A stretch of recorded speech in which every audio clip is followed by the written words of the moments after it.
All right, good morning, everyone, or good afternoon or good evening, wherever you are. How's everyone doing today, this fine Tuesday?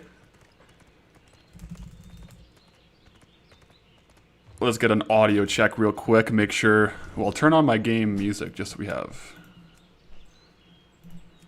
some background music. Slumdog, good morning. I'm on a trend over on Twitch. How's it going? At work, Wildfire Gaming sounds good. Yeah, it's so cool seeing where everyone's tuning in from, whether it's morning, evening, afternoon. We got a big day ahead of us today, though. We have a lot of gold farming to do. And if you saw the last episode, it's no spoiler, but we're at 135. Is music slider on 0? Oh yeah, there we go. Ooh, I love Elwyn sounds. Literally, I've probably listened to like hundreds of hours of Elwyn sounds in this challenge, and they just don't get old. I'll turn it down a tiny bit, though. That's kind of loud.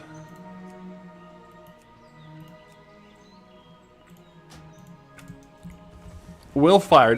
Well, I guess it is spoilers if you haven't seen it, but the vid's been out, what was it? Saturday morning? It's been out 3 days? 4 days? Jan, I'm doing good. We're energized, excited. Just got back from a big walk. Had my workout this morning. Took the dog out for a nice walk, and now we're gonna go live. So, yeah. Yeah, Shots the Clock. The classic version of Elwyn is pretty nice. But right now we're in retail. I have a Clayall. I have a. She's a rescue from like northern Saskatchewan in Canada, so she's a bit of a mix. She's like 55 pounds.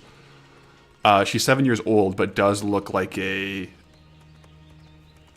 teenage German Shepherd mixed with like a terrier. No GF Wild, first time watching the live stream. How long are we going to stream for? We'll probably be live. I mean, I've set a stream schedule now because if you guys don't know, this is actually the first full-time stream. We're officially full-time on the content creation, which is actually insane. I'm so excited for that. So we're on a bit of a stream schedule now. We'll be streaming to start 3 days a week, starting right now, which is 10 a.m. Mountain Time. And then usually I think the basic stream will be like minimum 10 to 3, so like a 5-hour stream-ish. But some days will go shorter, some days will go longer, so we'll see.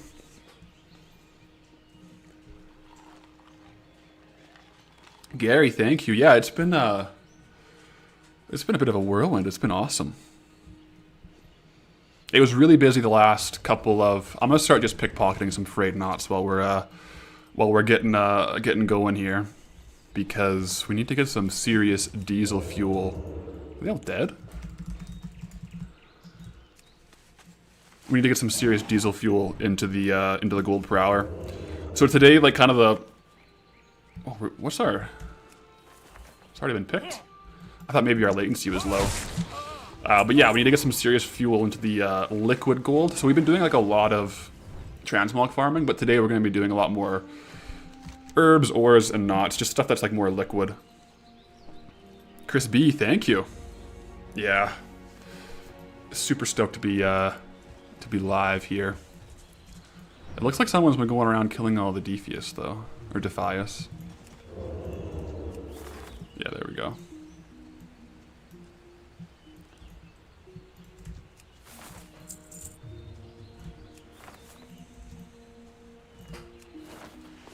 Starting off with the Frayed knot. The price on these actually has recovered quite a bit. Oh my gosh.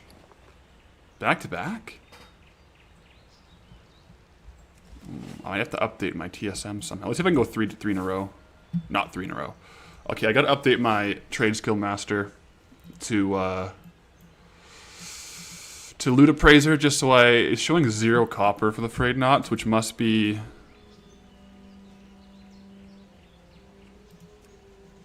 That's weird. It says region market value. Hey, Laser Bear, thanks for the super chat. Cheers to full-time content creation. Can't wait to see how this progresses. Thank you. I'm excited too, because like the last 2 weeks has been so busy wrapping things up really the last 4 weeks has been really busy wrapping things up with my previous job.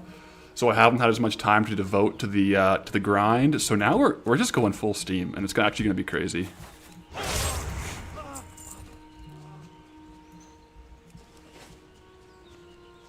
I want to see if this continues with like the 1 or the 0 silver for the frayed knots. If so, I'll edit it. But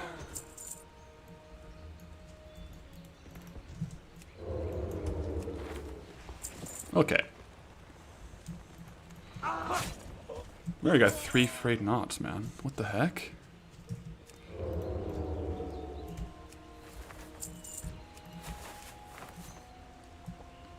Hello from Smoky Calgary, Crazy C 403. I'm also, I think I'm in the same smoke as you. I'm not in Calgary, but I'm in Alberta, and it is crazy smoky here.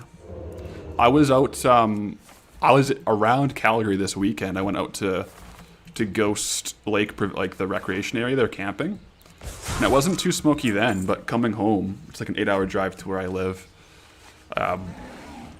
It's just got smokier and smokier. I wonder where it's from. An important question for any full-time content creator: what's your favorite Warhammer 40k army? That's actually the one, like, kind of, not the one, but like one of the nerdy things I actually haven't gotten into is Warhammer, so I can't quite comment on that, unfortunately. I know.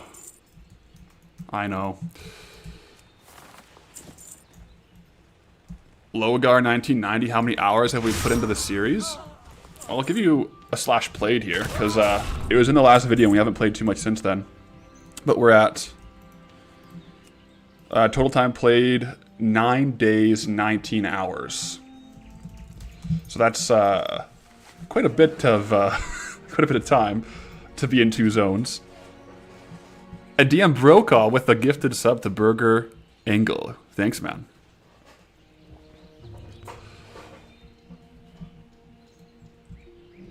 Sarlon Gamer, you're telling them you consume the content, and he used to sit in the lap watching you play WoW, and you just started getting into WoW 2 years ago. Oh, that's very wholesome. That's the dream, isn't it? Having a son or a kid or a daughter and just playing WoW, getting into the same games.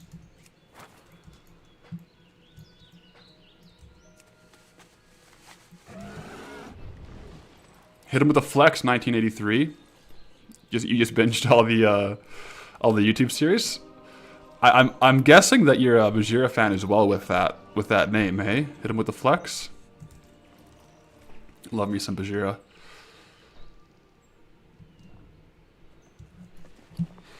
Yeah, so right now, kind of the goal of today is really to focus in and hone in and get some good quality time on the farms that have really been paying us the most consistently, like, lucrative gold, because the transmog farms give us a lot of item value, but we're focusing today on some of the farms that do convert a bit faster.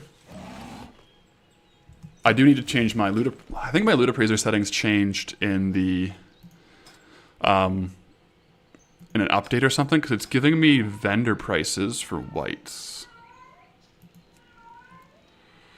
Region market value. Because it shouldn't be vendor sell, it should be... Does anyone know how to, like, why on my loot appraiser it's showing vendor sell price?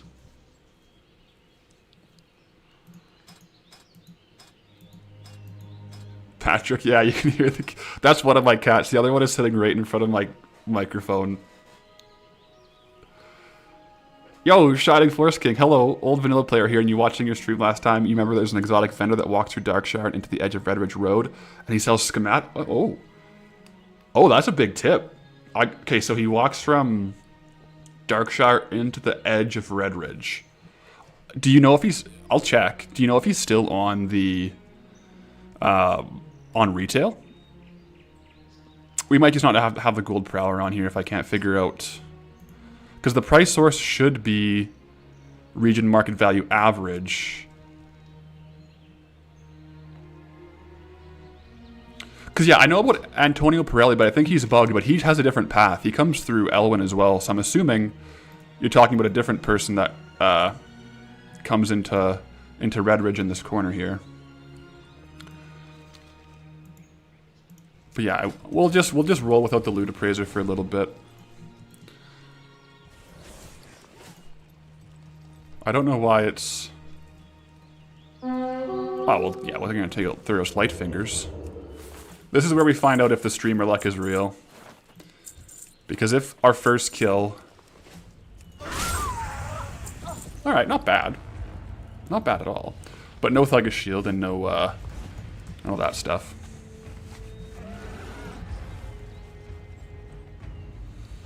Thomas, why Loot Appraiser not TSM?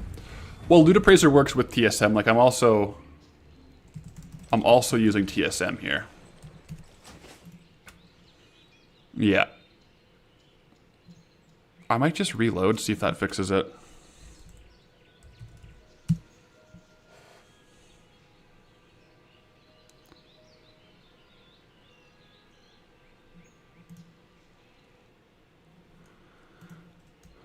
See, if I get a copper ore, it should show me the, Yeah, that's weird. I didn't change any settings. Let's see. Ignore notifications. The quality filter, we'll put the... Yeah, no, the quality filter should be poor. And it should be...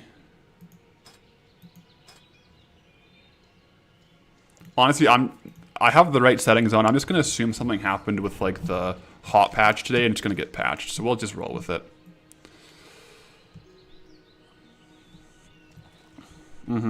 What's the plan for the farm today? We're getting after some of our old favorites. So we'll be in Elben for a little bit, doing some rare hunting as well as some Frayed knot farming. Just because Frayed knots are a good way to inject some gold into the challenge. And then we're going to do some more... just herbs and ore farming as well, because those give us some pretty quick turnarounds on gold. Because we want to get into the next zone. And we have a lot of item value on the auction house, so we're just waiting for that. Yo, Wild Ask, back with the 50 gifted over on YouTube. Wild Ask is a complete legend. Every single stream he just comes in hot. Thanks, man. Everyone in the YouTube chat here, make sure you got those gifteds available with a massive 50 gifted. Starting it off hot. Wildask is a madman. Yeah, and YouTube pops those through for a few minutes. Like when it's 50, like they'll be coming through for a minute or two. So you might get a gifted membership there. Boise, this is the third time you've been gifted a membership on YouTube in the last 3 weeks. You're getting lucky. If you hadn't even heard my cat there, that was Poncho.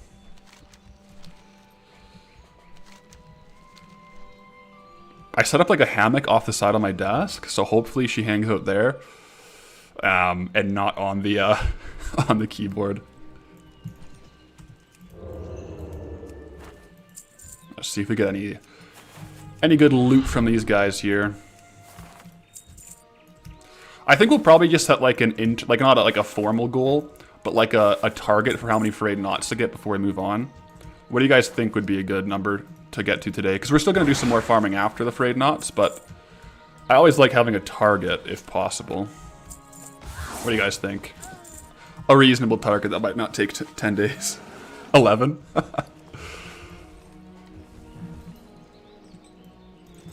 Yeah, and Poncho's trying to drink my iced coffee right now, too. A solid 50? A 50 bomb? Yeah. I think in the 1,000 Frayed knots. That'd be crazy. No, I think 50 Frayed knots would be reasonable. Like, maybe like an hour and a half. We'll see. We'll get to 50, and we'll play it by ear when we get there. But I want to get those on the auction house to get things turning over, because we're hitting the freaking gas pedal on this challenge. Let me tell you. For those of you that are just tuning in, this is actually the first full-time live stream. I used to have a full-time, very busy job, and as of today, this is the full-time content creation gig. So we're hitting the gas pedal. We're gonna be farming. We're gonna be making YouTube videos. We're gonna be live streaming. Got lots of plans, and I'm just excited to play video games.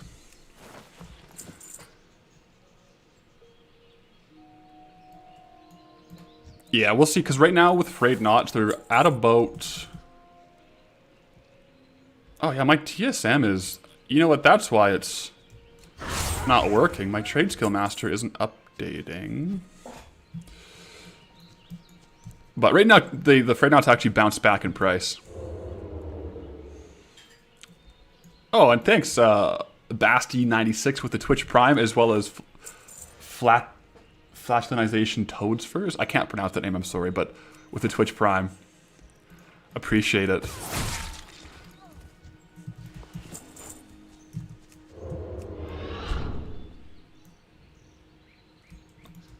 Boise, it always rocks to find out. I feel like someone's voice is familiar just to find out they're Canadian.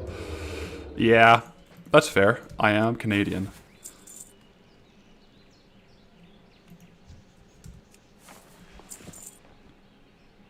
Which zone do I want to get into after Red Ridge? I'd be happy with any of them. I really want a dungeon to farm though, because that's just like one of my favorite things is farming dungeons in a while. So a Westfall would actually be unreal because Dead Mines is one of my favorite dungeons ever. Yo, and it's Johnsy with the tier 1 and Newton Mog with the Prime. You guys are starting the hype train. Heck yeah. So we'll see. I think the one I would want the least at this point is Dunmoreau, just because there'd be a lot of the same like copper ore stuff. If we got Dunmoreau, I'd probably just... I got some ideas. Ooh, nice Frayed knot. I got some ideas, but we'd probably try to blast through it pretty quick. At least Dunmoreau would have Nomer, though.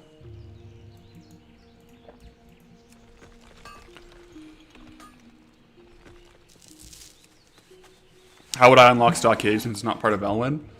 It'll be down the road. There's like a whole argument for and against major cities. The big thing I don't want to do is unlock major cities and have it really break the profession situation, because major cities would unlock every profession trainer,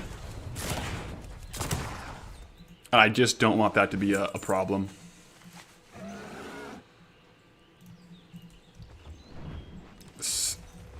Appreciate it. Yeah, thanks for the full time. Oh man, it's one of those things that's crazy. It's just like a pipe dream, and then all of a sudden the Goldbound series just like takes off, and you just gotta run with it, right? While the opportunity's there, I just because you guys all vibe with the Goldbound challenge, just such a crazy idea. It's made it possible, so it's really thanks to you guys. So I really appreciate it. Yeah, I'm here for the content now, so we're gonna be farming. We're gonna be farming. We're gonna be farming hard.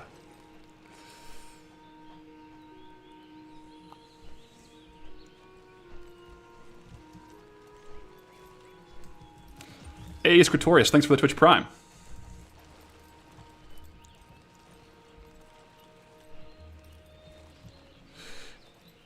Yeah, because like the Goldbound series was really originated from me watching like a whole lot of old school RuneScape type content. But oh yeah, we're farming these Frayed knots. But I didn't know RuneScape well enough. Like I still play RuneScape, but I didn't know it well enough to make a series on that. And I just love making videos.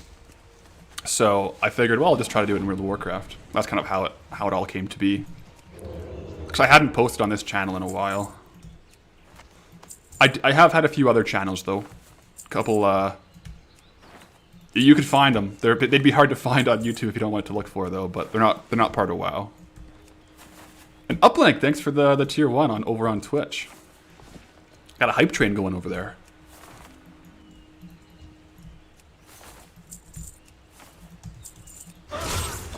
Oh man, I trained arms this morning, like I worked out, and I think I went a bit too hard because like on the desk right now my triceps are like twitching and shaking. I guess I'm just too excited to farm Frayed knots.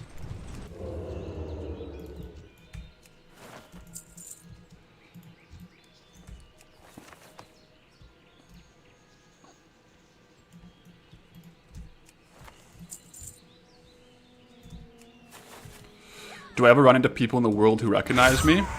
I do, and I still do actually. And Phi so hoarse with the Twitch Prime, bringing the hype train over to level 2. Thanks for the Twitch Prime, man.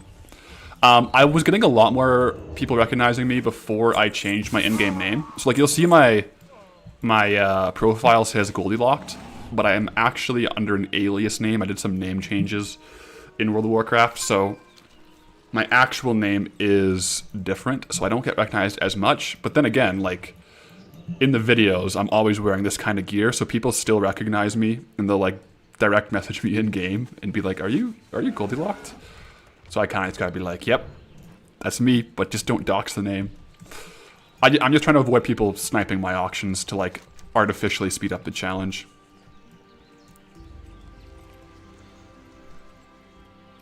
Mr. Purge, buddy. How's it going? You're tuning into the first full-time stream. Big Fat, yeah, we're on NA realms. Well, we're on I guess I wouldn't say the actual realm name, but it wouldn't be hard to find. Yeah, we are. I've been thinking about changing the shirt. We actually just recently equipped the Noel War Harness. That's the first change in gear. I think I'm going to equip one of my Pale Skinners. And just slowly change the gear like that, right? How long do I think I'll be streaming today? Probably about 5 hours. So right now, I'm Mountain Time. And it's 10:30. So I'll probably be streaming till about 3. Maybe longer. I'll sometimes just get distracted and do it. But my my wife works till about 3, so probably when she gets home, I'll pop off. And work on some editing. Heal, please. Thank you. Good luck on the grind. We're doing our best. We are doing our absolute... Can I not put that on the action bar? Oh yeah, you can't put items on the action bar. Let me just change this though. Do I have my farm tracker open?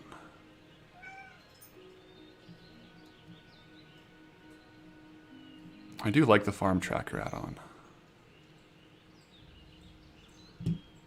It's not Trade Skill Master. Yeah.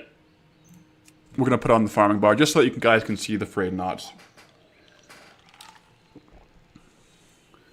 One of my battle pets meowed. Yeah, that's Goldie Cat. That is Goldie Cat right there. I will eventually have my cam on. And I'm trying to set up like a way where there's like a cat and dog cam, because my animals just pop in and out of my office all day.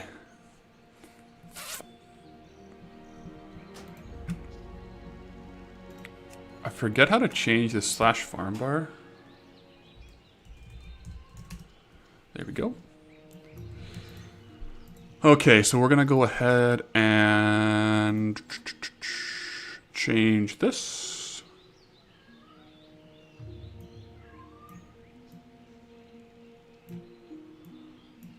There we go.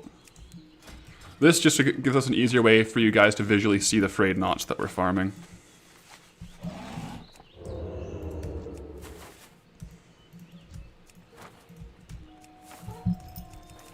Yeah, they're getting really active. I think they tend to... The cats tend to wind down, but when I'm home alone and I'm streaming and I'm just talking to myself, they get a bit intrigued, I think, and they don't really know what's happening. Zukai, thanks for the Twitch Prime. You hear a Goldie Cat, a Goofy Cat. Honestly, both those are accurate. Very goofy cat. And yeah, so what we're doing, we're back in Elwyn today, just doing some Frayed knot farming. But we'll be back over in Redridge for some mining and herb, because we can float between the two zones. Like, the idea for the challenge is to slowly unlock new zones. So one common question I get is, aren't we locked into Redridge? And the answer is no, but we are trying to use both zones and not just like only do the high gold power Elwyn ones. But as you can see, we're at 135k out of 287k, so now we're kind of floating between and doing some of our favorites. Paradox0101, thanks for the Twitch Prime. And Mahio with a Twitch Prime, thank you.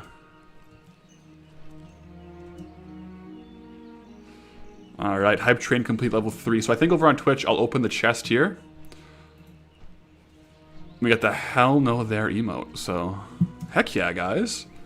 Little level 3 Hype Train, thank you.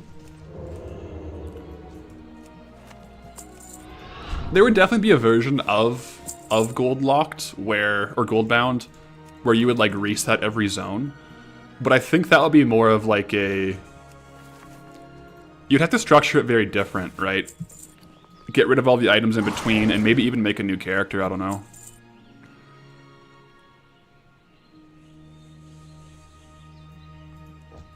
Last week, WoW tokens were 400k on EU. Yeah, the prices are crazy over on EU. I see just some wild stuff. They've been really fluctuating over on NA as well. Like this, they have like 30 to 40k swings.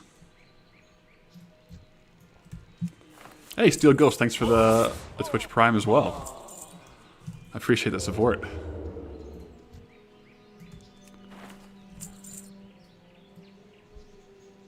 How much for a knot nowadays? They range. So, as you can see here on Goldilocks, we've sold 332.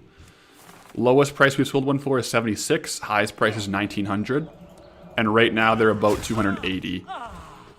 They tend to float and slowly climb down to like 150. And I think someone resets the market to like 400 quite regularly. Which kind of works for me because I just put on like 50 at once at like 200. And sometimes they all sell at once. That's not what that's not what you expected. And Pog, man, that's a good question. Any more videos of the Beast Only Classic Hunter Challenge? Yes, there are 100% more of those coming, Hemitrix, on the Expedition Nestlingwary. But I do have a question for you guys. I might poll once we have, like, reach our peak viewership. I haven't been doing that one yet, just because the last month transitioning on my old job to this, I haven't had time for both. But now I have a lot more time on my hands, so I'm wondering, do you guys think that the Beast Challenge is like good enough to be on the main channel, or should it stay on the alt channel? I wanted to make sure it wasn't like to be fair, like the Goldbound episodes take probably like 5 to 10 times more time investment. So I just kind of wanted to not have it on the main channel, but I've got a lot of comments that people want to see it. So I might post episode 2 on the main channel, and to catch everyone up, I'll post like a double episode on the main channel, so it's like 1 and 2. But yeah, the Beast Challenge was like I made a second channel with I wanted to do like a not gold farming classic World of Warcraft challenge. So it's a classic hardcore hunter that levels 1 to 60, but he's locked to beasts, and he can only kill beasts 100 at a time. And he can only get gear from the beasts, things like that. So if you guys like it, I'll probably put it on the main channel. It's called Expedition Nestlingwary. And it's on the alt channel's Paths Archive. Yeah, it's a fun challenge because I don't know if you guys could hear my other cat in the back. I might have to go bring him into the room so he's feeling a bit more. Boo. Come here, Boo.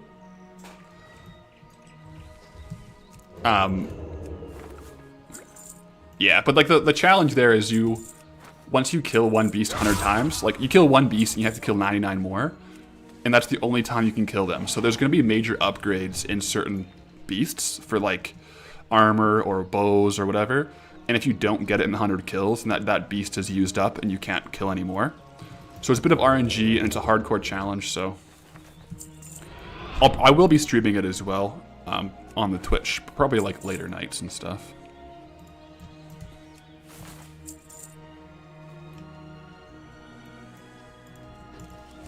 Have I thought about the add-on MBB Reborn? No, I haven't. Cleans up the minimap. I kind of like as much as I can, I try to not use add-ons that change the UI. And I try to keep it as traditional as possible. That's always kind of been my preference. Is there that many beasts in Classic? I think so, but honestly, it's possible that there isn't. I did some rough calculations and it should work. And what, I guess one other aspect of the challenge is the quota goes up every time he hits 10 levels. So like from levels 1 to 10, it's 100. And then levels 10 to 20, it's 100 per beast. And then 20 to 30, it's 200 per beast. 30 to 40, it's 300 per beast. So it does scale like that. Why do people want the frayed knots? It's so confusing. Poncho.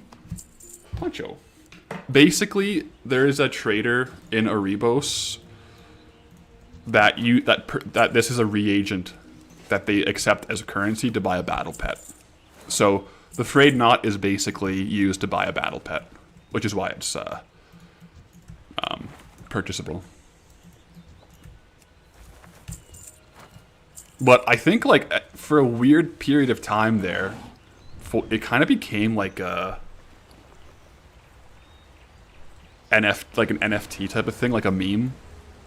I think originally when Goldbound was popping, so weird things happened with the price. I think people were buying it just to have it. I don't know.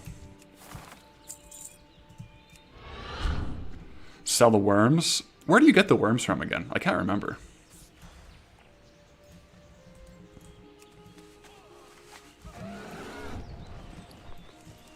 Lampuki, thank you. What's the pickpocket cooldown on NPCs? I think it's like 8 to 10 minutes-ish. The route that we're doing is big enough where we don't run into that issue. But I think it's like 8 to 10. It might be 5 to 8, I don't know.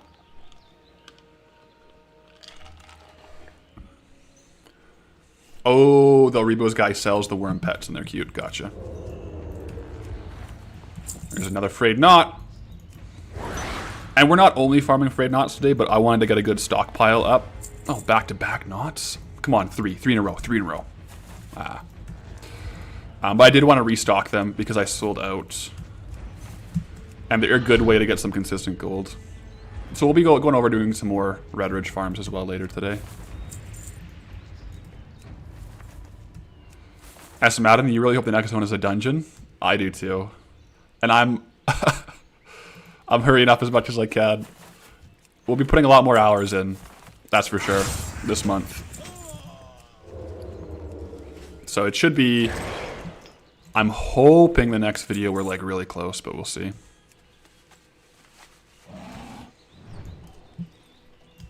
You can never know for sure how long it's going to take. Uplink427, what's my favorite class to play? Because you're a Demon Hunter main in retail, but you love playing Rogue on hardcore. Historically, I have been like a Paladin main. I play, my main character, Pathalerix, is a Paladin. And I love Paladin, but like, objectively, it is only super fun to play sometimes. Like, classic Paladin is fun. Another Frayed Knot in the bag's nice. Especially with, what's it called? Like Reckoning. The Reckoning builds are a lot of fun. But I go back and forth. I like Paladin and Warlock as my two mains. I also actually did a season of Mythic Plus on my Mage, and it was a lot of fun.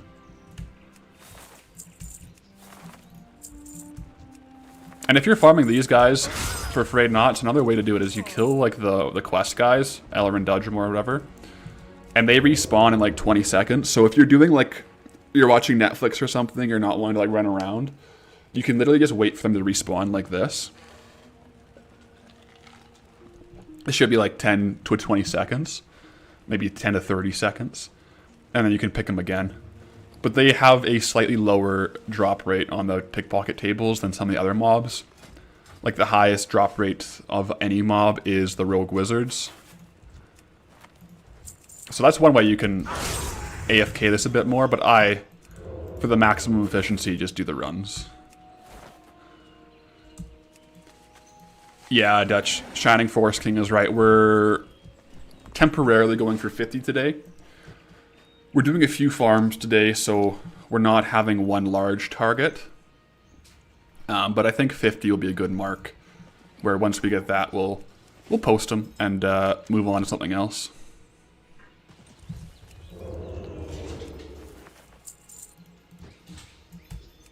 But yeah, I think my microphone does pick up a lot of the cat running, which is why I want to get the cam on, because it'd be hilarious to see them come in and out. Anyway, like I've had Poncho, the first cat, which you don't hear very much. Like if you ever hear Poncho, it's rare. But I've had her for 4 years. She was my wife's cat when we started dating. And I had the dog when we started dating. And now Poncho's like 9 years old. And then we just got the new cat, Boo, like a month ago. So they're now pretty good friends, but they sometimes chase each other around.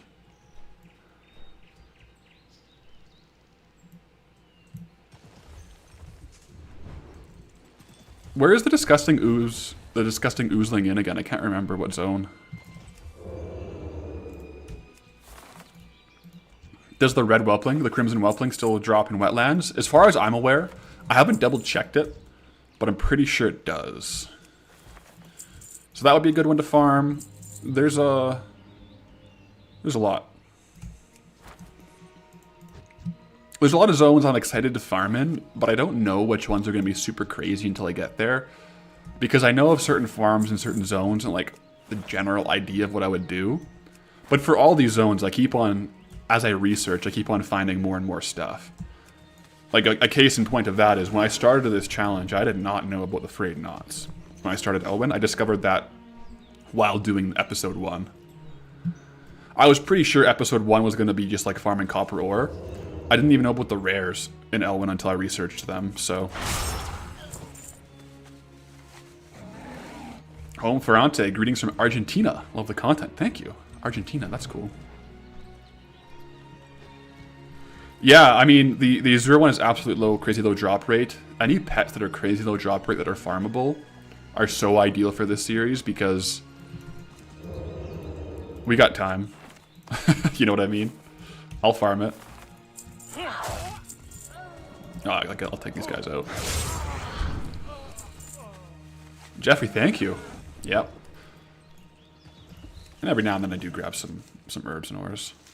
Oh man, TSM is saying that someone has copper ore on for 1 gold, 75 silver. That's crazy. And that's the hard part of the challenge, right? Like we can't buy on the auction house. This would be so much faster if we could flip items on the auction house, or even buy materials to craft. Because like for example, when we found the inscription farms, if I didn't have to farm all the materials, we would have just made like 3,000 of those and then sold them off before the video went live. But that's part of the challenge, right? We can't buy on the auction house.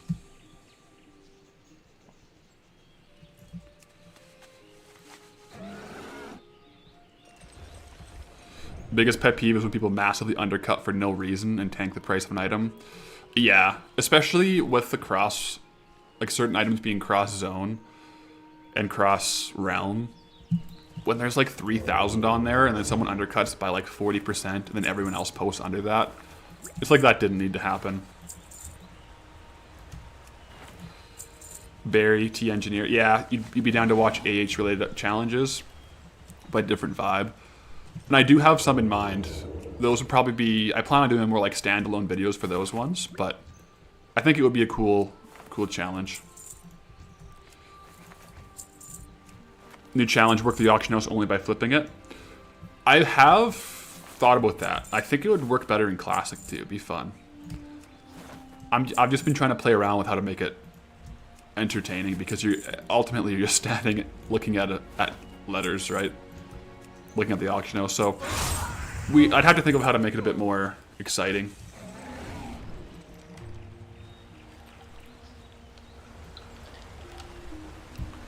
Would I consider doing a side episode for each Goldilocks zone, seeing how much you can profit from items located in the zone you're currently in? That's interesting. Another Frayed knot. And potentially, I would have to do it on a different character though, right? Like it would just be like the ultimate guide to Elwyn, like no restrictions. Which could be a cool video, actually. And it would just be on, like, a different character. Because, yeah, that's more realistic. Like, if someone wanted to actually make gold in these zones, you would probably buy things on the auction out.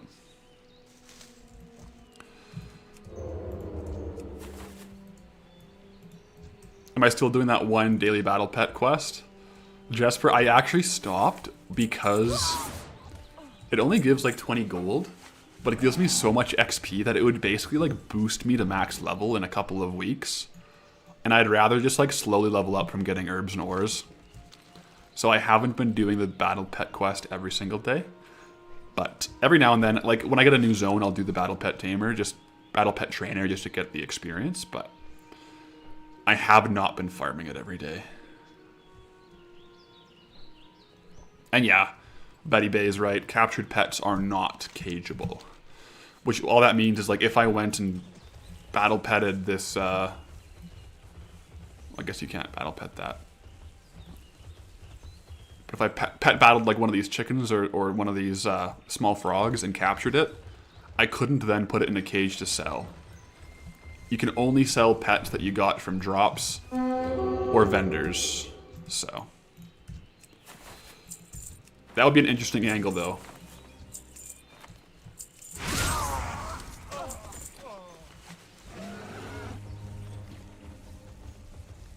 Would also be fun to have ATT showing for zones. I have it on right now, but I don't tend to use it just because I feel like it kind of clogs up my UI a little bit.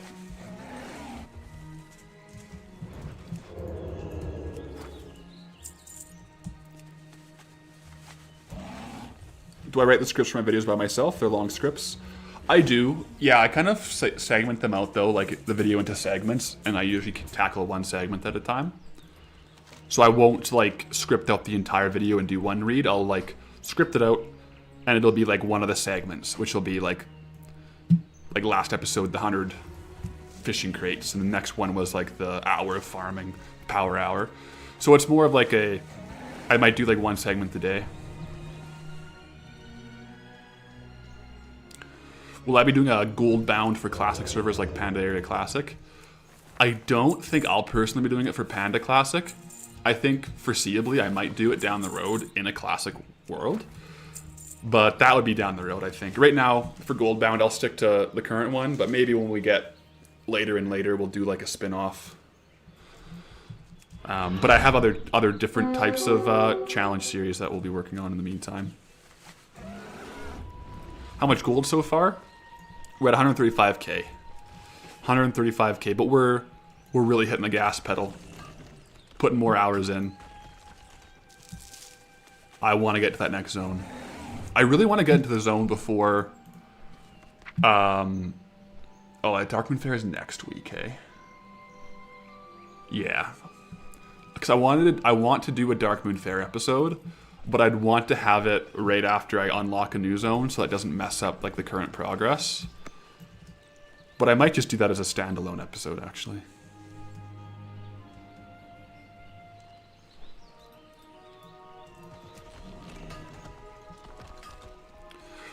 How do I deal with getting bored while farming? I think I'm kind of weird where I don't get that bored while farming. I just... Like, I've played WoW for so long, and my usual trajectory of how I play each expansion is I'll do like Mythic Plus and PvP at the beginning of a patch, and then I end up kind of like farming, doing like herb and ore routes in between queues, and then as like the patch dies down, I'm just farming gold. I find it super chill and relaxing, and then particularly now, like with live streaming while farming, it is... I don't get bored at all, especially like when I'm chatting with you guys. Like it's very entertaining for me. It's almost like it's meditative, you know? Especially with the music. What do I think is the best zone for gold making? Out of all the zones, like current and non... it really depends. Like for raw gold, that will change, because I think right now technically the best raw gold farm is like the dungeon cloth farming, but I might be incorrect. Like in the War Within, you can like get inscription and tailoring and farm cloth in dungeons with like your like follower dungeons. I think that's technically the highest like liquid gold. But as far as like best overall, zone for farming, I don't know. Whichever one you get lucky in, whichever one you hit like the super rare drops is probably going to be the best.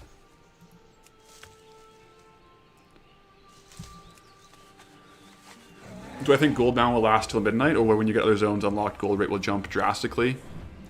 Well, the nice thing about it being tied to the WoW token is it's never going to be like 3 hours of farming on retail to get a WoW token, even in like the best zones. So I think it'll still be okay. And I do think it'll go long past midnight. Yeah, old classic dungeon BOE farms are good, especially with the world drops being kind of bugged. Dungeons aren't bugged, so it does help a lot. Yeah, the best zone is the auction house. I mean, that's fair. If you can master the auction house, like flipping and stuff, then you can make some serious gold per hour. Like, it's probably the highest gold per hour. And it could be really fun, too. I do want to do, I have an idea for a auction house series. But I need to make sure I have like 2 weeks where I can go full degen mode. And play a lot.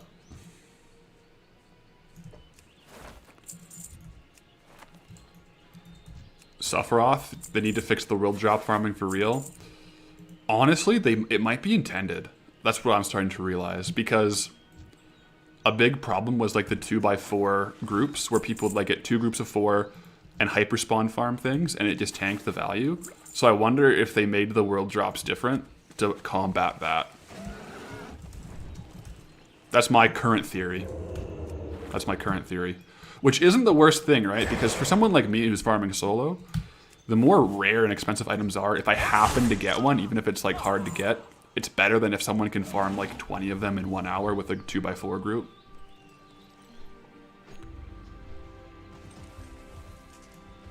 Yeah. Thanks, Pongu. And Brady, today we're going for 50 knots, but we're going to keep streaming after that. I just wanted to restock them a little bit here.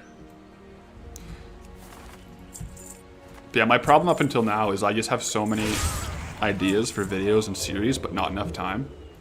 But now that we're full time, we can still really push this series forward and make other content. So I have a few ideas. One thing actually, like, I wanted to, when I was checking out my my YouTube feed this morning, I was gone all weekend. I was out of service camping, little like celebration camp, for going full-time content. So I wasn't on the YouTube, but apparently Blizzard is suing Turtle WoW for the private servers, hey? I kind of want to read up on that. That might be a good second channel video.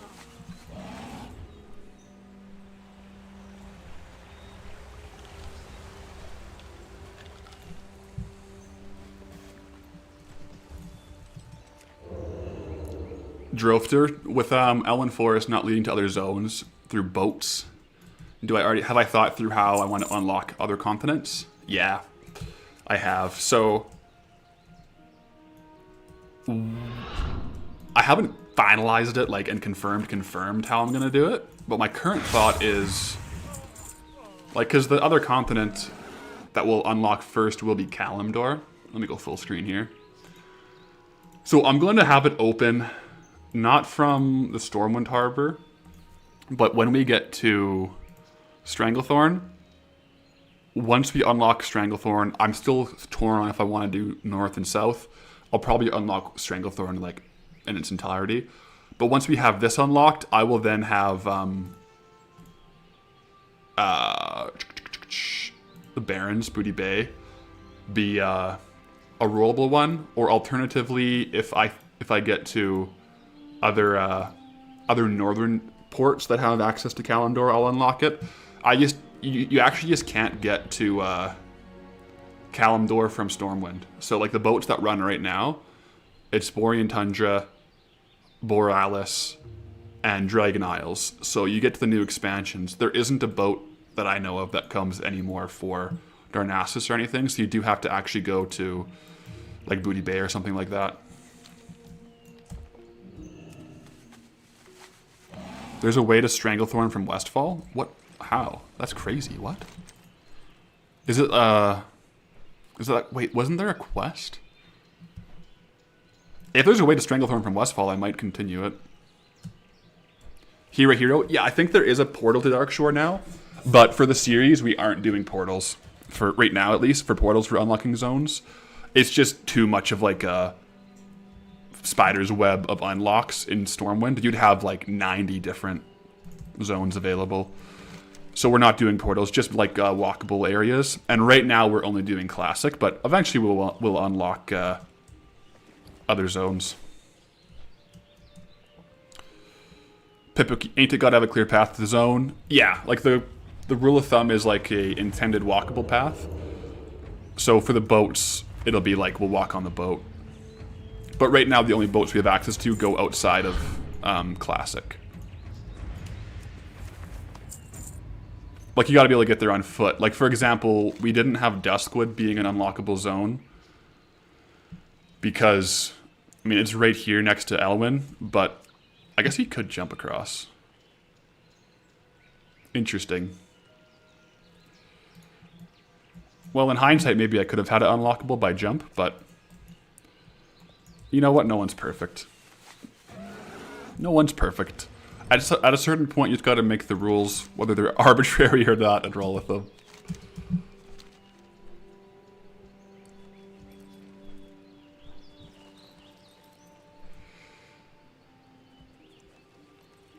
Nordic, you find it strange that they want to sue Turtle WoW, but they haven't sued servers like Firestorm. Yeah. I mean, they could, like Blizzard could just be wanting to pursue Turtle WoW because, at this point, because it's probably one of the bigger ones.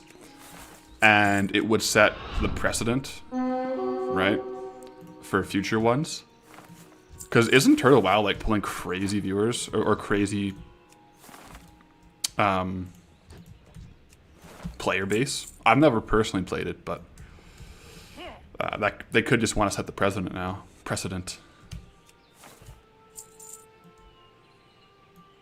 Yeah.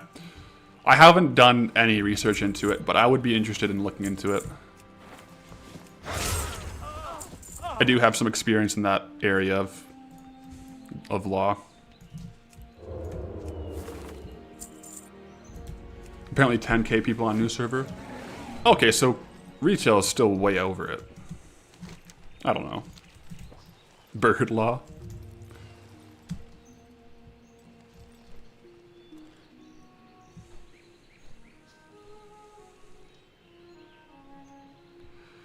That's a fair point, Burden. And Daywalker, thanks for the Twitch tier 1. But Birdwalker is saying that... where was it? Sorry, Bird Clan. When Blizzard sued in Australia, we got Vanilla WoW, so now they're suing Classic Plus WoW server, we might be getting Classic Plus. You know what? You might be cooking with that. You might be cooking with that. That's a very good observation.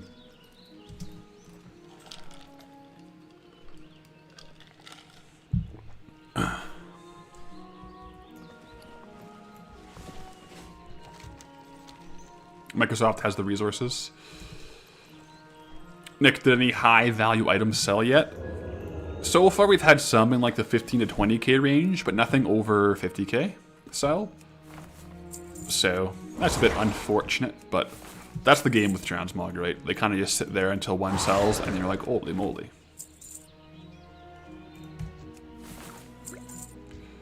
Red Lightning. You found that the videos like a month ago? Thank you, man. Glad you're tuning into the stream. We're on a bit of a more... Well, the plan is to get onto a much more consistent stream schedule. Previously, we've been streaming like maybe once a week at best. Whereas now we're going to be scheduled like 3 days a week and maybe some bonus streams. So it's just a fun way for me to like progress the challenge and interact with you guys. Red Lightning CZ, thank you for the Twitch tier 1. Very much appreciated. I saw that, speaking of getting back online, I was offline all weekend, but it looks like now we'll start at a, subathon. That's sick. I think he had like, when I checked this morning, he had like 89 hours on the timer, so I really wonder how long it's gonna go. That'll be interesting to watch.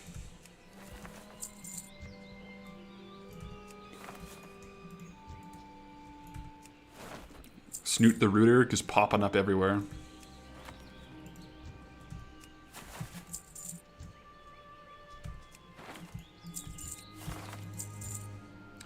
But yeah, we'll see. I mean, we'll get the 50 frayed knots, and then we'll move on to some other farms today.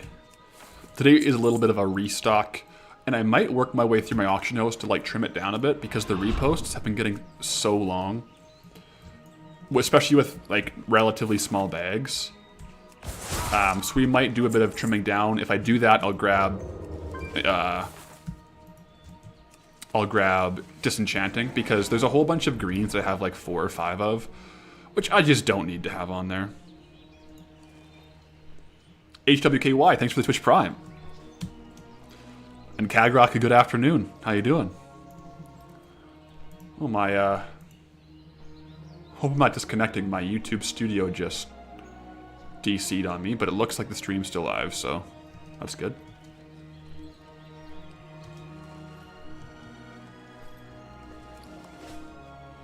Spindlemam, you're new here, but you thought I was locked only to Redridge? So am I allowed to grind in the completed zones? Yes, so we're slowly adding new zones, right? So we're unlocking zones one at a time. For the most part, when we unlock a new zone, we try to primarily explore the new zone and do the new farms. But once we are getting near the end of those new ones, we kind of come back and do our favorites as well.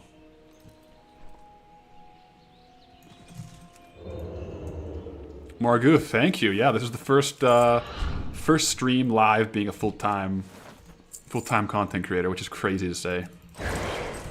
Absolutely insane. We did get the worst zone we could have, being Redridge. Yeah, objectively, it's probably the slowest zone that I could have unlocked between Dunmorrow and Westfall.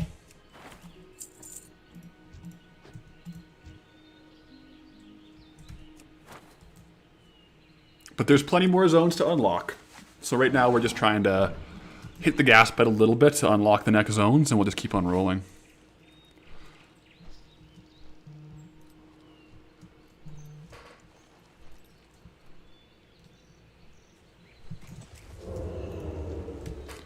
Sam L, thank you. Yeah, it is. It is rad. It's like crazy. It's one of those things where you got to take the jump and give it a shot while the chance is there, right? Then I'm here for it.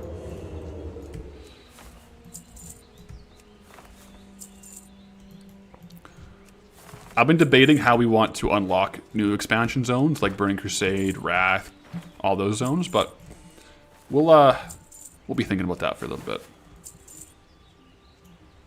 We'll be thinking, see what we'll do with that. We'll definitely eventually be going into those zones, but we do want to have a good, fulsome experience exploring Eastern Kingdoms and Kalimdor.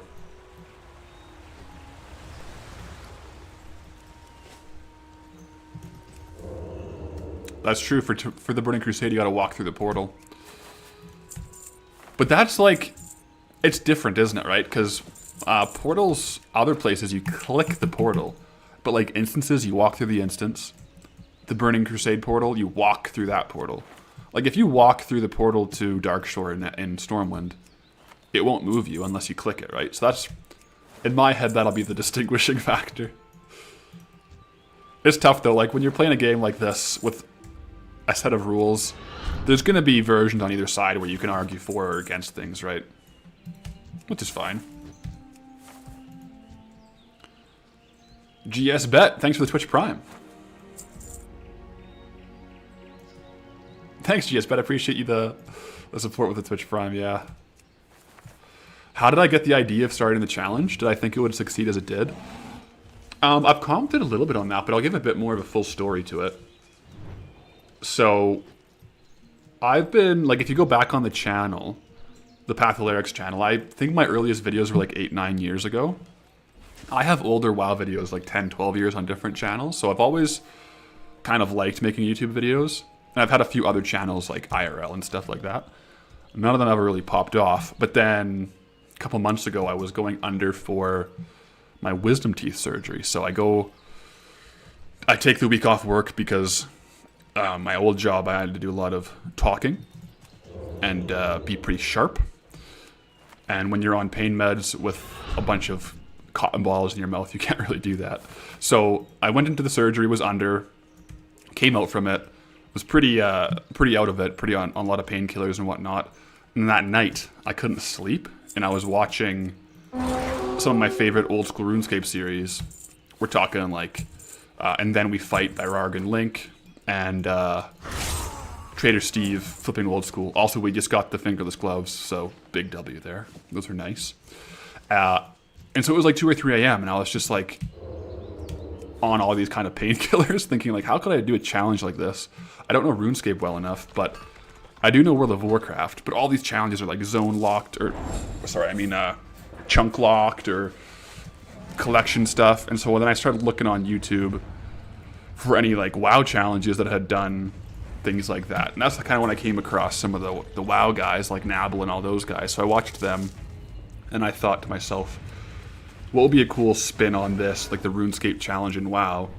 And I had a list of a bunch of different ideas, and the one I ended up settling on was the Goldbound, because one of my favorite ways to play WoW is gold farming. So it just made sense to me. And then I kind of, thought it through and made it be a WoW token, because that would be like a crazy goal. But I didn't think it would blow up like it did.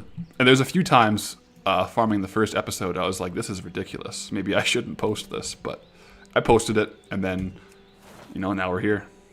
Now we're here, and that's the story.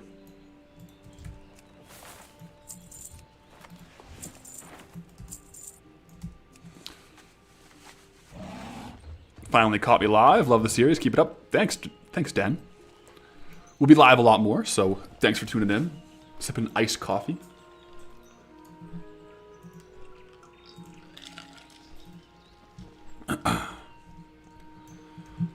As we unlock more zones, I think some hype streams are going to be the new zone spins. Whenever we spin a new zone now, we're going to be live streaming it.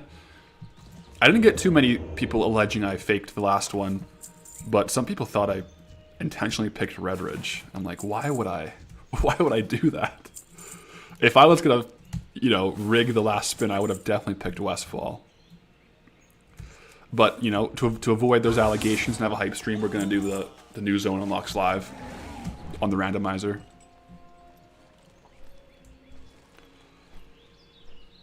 Placeholder, any plans on making a cool transmog? Fashion is the end game after all. We're making our way through it. Like every now and then a cool item comes up that we equip. For example, the Null War Harness that we're wearing right now.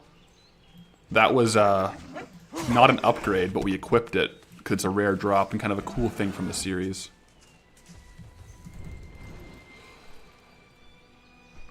So we'll definitely be equipping items as we get them in different zones.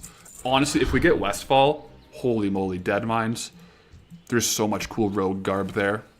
We could be wearing the Cruel Barbs with a full Defias set. Holy moly. I just got chills thinking about it. That would be epic.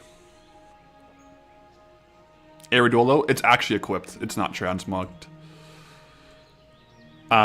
We don't have any transmog vendors in the zones we're in, so I can't technically transmog with the rules of the challenge.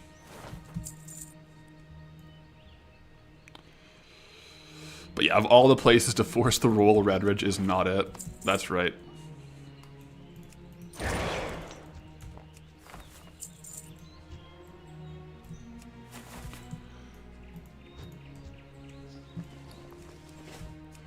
But we keep on rolling.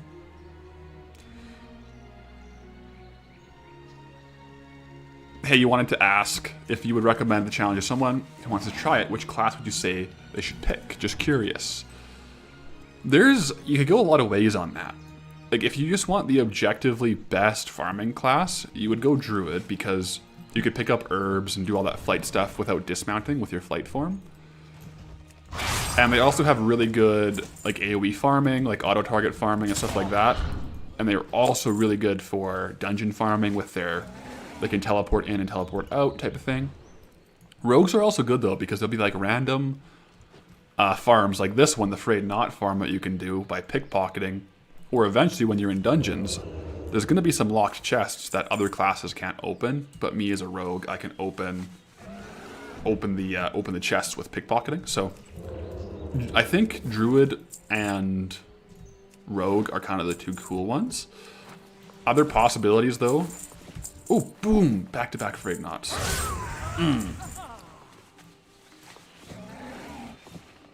Yeah, and did you know that Frayed Knots actually only stack up to 20? A throwback to the old stack size, isn't it? It's kind of cool. Yeah, Demon Hunter would also be really good for crazy mobility. Like, a lot of the classes have really cool aspects to it. And some of them will have, like, little hidden things that you can do that other classes can't do. I think the conversation also changes, too, like with raid farming. Rogues or other stealth classes can be really good, because if I get a zone with a raid in it, if I clear the whole raid and kill all the bosses, then the raid is locked out for a week. But if I just stealth past the bosses and kill all the trash mobs, I can farm it indefinitely. So there's pros and cons to everything.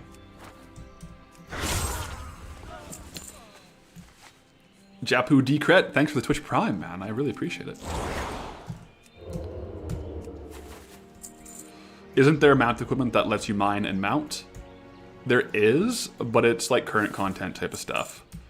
So with the zone lock, eventually we could get it, but it would be once we're into newer zones. But eventually, yeah, you can do that. Same thing, like in the War Within zones, you actually unlock mining while mounted by getting a really high knowledge level in the profession.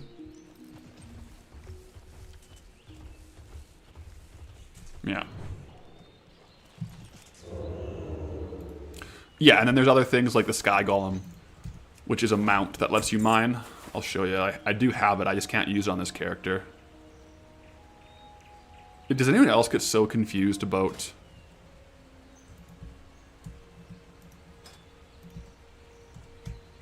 Yeah, so this one, it does let you mount or mine while mounted. And you can also throw in mount equipment, and I think some of them allow you to mine or herb while mounted.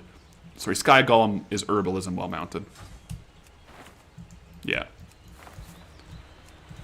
So it used to be both before they patched like the hover while mining issue, or like feature. So, but now you would have to get like mount equipment to mine while mounted and use the Sky Golem. But there's ways around it, like that. Duck you, what's up? We're just chilling. We're just farming. Right now we're getting up to 50 Frayed Knots. Then we'll move on to some other farms. Shining Force King, question. Do you lose all your schematics when you switch professions in retail? Yes, you do. You really do. So that's a problem with, in the future. We have some potential ideas of how we're going to work around that. But for right now, like when we unlearn a profession, we lose any unique recipes that we learned. Ollie193, yes, we are full-time now. This is the first full-time stream, which is super exciting to say. Morgane the Sly. Take her down. Not bad. About halfway through the Frayed Knots here. Yo, Duck you with the 5 gifted over on Twitch. Thank you, man. Tier 1 going out to Bambi, Gitar, Stay, or Say Cheeselet, Enzi, and Shiza 620. So, thank you for the 5 gifted, man. How do I deal with burnout? The honest question is, I play World of Warcraft. My burnout before was in my previous jobs. This is a really good solution. I wouldn't say I was fully burnt out, but I don't know why. I don't really get burnt out of WoW, especially gold farming. I'll get burnt out if I'm pushing like high ratings in PvP or Mythic Plus. But with gold, I just find it very meditative. Stuka210, thank you for the Twitch Prime. So, I mean, also another big thing is like when I'm streaming, it's just really entertaining for me to chat and hang out. Betty Bay with the Twitch Prime. You guys are really coming in clutch on the Twitch today. Thank you. Mevi, yeah, pushing Mythic Plus can really burn you out a little bit over the years. And I do Mythic Plus and I do PvP. I'm not great at either, but I always farm gold. There's periods where I farm more gold and less gold, but I love the World of Warcraft economy, the process of getting the items, getting rare drops. It's just super fun to me. Just super fun to me. L-Scan, yeah, you make number go up, brain happy. Exactly, exactly.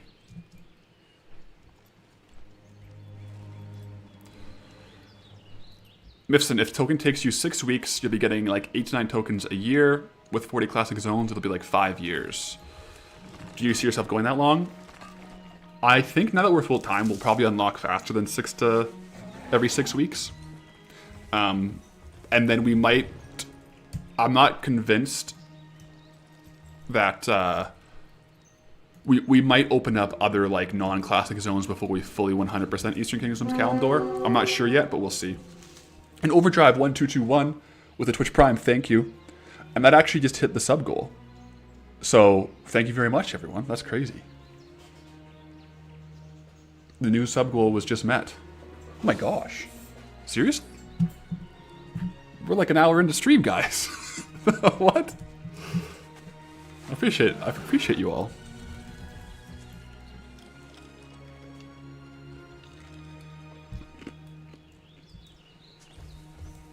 Slaughters with the Twitch Prime, thank you.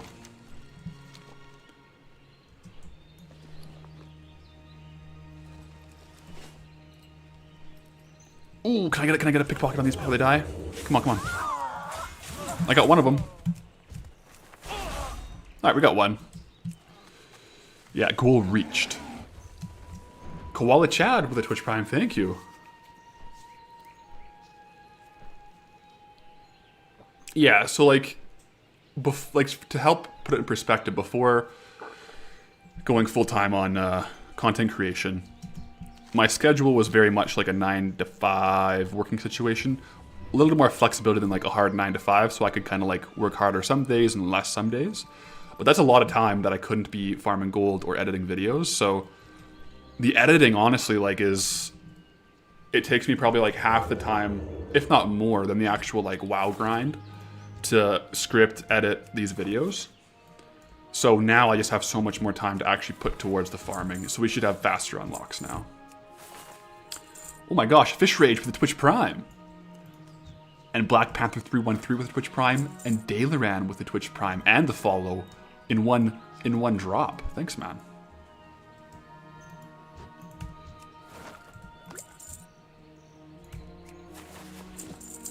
Do we want to level up cooking? I used to make money hand over fist with Dragon Breath chili. We are leveling cooking slowly. What the heck?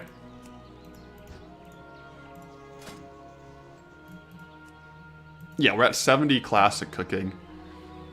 There just isn't anything really profitable yet, but eventually there will be. But we have so much stuff stockpiled in the bank that we could get to like 300 classic cooking, which might be a good thing to do one of these days. Just so we're ready. But the professions as well, like some of the more profitable cooking recipes are probably going to be in like Kata cooking or Shadowlands cooking, which starts at a whole new level, so we'll see. Jacko Steel, thanks for the Twitch Prime. Twitch Prime is pretty awesome, hey? Like, you just have Amazon Prime and you can like gift out a sub. So I I really appreciate all the Twitch Primes coming in because we only get one per month, so that's a W for me that you guys appreciate the stream enough to drop the Twitch Primes. And Macrap28 with the Twitch Prime. Holy moly, you guys.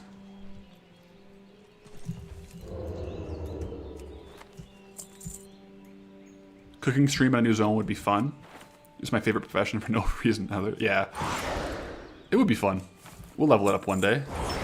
I mean, when we're doing fishing, we may as well, like, cook the fish, right? Speaking of fish, Fish Rage. Congrats on full time. Your videos are something you look forward to every week. A nice chill video after the stress of kids and work. Keep it up. Ah, thanks. I'm glad. I love hearing that people are vibing with, like, the videos being a nice way to relax. That's the goal, right? I enjoy making them, so I'm glad you guys enjoy watching them. And HWKY just gifted a sub to the community. So, thank you.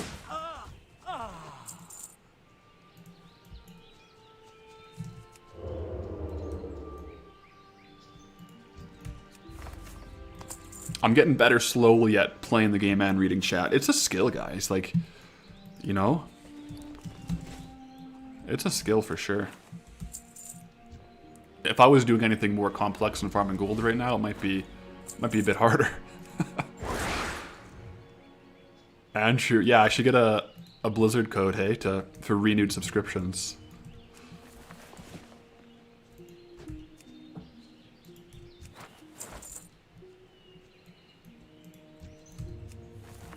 Let's see here. Do I normally post the items I find at region market value or region sale average price? Ollie, it depends. So, like, some items, if I only have one of them, I will post at market value average unless it's, like, insane. But I do always research, like, the historical 6 months, like, what the actual sales have been. And if there are some at those higher prices, I'll post at the higher prices. But if in 6 months, if it says the region market value is 100K, but every single sale has been for 15K, I'll post at the average sale price of 15K, especially if I have more than one of the item.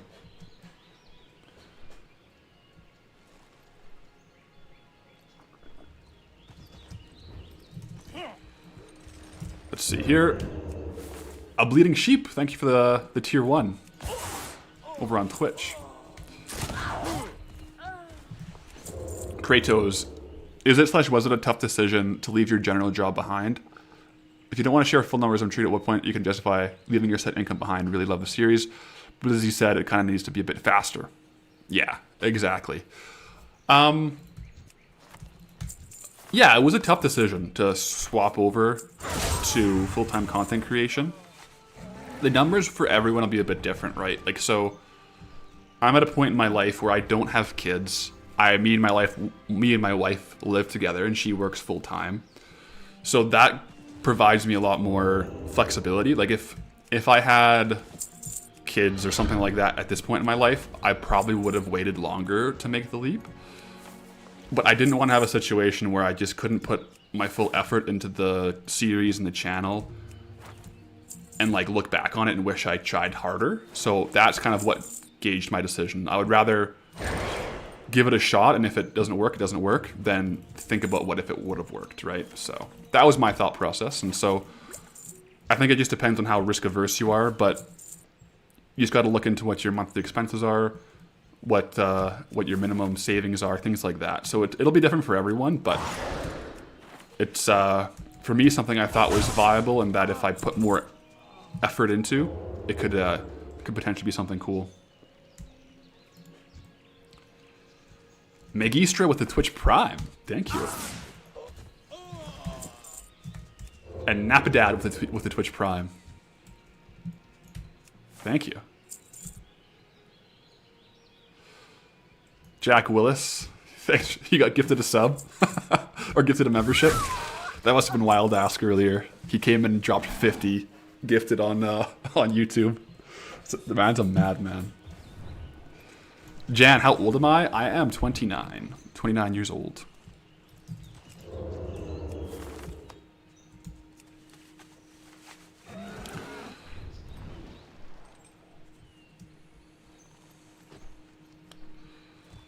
At this point, we'll have just about enough frayed knots to make a rope. You're right. Oh, I wasn't stealthed. My bad, my bad.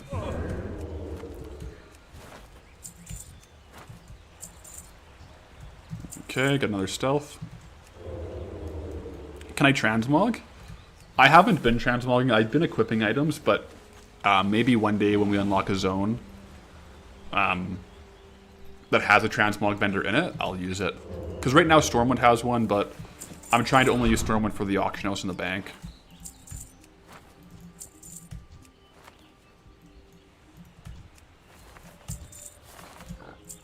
Funny how stealthing instantly de-aggroes them. Yeah, I think there I vanished though.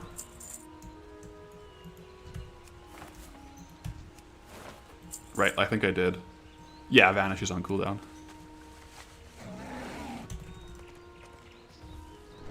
Zone-themed Mogpog? Yeah, honestly. It's not a bad idea. Mirror Lake Orchard. Excellent.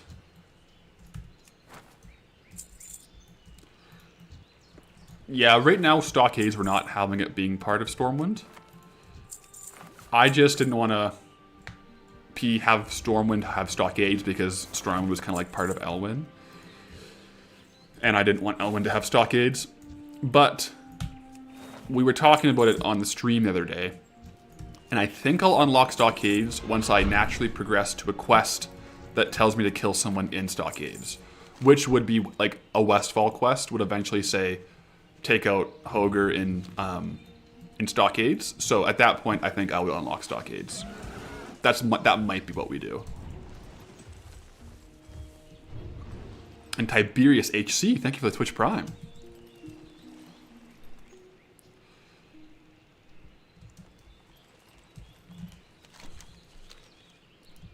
Dayloran with the cheer of 1500 bits, thank you. Been loving the content. It's the highlight of your day, and when you see a video uploaded or stream, aw, thank you, man. That's exactly what you want to see. I appreciate it. I put a lot of effort into the video, so I'm glad that you guys enjoy them.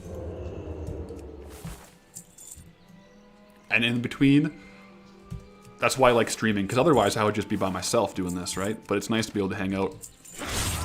You know, some farms we might keep secret off stream just to like capitalize for a week or two. But for things like this where we're just doing like a restock, it's super fun to stream.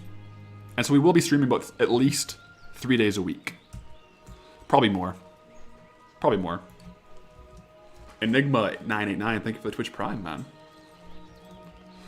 Wolfstan, it's so strange to you that Van Cleef just isn't in Deadmines anymore. You and me both. You and me both. I love the old Van Cleef Deadmines. It's very nostalgic for me.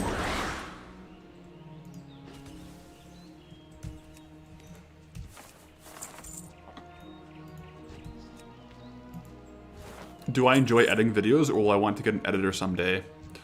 Right now, I do enjoy editing videos. Particularly, the thing about the Goldbound videos is, and I'm sure a lot of content creators feel this way, but like, the way I plan, script, and edit my videos, it's very much like a all-in-one type of thing, right? Like, so, as I'm scripting my video, I'll use some previously recorded footage, but oftentimes I'm actually going back in and getting more footage and like adjusting it that way. So I don't know how easily I could delegate that. Like the amount of instruction I have to provide to an editor would probably be just like easier for me to do myself. But down the road, other videos, it might be helpful to get an editor.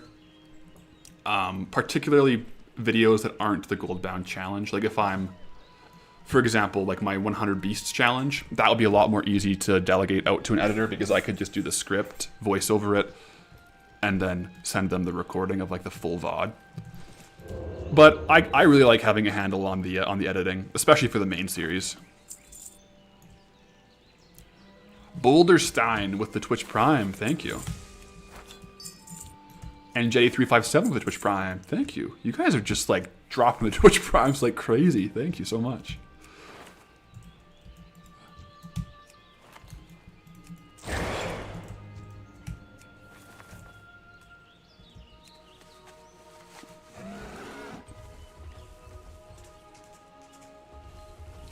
Wolfsten, you there. Check out that noise. Yeah, that's Smite that says that, right? In Dead Mines. Classic.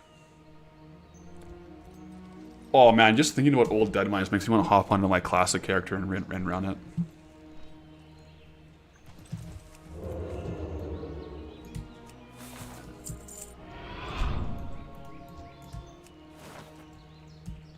Warrow's 87 with the Twitch Prime, thank you.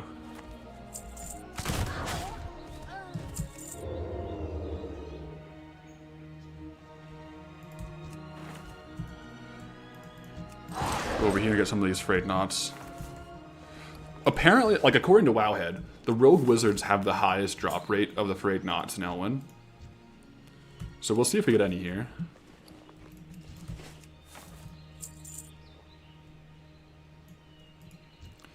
Eagle, because of me, you're doing the 100 kill creature each zone challenge in Classic Anniversary. Ooh, how's that going? I will be doing more of that one. More of that challenge. And I will do a poll probably later on the stream on if you guys want to see that on the main channel or the alt channel. I've had a lot of feedback saying, why isn't this on the main channel? I'm like, well, I don't know.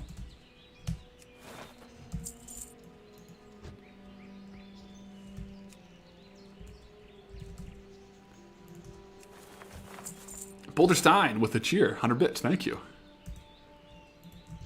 So yeah, we didn't even get any frayed knots from these wizards. And Hugnifar with the Twitch Prime, thank you. So right now, someone asked, are we going to be doing the fishing dailies in Stormwind? Right now we're only leaving Stormwind unlocked for the auction house and the bank, so I'm not accepting any quests or trading with any vendors there or learning from any like trades of people there until we unlock it one day. But that's a whole bag of worms to unlock Stormwind because of the profession trainers. So right now it's really just for the auction house. Theoretically you could do this challenge with just vendoring, but we would still be at like 2,000 gold. We can actually see.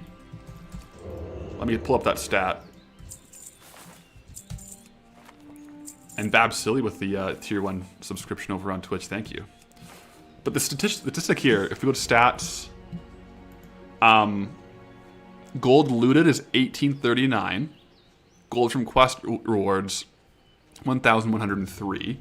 So that puts us up to like 3,000 gold looted in quests. What about vendored? Vendored is 790, so we'd be at like 3,800 gold. Of course, a lot of the items that we've been selling on the auction house we would vendor, so we'd probably be at like just raw gold, like 15k. That'd be crazy to do it without the auction house.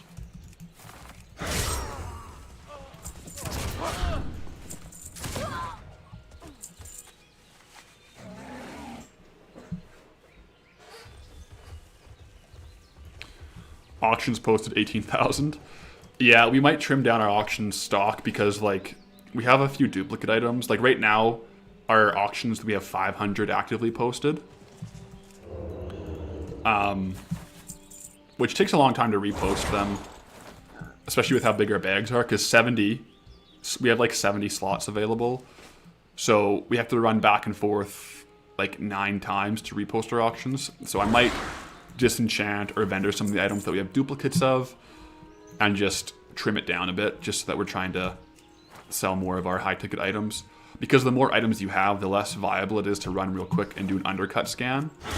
So I haven't really been doing undercut scans. Whereas when you have like 150 items on the auction house, undercut scans are a bit more viable to do.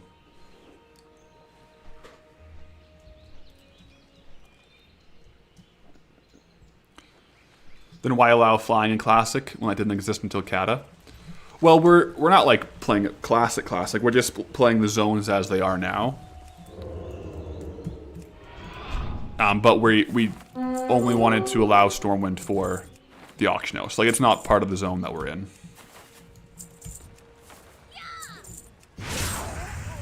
What's an undercut scan? So on the auction house add-on Trade Skill Master, we post like hundreds of auctions per day, and then people will come in and post an auction for cheaper than we have listed. An undercut scan lets you scan your posts to see if anyone has posted cheaper than you, and then it will cancel that auction so you can repost it and be the lowest price on the auction house.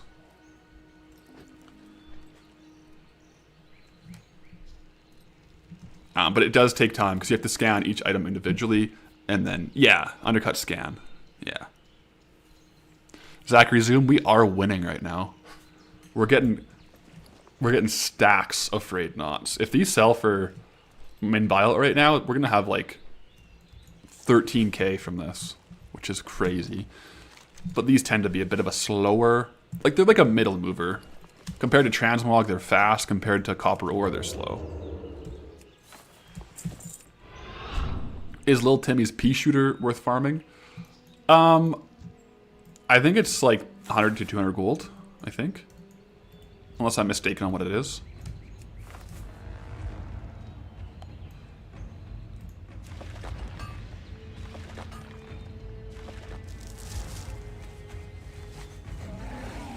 Yeah, Craig was saying that you could unlock one feature installment with each zone unlock randomly. That's not a bad idea. Mm-hmm.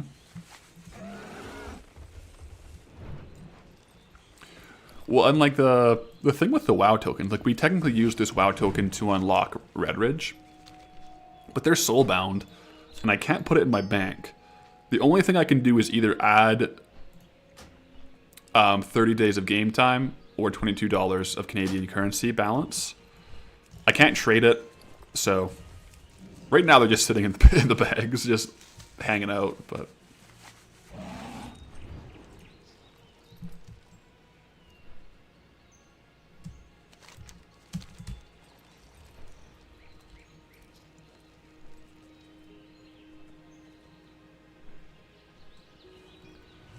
yeah, you're exactly right, Fox Lives You. With undercut scans, you gotta be careful. Like, the add-on, you can set your parameters to how much you're gonna post. Like, if someone undercuts you by a large margin, you might not want to cancel it to repost there because it's just dropping the market value. So you bake that into the auction house like algorithm if then sequences where if the current, like you basically set a minimum price you would post an auction for.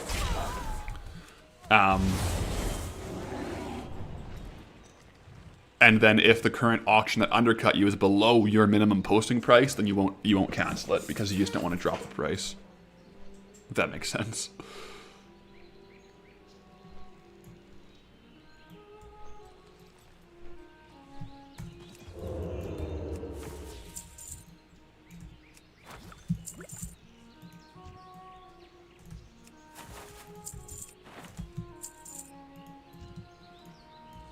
Oh, this music is so good. Do do do do do.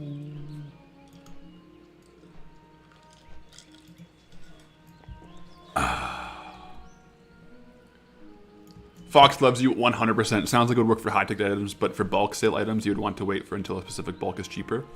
Yeah, I specifically exclude, I should have clarified that. I exclude trade goods from my undercut scans. I post those manually. Because, yeah, if someone posted, like, you'll see a situation where there's like 10,000 copper ore on the market. 99% of them are like 4 gold, and then there's like 2 posted for 1 gold, 80 silver. You would have a real bad day if you posted your stack of copper ore for 1 gold, 80 silver. So yeah, you're 100% right. 100% correct. Gary Benson, why are the frayed knots good again? They've always been good. They've actually kind of climbed back up in price a little bit, but we hadn't been farming them because we've just been really exploring Red Ridge. But we're at a point in Red Ridge now where we are kind of spinning the tires a little bit. So we're using some of our old farms as well from Elwyn to help unlock the next zone. So we're bilingual now between Elwyn and Red Ridge. Hello. Oh, why are they worth gold? You can use them at the trader in Erebos to buy a battle pet. That's why they're worth. That's why they're worth a good chunk.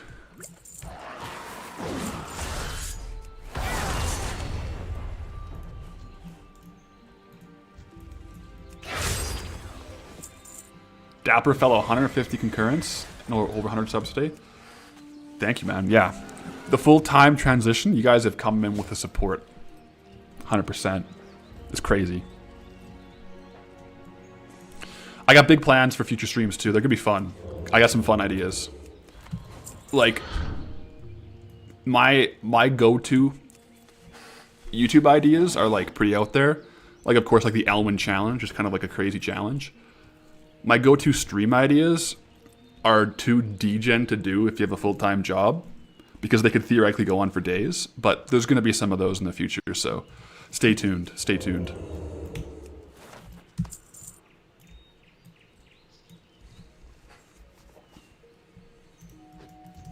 Oh, I killed that guy. John W, 24-hour streams. Oh yeah, we'll go more than 24 hours sometimes, that's for sure. Oh yeah. I like that idea. The thing with YouTube, though, is the stream caps at 12 hours. So if you do a stream longer than 12 hours, it won't save the VOD. So you have to, like, schedule, like, 12-hour segments. Whereas Twitch, it just lets you stream indefinitely, which is freaking awesome. So, I mean, if you're... I mean, that's why we stream on both as well. Like, right now we're live on twitch.tv/PathalerixGold. And also on YouTube. So if you prefer watching on YouTube, it's live there. If you prefer watching on Twitch, it's live there.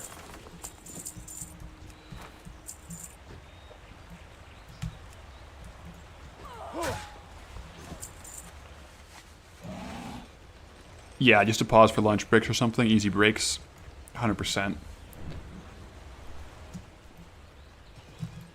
Yeah, I won't say... I got so many ideas for those kinds of streams, though. I won't say what they are until I do them, but...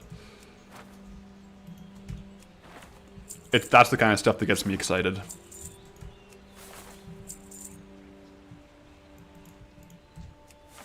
Craig Hurst, if you may ask, how long do I find the really high-end auctions take? The really high-end ones... Like, there's tiers to it, right? So... The way I visualize it, if we had... There's like the ultra rare. Like the ultra rare, rare... Well, let me think. Like if you had like, I don't know, like bronze, silver, gold, diamond. Like diamond is like ultra rare. Like we're talking Papal Fez, T-Boo's Blazing Longsword, things like that are like 800 to like 3 mil. Those will take a long time to sell. Unless you drop the price a bit. But we're talking like, it could be anywhere between 1 month and like 3 years. Then like the things that are like between like 200k to like a mil. Those are very variable. It depends how many are on the market. So what you might want to do if you got a rare item is check on Trade Skill Master to see how many are posted and what they're posted for. Because especially with transmog, what a collector will do is if they know an item they want to get, like let's say someone wants to buy the T-Boo's Blazing Longsword, they will probably, if they're going to spend like 1 million gold on something, they'll go on Trade Skill Master and see which is the lowest priced across the region, transfer gold to that realm and buy it on that realm. So if you're not the lowest priced on the whole region, you're probably not going to sell. So there's a bit of nuance to it. And then things that are like below 100k, like 20 to 80k, it depends again on like the region pricing, but those are more like maybe like 1 month to 1 year. And then below 20k moves faster. But it really depends. It really depends on the item and how many are posted. Because like super rare items, there might be none on the auction house and someone's been waiting for it to come up to buy, and you might sell it first day for like full price. It's just really hard to say. And Mumbling Manatee, thank you for the Twitch Prime. Boom, boom, boom. Sorry, I get too hyped sometimes when I take down the Defias. No worry, Craig. Yeah. It's a very nuanced... Transmog is very nuanced. But also, it's just like you could randomly have something sell for no apparent reason. Look, another copper ore. Rank, by the way, congrats on being able to go full-time content creation. You wish the best for the future. Thank you. I appreciate that. I'm just very excited to be able to put like my full focus and attention into the videos and the streams. That's gonna be. It's like not even joking. Like if I could craft the perfect job, it's 100% it. Like it's like the pipe dream job that just somehow worked out. Zach, resume. You're in game. I think I probably just passed you.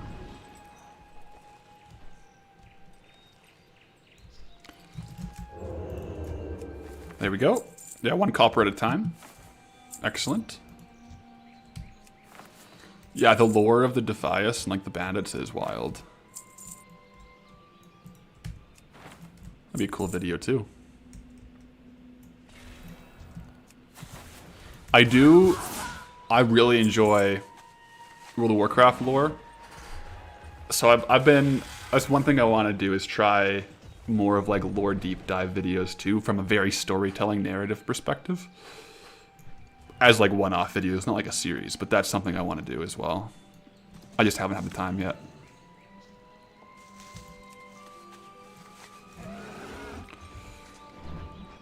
Would I ever consider doing a classic version of the challenge? I would definitely consider it. It wouldn't be right away though, but I would definitely consider it. Jeffrey, yeah, we gotta go back to Elwyn for some of the higher rates.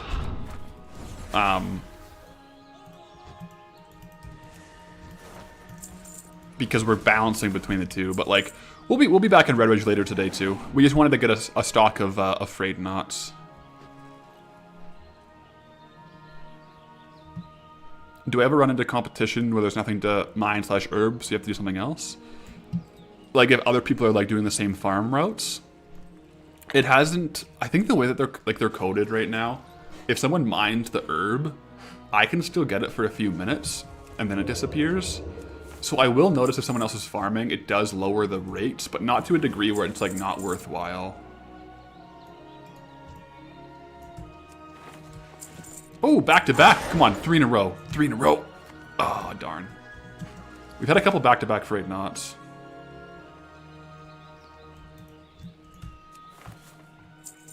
Hellrider. As someone who found this channel through the challenge, did the popularity of the Goldbound series contribute to being able to make the decision to go into content creation full time? Oh, 100%. Like, it's crazy. The lore behind the channel, before episode 1 of Goldbound, I hadn't posted for 4 years, and I had 400 subscribers. Like, literally 0 cents earned from the channel. Then Goldbound popped off, and it made it viable. Oh, Classic Goblin 42. I didn't know that. He's saying that 10 people can get the herb or the ore before it vanishes. That's crazy. I didn't know that. I thought it was a timer. So apparently, when a new node spawns, 10 people can get it before it disappears. Interesting. That's actually... I learned something new today.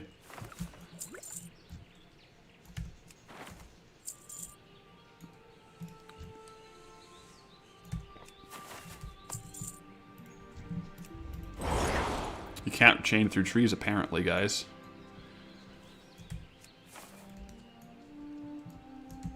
It might be a time. I don't know how it works. It might be a timer. They do tend to change things, like when they freaking patch the flying while or mining while mounted. Ridiculous. Was Guzu the first guy to bring attention to it? Guzu was definitely the first guy to like react to it. That was super cool for me too. I remember seeing he made a react video. I sat down to watch it. That was so fun. I was just vibing.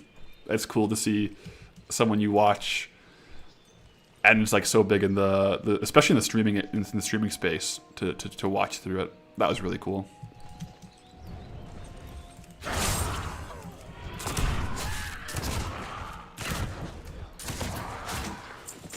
Loyals too with the Twitch or the tier 1. Thank you.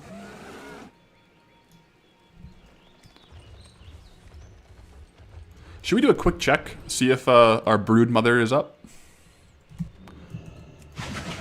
We haven't sold our first Broodmother's Carapace, but I would accept a second one. I'm not gonna lie. I'm not gonna say no to a second one if she's up. No, she's not up. That's okay. Oh. Twitchy Bear, you found the series today and binged it. Oh, that's hype. I love that because like I remember watching a lot of like RuneScape series when I found them and just completely binged them. So I'm glad that you could have a similar experience on the Goldbound series. That's really cool to me.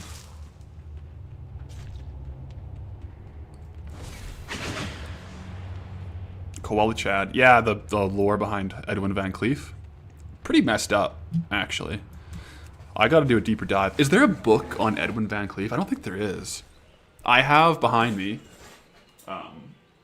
Shadows of the Horde, Vol'jin. Very cool video, or very cool book. Arthas. And yeah, those are so, I used to really love reading the WoW books. Can I have War Mode on in these older zones? Yeah, you can.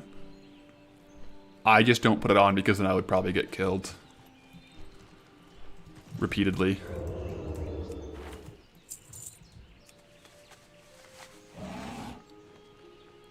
Fox loves you. I wonder if with flying enabled, could you get close enough to the mountain to slash target Broodmother for faster checks? I wonder. I don't know if you can. I could try it. I could test it out by seeing if I can target a like a kobold in there.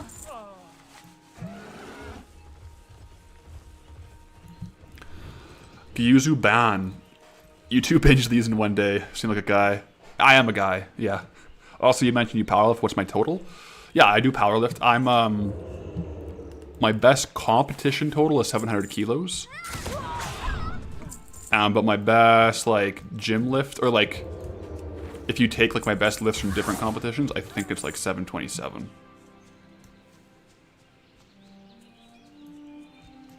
And I compete at 93 kilos and 105 kilos. But my best total at 93 kilos is 670. And then 700 kilos is my best 105 total. But let me tell you, now that we're just playing video games, that total's going to go up. Because we're just going to be lifting and playing World of Warcraft. Come on. We're going to get so strong. I'm excited for that.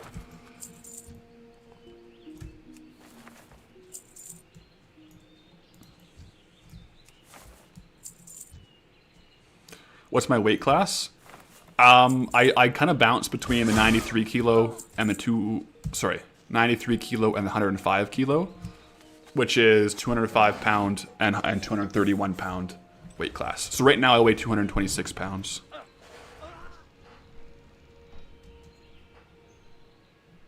A 1,000 kilo lift total by the time Goldilocks series is over. Basically win worlds. If I could total 1K, I would win worlds in my weight class. I would love that. I would be there for it. We have some potential stuff cooking for the powerlifting too. So, yeah. Height, I'm like 186 centimeters, which is just below 6'1".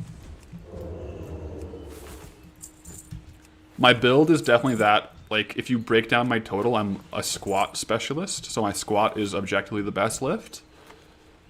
And then my deadlift is okay, and my bench is very bad. Comparatively. Like, it's a good bench, but compared to my squat, it's like amateur.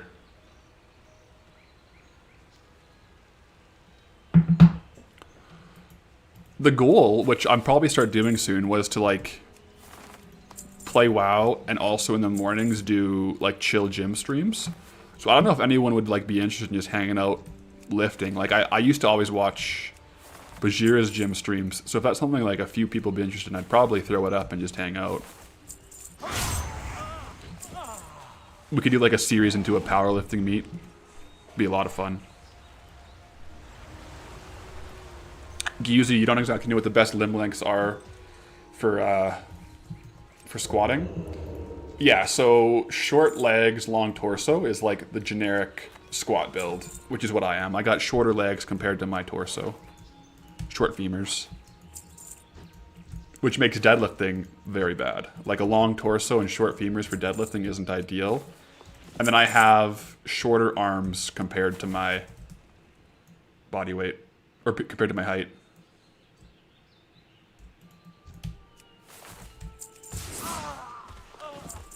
Zeus with the Twitch Prime, thank you. Ain't no WoW player interested in a gym gang. I think it's definitely like a subset. Like of if you pulled like 100 people that play WoW, like maybe 10% are like super into the gym. Geez, bet do I have a public Insta or X account? Not yet. I'm gonna make one though. Yeah, there's actually like if there's a pie chart, or what's the word? Like the two overlapping circles. Not a pie chart, a Venn diagram. There's definitely like an overlap between WoW players and meatheads. Yeah, geez, bet we need the. It's on the to-do list. We got to get the Discord up first. And then Instagram and Twitter. Do I handstand like Zaryu? I don't. I watch a lot of Zaryu though. I love Zaryu. Yeah, I follow Zaryu on Instagram as well. He's always posting his meals and his morning runs. I'm like, hell yeah. Gets me hyped.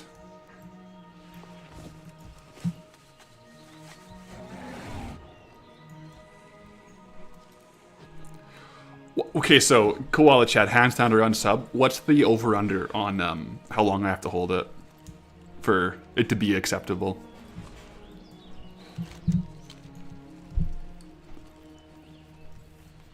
What's the over-under on that?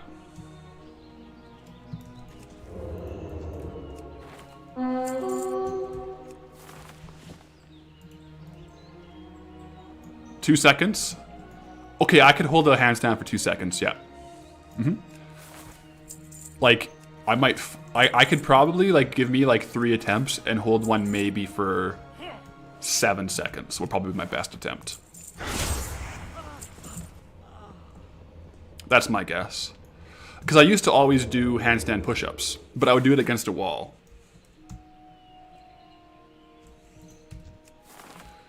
Have I seen the Danish junior world champ in powerlifting at 105? Yes, he's crazy. Man, the 105s are insane now. 105s and 93s are getting so competitive. It's scary. Like, I'm strong, but like if you compare it to the world stage, I'm like miles behind, man. I'm like, I can show up to a provincial meet and like contend for podium, and I can qualify for like regional meets in Canada, and like if I really trained, I might be able to qualify for nationals. I've only gone to nationals once, and they increased. Like in Canada, if you want to go to Canadian nationals for powerlifting, you have to hit a minimum qualifying total to go. And I only had made it once, but since then they've increased the total of my weight class, and I would have to hit 740 kilos now. So that could be a cool goal to train towards, though. Nikimi, natty? Yep, we're 100% natty here. Just Alberta beef. Lots of Alberta beef and rice.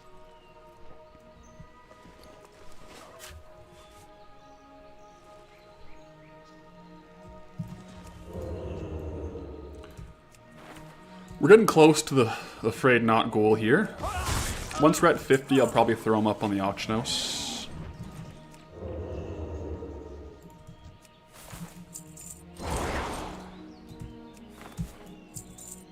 Since you can spend more time on YouTube now, does that mean more frequent episodes?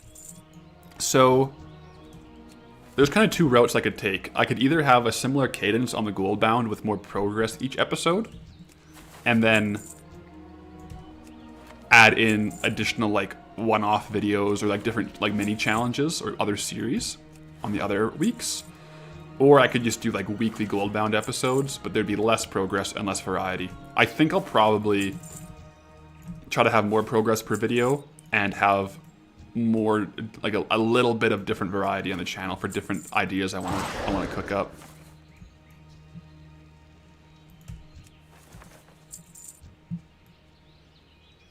Shining Forest King, you want some Alberta beef? You heard it's top 3 in the world? Yeah, it's good. I like it a lot. Personally.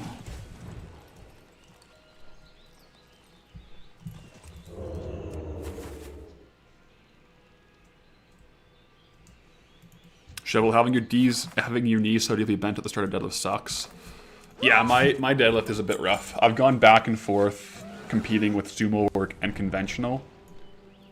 I can lift more conventional, but I can train without injury more frequently on sumo. So it's a bit of a trade-off. GSBet, thanks for the stream. You're heading off to work now. Have a good day at work, man. Thanks for tuning in.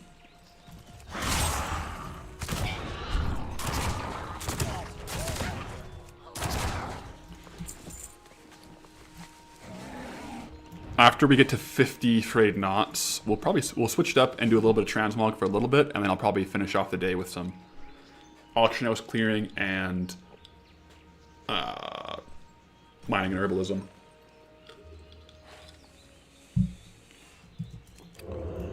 Oh yeah, crazy. We're capping these Defy Us.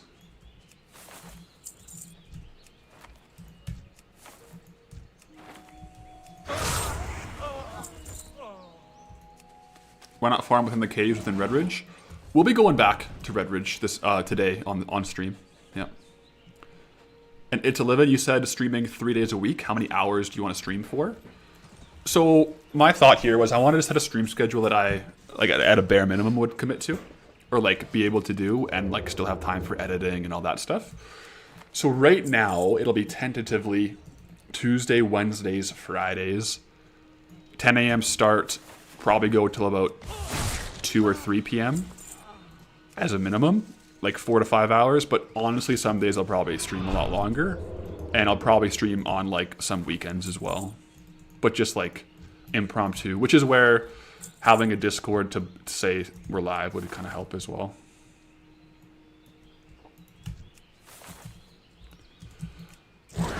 But I guess the minimum would be like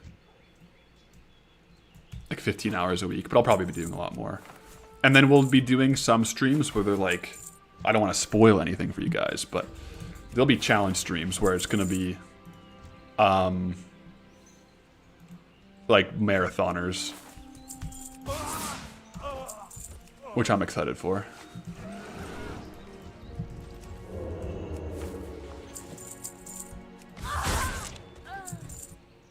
5 to go. Yeah, 4 to go now.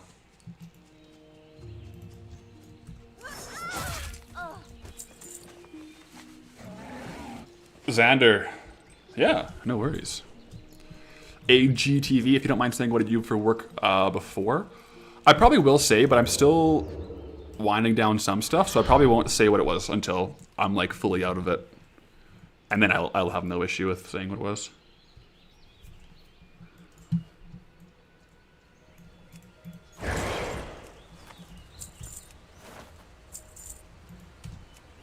Thomas Kraus, yeah, we've been like working in the live streams lately. It's a fun way to do the challenge and interact as well. Koala Chad, professional Giga Chad? Not exactly. Jacob, I was a stripper calling it. Not a stripper, unfortunately. That'd be cool. I thought about it, but I didn't do it. I watched Magic Mike one time and I was like, you know what? Hold on for a second. And then I didn't do it. And then I watched Magic Mike 2 and I was like, you know what?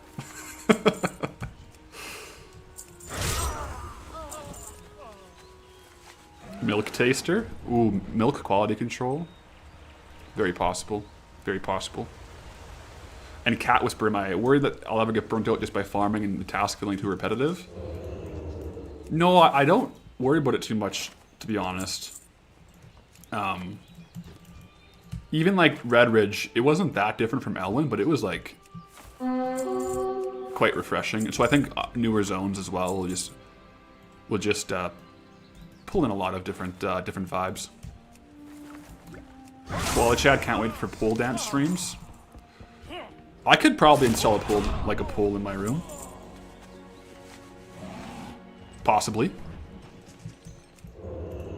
Go over to Goldshire, make some gold real quick. Uplink 427 gets it. Awestastic, seeing that WoW is suing Turtle WoW. Yes, I saw that. I haven't got any chance to dig into it. I do want to like watch some of like the videos. I saw Guzu made a video on it. I want to watch the videos, and I might, you know, synthesize it a bit and make my own opinion.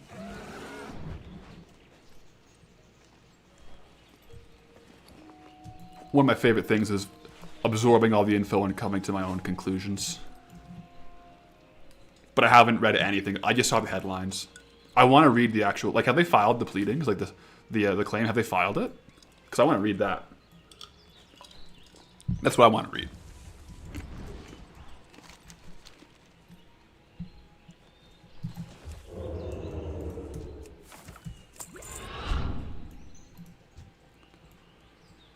Jintha, you're about to finish your Mulgore locked challenge. Ooh, that'll be a fun one. Are you posting a video about it, or are you just doing it for yourself? Because I'd be interested to see what the meta farms are in Mulgore. All right, 3 more Frayed. Oh, 2 back-to-back Frayed knots there. 2 more now. I thought we were just about to speed around that last 4, but I got a little excited. Okay.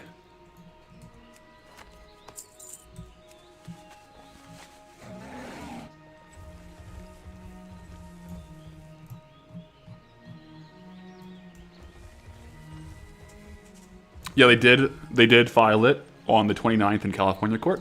Okay, I'll probably read that.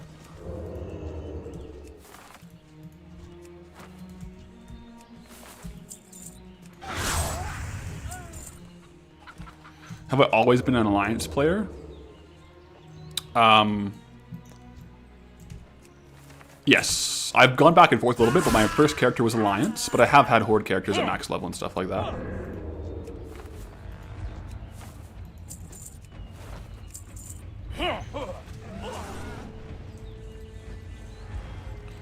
Do I like ketchup potato chips since I live in Canada?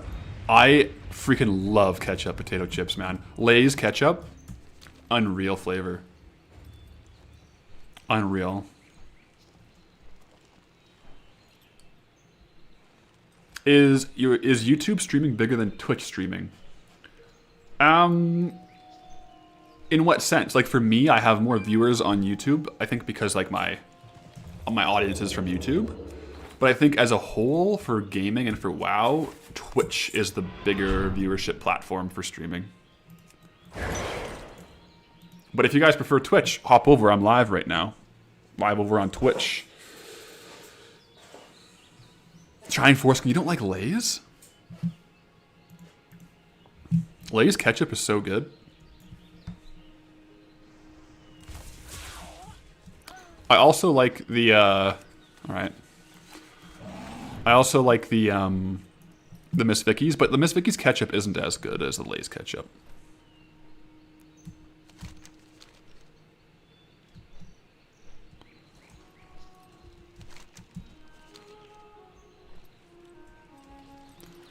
Seth Colbin, you'll pass. Nobody should be subjected to 3 minutes of ads for 5 minutes of gameplay. I have my Twitch settings to like the lowest I can for ads, so hopefully it's not too bad over there. But I think if you do have Twitch Prime, I think you don't get ads, right? But yeah, I mean, some people they crank the ads on Twitch and it's a bit crazy. But you have to have like a certain amount to not have pre-roll ads on Twitch. So I have like the minimum.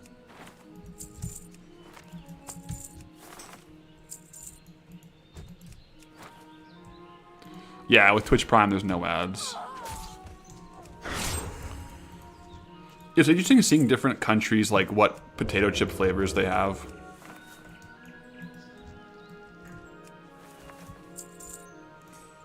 Because like my favorite here, that I think are Canadian, is ketchup, and all dressed are like my actual 2 favorite flavors.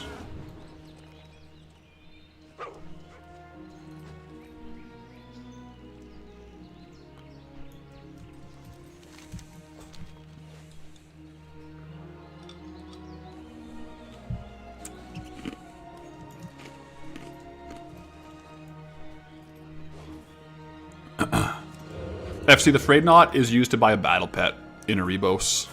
Oh, okay, one more. Come on, come on, come on, come on, come on. Back to back. One more Frayed knot will be at 50, and we'll move on to another farm here. Come on. Speed run it.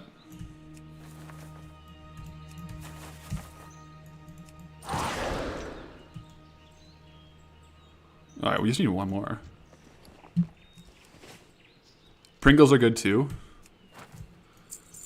Pringles I have to be in a certain mood for. Zachary Zoom, I won't be opening up Whispers in game. Just that opens up a floodgate, right? I heard that there's some PvP going on in Stormwind though, yeah. Fun fact, your WoW character is named Pringles.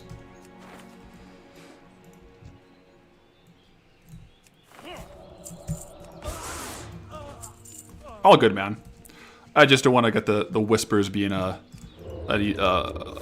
you know, in game. All right, come on, one more Frayed knot, and we're in the clear for the Frayed knots for today. A lot of item value from these though, because each stack at current values is like 260 each. Who knows what they'll sell for?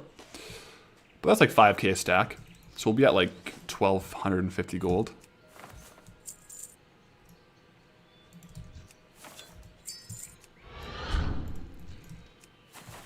Yeah, sometimes when people are killing the auctioneers in the trade district, I'll just go over the Dwarven district.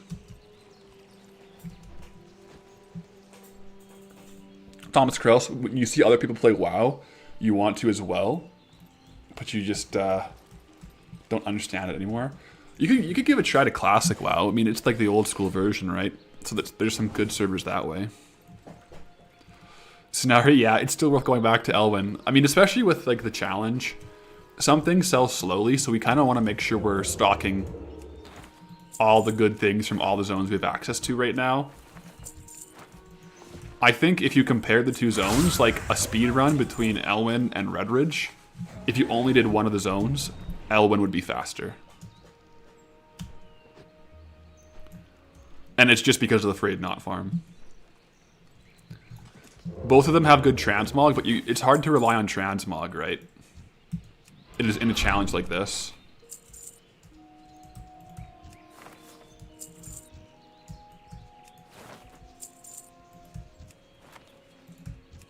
Come on. Just one more.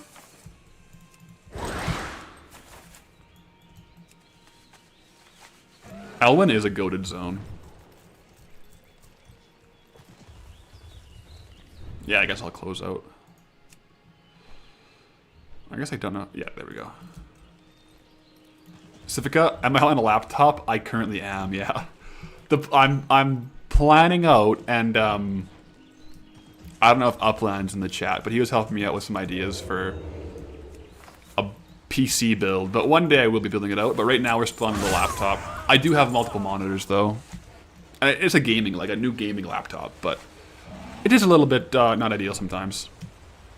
And Fnatic with the Twitch Prime, thank you. Let's see, come on.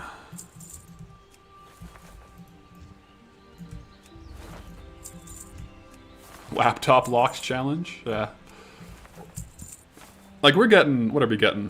165 FPS, and my monitor refresh rate is 165. So as far as the gameplay, the laptop is fine, but I do find when it comes to editing and storage, the rendering times on the laptop, it just gets so loud, it's so hot. So it would more so be for the editing side of things to get a new computer. And if I do, like Keegs is saying, for like newer games, like WoW is easy to run. Like newer games though would be harder to run on a computer, on a laptop. But the nice thing with the laptop is if I'm if I'm traveling, I can still bring the whole setup and I can edit wherever I am.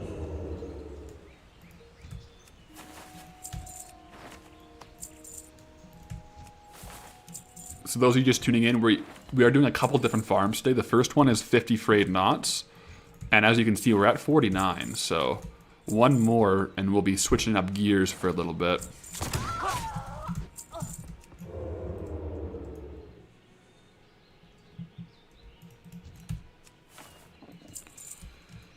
Am I going to have a schedule for when I post videos?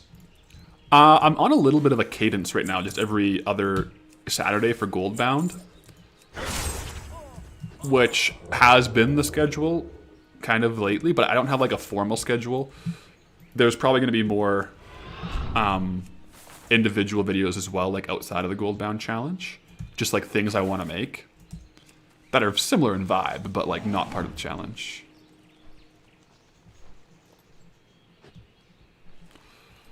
George Flisher, I don't know if it's been asked before, but if I thought about every 5 to 10 zones to let the roller pick a completely new zone rather than a neighboring zone. That hasn't been asked before, and I haven't thought about it. I don't know. I like the idea of it being the adjacent ones. Just for the map vibe.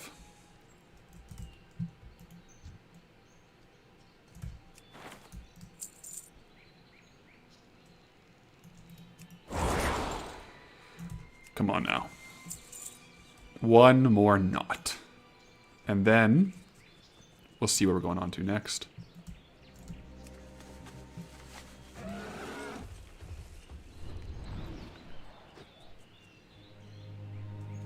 Let's see. My Skipper, thank you for the Twitch Prime. Greetings, Traveler. Oh, My Skipper with the follow and the Twitch Prime in the same minute.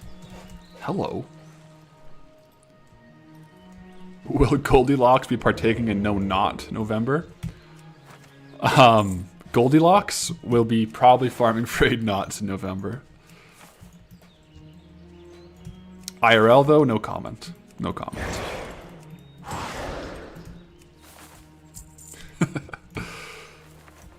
Posv, thank you for the Twitch Prime as well.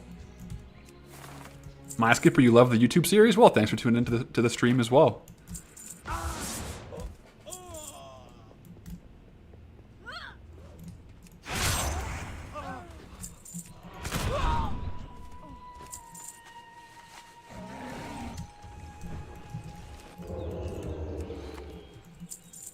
No comment is just a no in my book. Fair. I think it's a nuanced answer because I won't get into it. I'm married though, so there's different ways to do that that month. There we go. 50 frayed knots. So that took us like, how long have we been live for? 2 hours? 2 hours and like 10 minutes.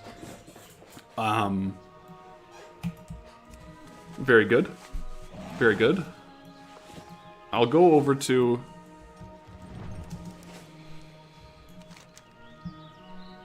the auction house to post these bad boys up. Q Rink with the Twitch Prime as well, thank you. And Possibly, I don't know if I said thanks already for those Twitch Primes, but appreciate it. Yeah, Borealis has a really good soundtrack. I also really like the Grizzly Hill soundtrack. It's just nice to restock these every now and then, right? Fishing chests next? Maybe. I think I might do a bit of a little bit of transmog for like an hour, see if we get lucky on some of the knolls. And then we'll see what else we do. Randful, thanks for the 100 bits.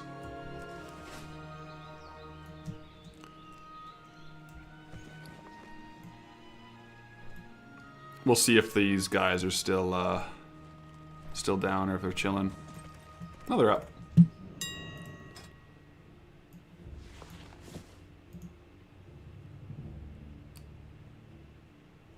Well, I'm just gonna go to the 350 because there's only 3 below that.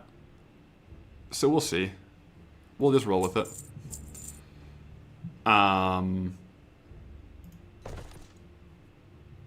of these I'm just going to vendor.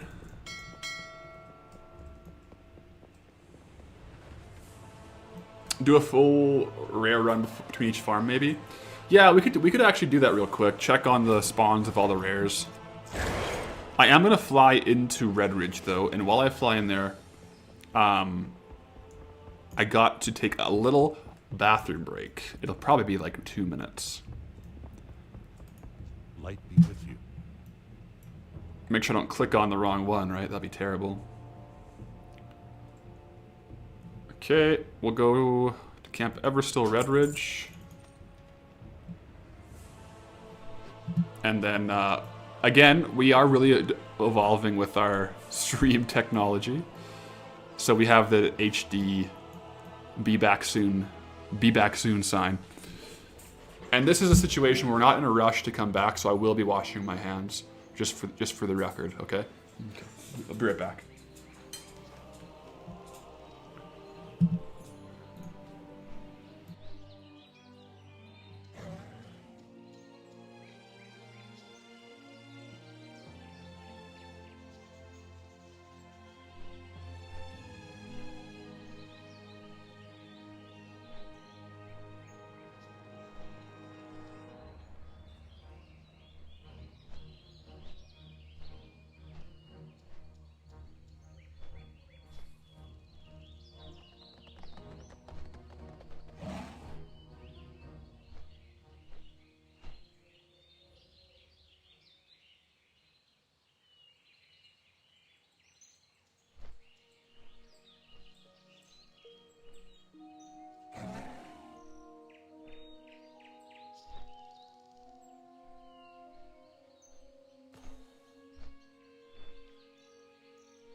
All right, we're back. I also grabbed an energy drink just to get the vibes going. Oh, and Brady, thanks for the super chat. 50 knots acquired. 100%. Back in Redridge. I think we will do a quick loop just to see if there's any rares up.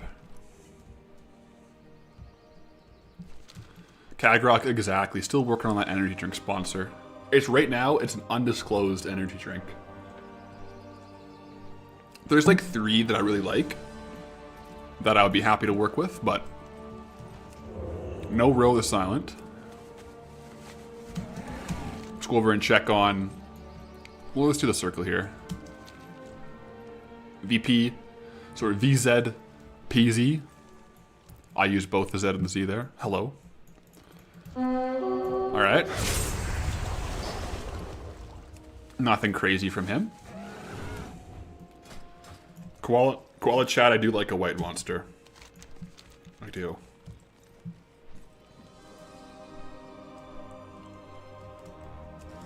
We'll just make sure if any other rares are up, just so we get a timer on them.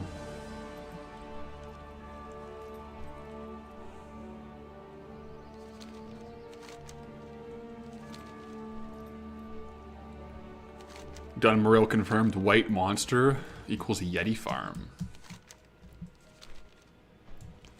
I could do that. Oh, here we go. Rib Chaser. Nothing crazy, but always good to tag him. And we'll check on Squidic and Chatter. Or, sorry. Yeah, Chatter.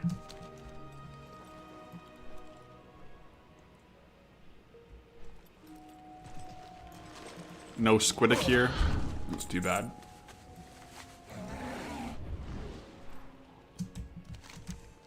And Chatter. Nothing. What about Kazone? What are my thoughts on Blizzard potentially having fixed the mounted mining bug due to the exposure from the series? Well, there's no confirmation that it was because of the series, but there we go.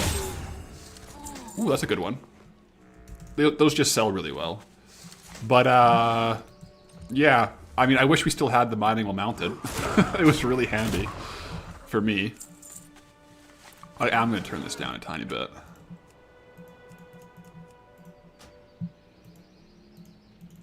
I mean, I get it, though. But the thing is, it was in the game so long that I figured they knew about it. But they just didn't want to fix it.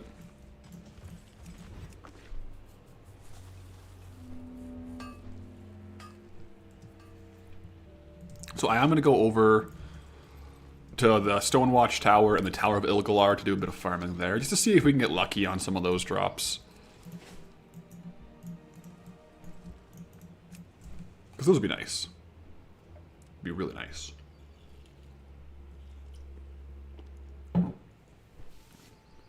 Can't you just use the engineering golem? Well, I have it, but it only works for herbs, and I also didn't unlock it on this character, so I'm not using it, yeah.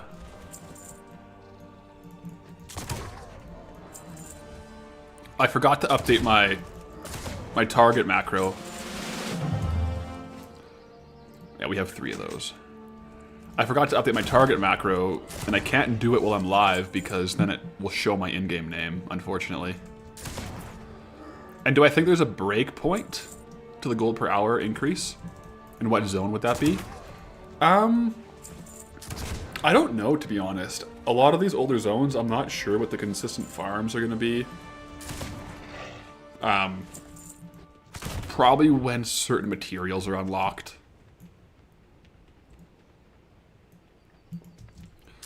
Matt, how does it feel that none of us knew about you a few months ago and here we are now? That's crazy. That is crazy. How does it feel for you guys? You didn't know about me, now you're all chilling in my stream. That is crazy.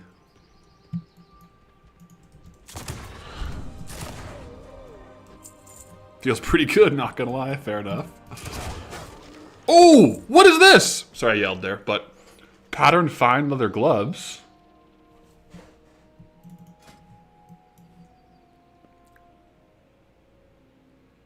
Okay, so they craft with light, cured light hide, light leather, and coarse thread. I'm gonna put that to the side just to see how much fine leather gloves actually sell for. Because it might be worth learning it and then crafting a whole bunch of them.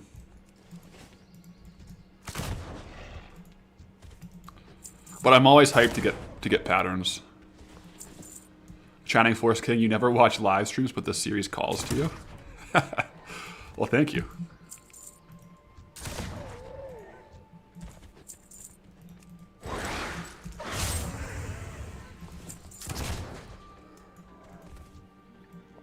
Have you already looked into what other items / other gold farming techniques other zones have to offer, or are you only focused on the current zones? I'm more so focused on the current zones. I have an idea for each zone what like is probably going to be viable, but I do the deep dive when I'm working on the actual zone.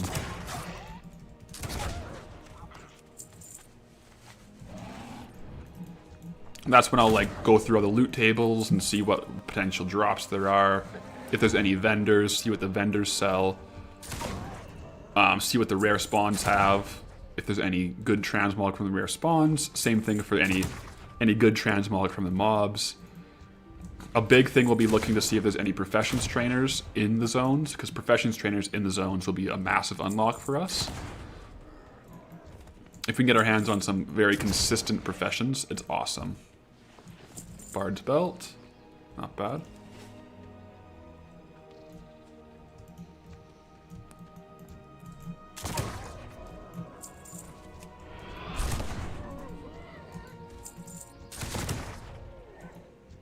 Okay.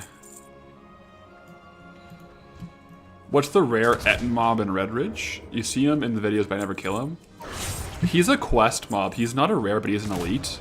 He doesn't really have a loot table, though. He's over here. And in the quest, you have to, like, help him get from there to here.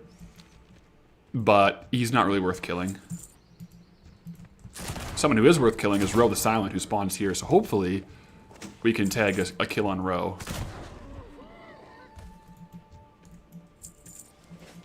How far am I from leaving Redridge? As far as gold, we're about halfway, but we are hitting the gas pedal on the actual total farm time and trying to lean in a little more into the consistent farms. So gold-wise, we're halfway. Time-wise, we're probably going to be going pretty quick.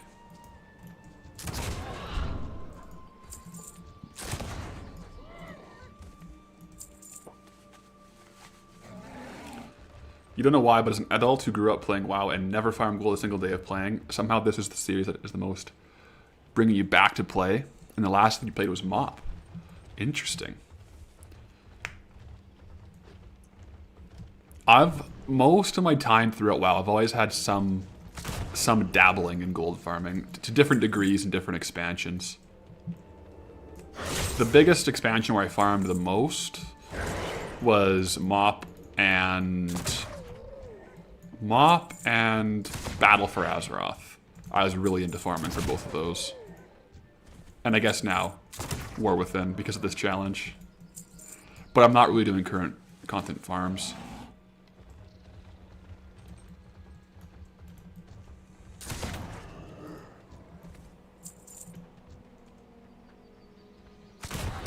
Is there a hidden vendor somewhere in the hills? I forgot what they used to sell. No, but actually someone mentioned that there is a vendor that patrols down here, so I might see if they're there. Like, we could get lucky and see them. I'll go look really quickly.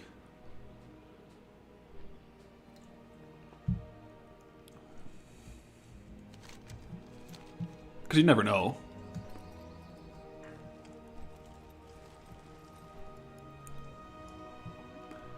Yeah, current content would be fun. And that's some of the ideas I have for, like, one-off videos that wouldn't be part of the series, but will be posted on, like, alternate weeks to when the series will be posted. I could do, like, an independent video on current stuff or auction house videos. So that's where the extra time I have now to create content, I can pour into both the challenge, but also into different ideas and different vibes, right? So,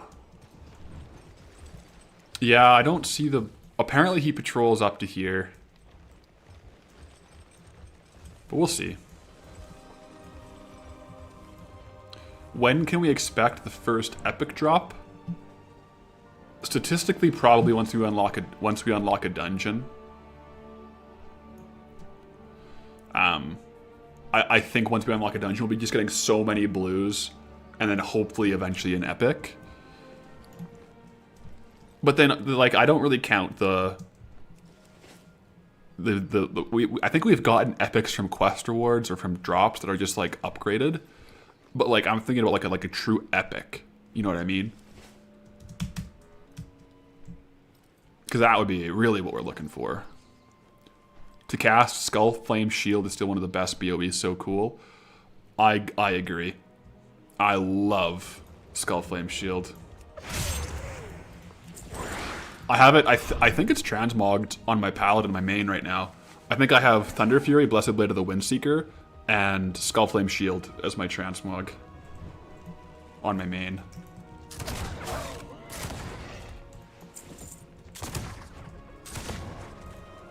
Which I do, now that I got more time to play, I do want to start L-Scan. Did someone say Thunder Fury?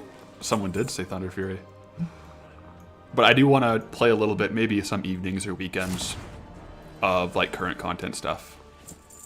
So, that'll be fun. You love that everyone has to say the full name for Thunder Fury? Yeah. I love just dropping the full one.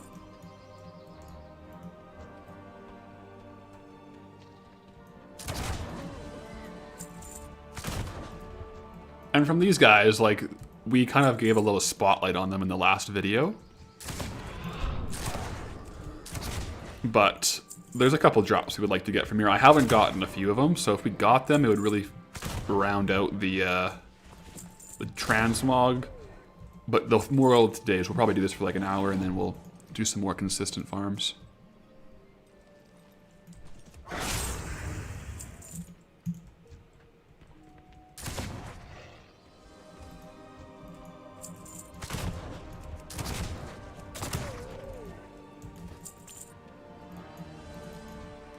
And these forest stalkers don't look too crazy, but isn't that where we got our epic or our world blue drop from? Edged bastard sword of the quick blade. Pretty basic look. Pretty basic look.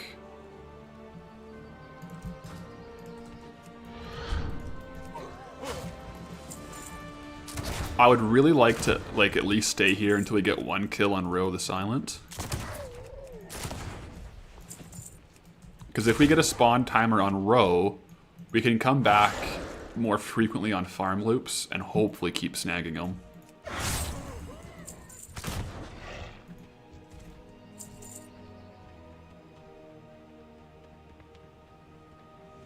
Do you know about the gnome vendor in the Eastern Orc camp?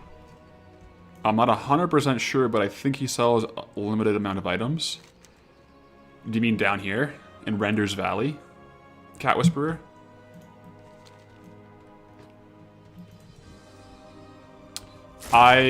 So I did not min-max it, and I finished the quest line here. And now it's phased, and I can't see any of the mobs or the NPCs. Like, if we fly over there, it's just empty. So I didn't know that there was a vendor there before we finished the quest, so I don't know if there is or not anymore. Yeah, same thing over here. All the orcs and the wolves, they are all despawned for us now that we finished the quest line. Yeah, that's too bad. 'Cause that's like a good like quarter of the whole zone is just gone.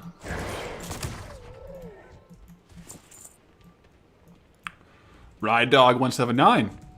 Catching me live. Yeah, thanks for tuning in to the live. Some patchwork leather boots. We don't actually have these yet. So we'll post those on the auction house. They have a market value of a good amount of gold, but the region sale average is 90 gold. So I'm not expecting to get a crazy amount from them, but it's always worth posting some of these grays.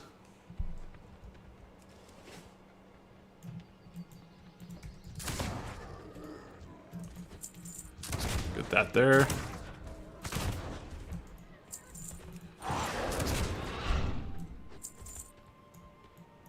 There's another vendor closer to Kazan. I'll have to look around. And it's tough too, like when we farm these guys with like the world drop bugs, like we don't know how much that's affecting our drops and stuff. Because we could be missing out on some loot that would otherwise drop. We don't know. Oh, what's that?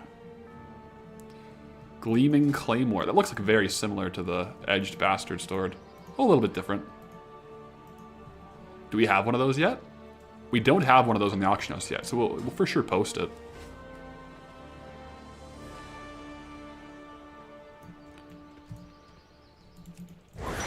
There we go.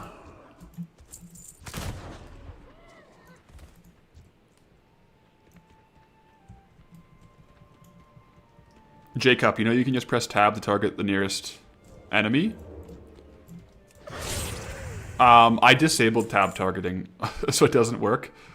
Just for like Mythic Plus, I do click targeting, so I don't untarget by accident by fat fingering tab. Infantry bracers.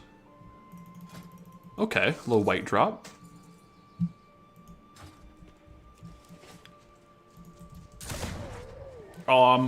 Craig, I'll have to check out that vendor outside of the cave later. I'll have a look. No row yet. Tiki the Alchemist? Okay.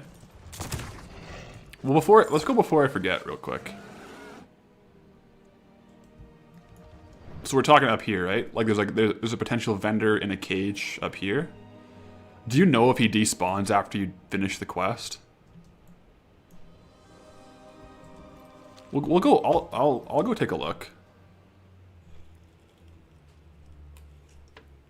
I'll go take a look.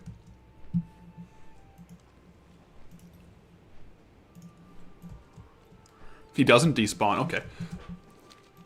So this is the elite that we were talking about. He doesn't really have a loot table, I don't think.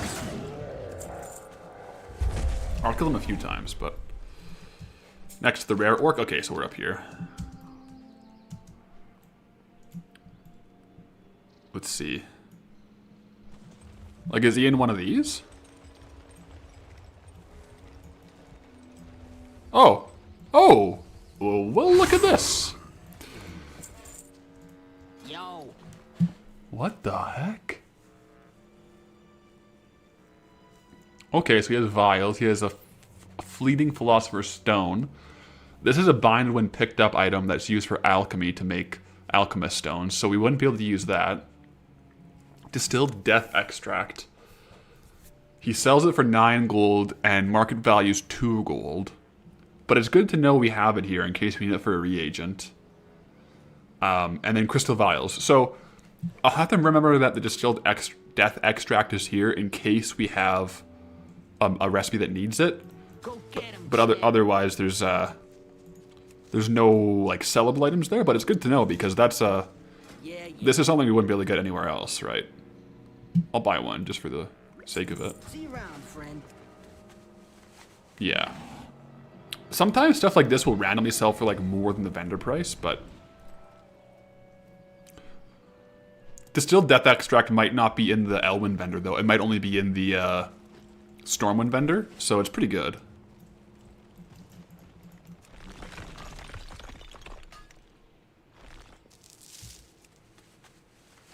Distilled Death Extract is the most energy drink sounding thing I've ever heard. Yeah, that would be a cool cool spin on an energy drink. I would drink it. I feel like it would give you a lot of energy.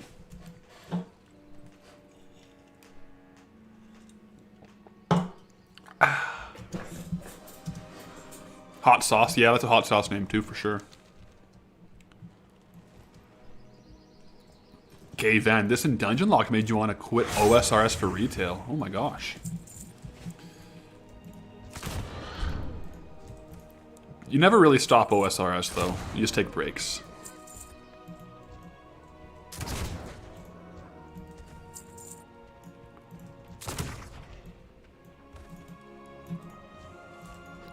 I got back into OSRS not too long ago. I haven't played in a few months, though. Pretty similar timeline to when the Goldbound started. Those definitely lined up a little bit.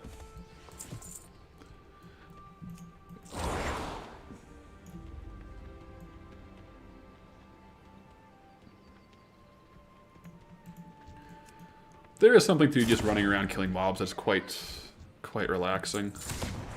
Even if it's with like a pistol or whatever.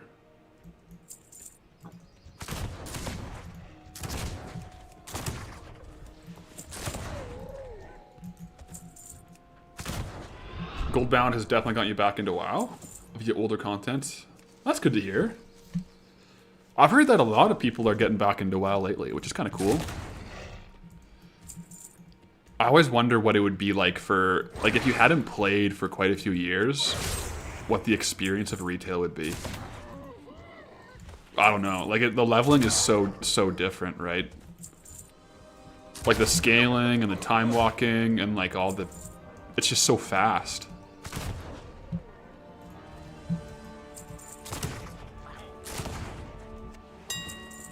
Inscribed leather gloves? We do have 3 of those already. We do have 3 of those.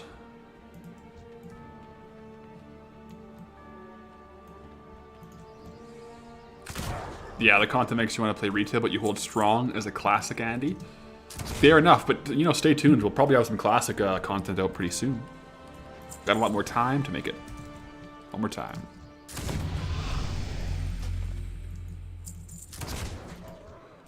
Yeah, I did hear that Turtle WoW was getting sued by Blizzard, so we'll have to stay tuned on what happens there. I'm not a private server player myself, but it's interesting to see what happens with those cases.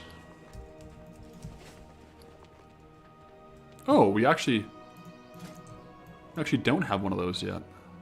It's a very, very, very low sale rate, and it shares a lot of appearances, so interesting. Hungry, you need gold tips for the war within. Farm copper ore and frayed knots. Yeah.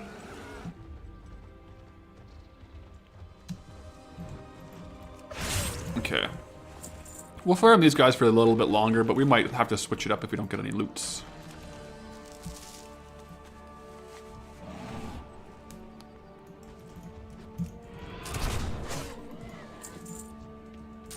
Yeah.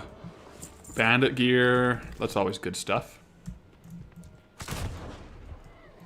You think WoW having an optional slow leveling mode or toggle would be fun for challenges or immersing yourself in the world a bit while doing Lore Master? Yeah, I definitely feel that. I mean, that's why I really like Classic. Because Classic has that old school leveling pace where it's just, you get so immersed into it. But I find I get the most immersed into Classic leveling when I'm playing with a few friends and we're all leveling around the same time, because you kind of always want to be the guy that levels faster than everyone else, you know? So when one of your friends is like level 31 and you're level 29, I might play a couple extra hours to pass them. And I find that is so fun. So I don't know if I would have that same vibe if it was like a slow level button in retail, when I know I could just turn it off and like boost. I think part of the Classic vibe is just like the unavoidable grind, right?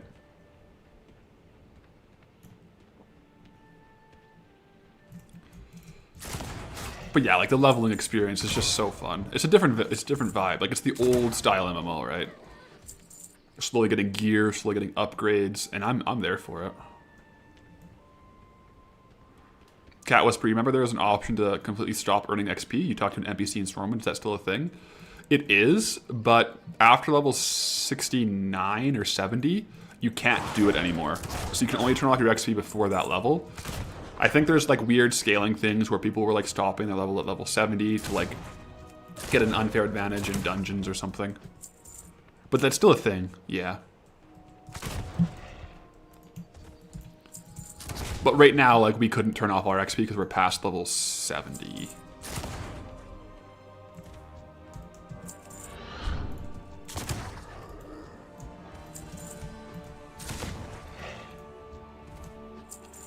Unfair advantage in group content.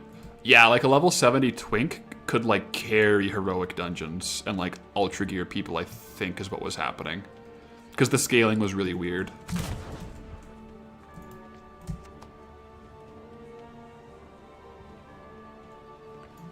Yeah, I don't know what the exact use case was, but there was some kind of weird thing where people were using like level 70s to stop their XP to like get a dungeon farming boost or something. I mean, back in Battle for Azeroth, they had the level 71 twink gear, which was really cool. Like Blizzard like made it a thing. Like there was epics that were level 71. It was fun. Or it might not have been. Ooh! Oh, boom! Let's go! The freaking Shadow-Eyed Scalper. Look at that. Look at that thing. That's a W. I got so excited that my dog came in the room. Look at this, Stella. Look at the Shadow-Eyed Scalper. Disenchanted? No, I'm not disenchanting it. No way. No way. Yeah, if I vendor sell it, I get 1 gold immediately. Yeah.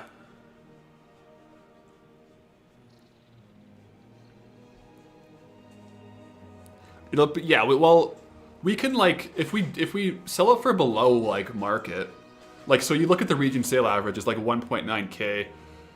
When I was looking at the stats, there was a lot selling around 15,000 gold, so even that would be really good for our series.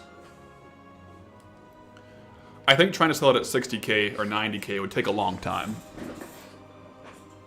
Dog stream when? We'll get a camera going soon. We'll have Stella on. She tends to pop in whenever we're here. That weapon is so ugly. Yeah, I mean, the thing is, if you look at the below, it says you have not collected this appearance. It says ATT, and it says Shadow-Hide Scalper, and there's no other items there. It means it's a unique appearance. So anyone who's trying to get 100% of the appearances in the game, they have to buy this one or farm it. Well, I guess the question is now, do we keep killing these gnolls or do we just go do a different farm because we got an item? Do we double down or do we equip it for 50 gifted on Twitch? We equip it right now? I don't want to equip it. We need the gold to get out. Get out of the zone. The dopamine though of getting a drop is so good.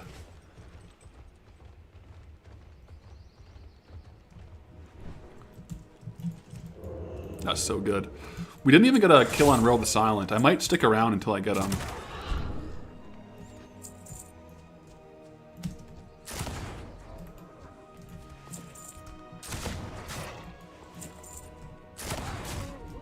Because Roll the Silent has some really big ticket items that I would love to get.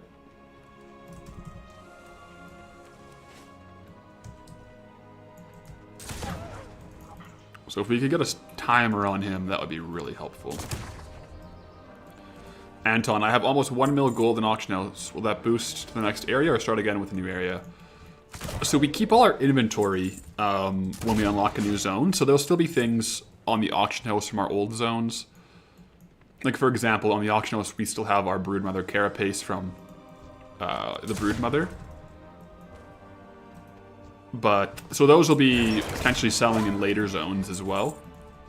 But we do try to trim down the auction house and like keep only like the bigger items or like one of each of the mid-tier items as we go.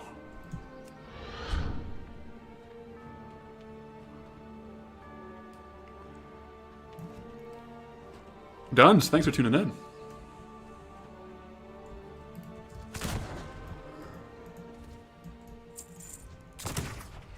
Your loot knowledge is far outdated, but back in Wrathlish King, it appeared as if things like world drops weren't limited to the server, it was shared between servers. Could never confirm, though.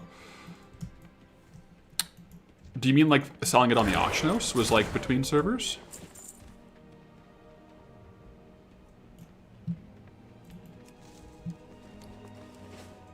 I'm not sure how it worked in Wrath. Because back in Wrath, it was very much like server-only auction houses and server-only guilds, right? Whereas they've opened up like the in-between stuff more so lately.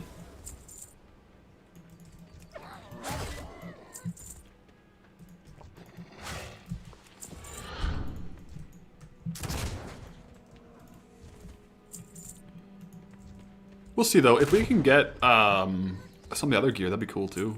Like the mace, the Shadowhide mace would be cool.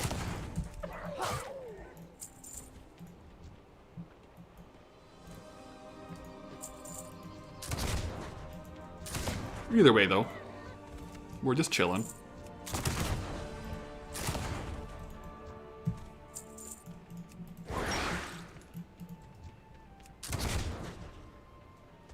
Tasty Turtles, you've been leveling with your fiance over the last few weeks. It's been so much fun to play together. That's legit. What, are you playing on Classic for leveling?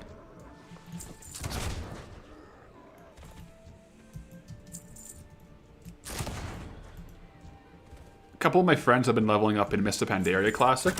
I've been wanting to join, but I've just been super busy with finishing up my other job and editing. I haven't been playing Classic, but nowadays I might actually have time to play with them. So, I might have to power level up to them, see what level they are.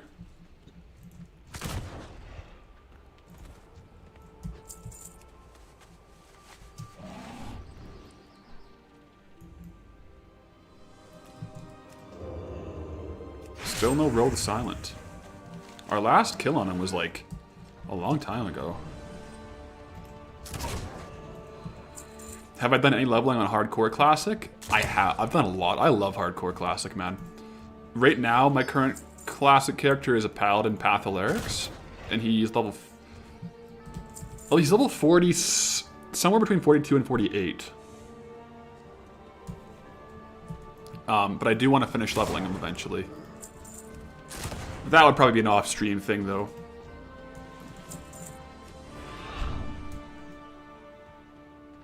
Shining Force King? No, 100%, yeah. Imagine saying I have time to play. Yeah. To play Classic. Because MoP Classic, I really played a lot of WoW in MoP. So I think that'll be very nostalgic as well. The original Classic, for me, back when it was that same era, I only ever really got to level 40. So the 1 to 40 is very nostalgic for me. Buccaneers. There we go.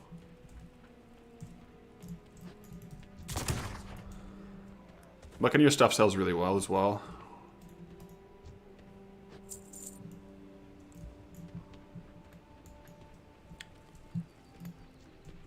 Paul Scion, thanks for the Twitch Prime over on Twitch. Appreciate you for tuning in and giving the Twitch Prime there. Yeah, Duskwood questing in Classic is so cozy. Oh hey! Serious Ugu with a Twitch Prime started a hype train over on Twitch, so thank you. We'll see if we can get a couple more drops before that hype train's over. Hopefully. Hopefully. Do I mainly look at Twitch chat? No, I have a... like on my end, I have the chats melded on a separate app. So I see both at the same time.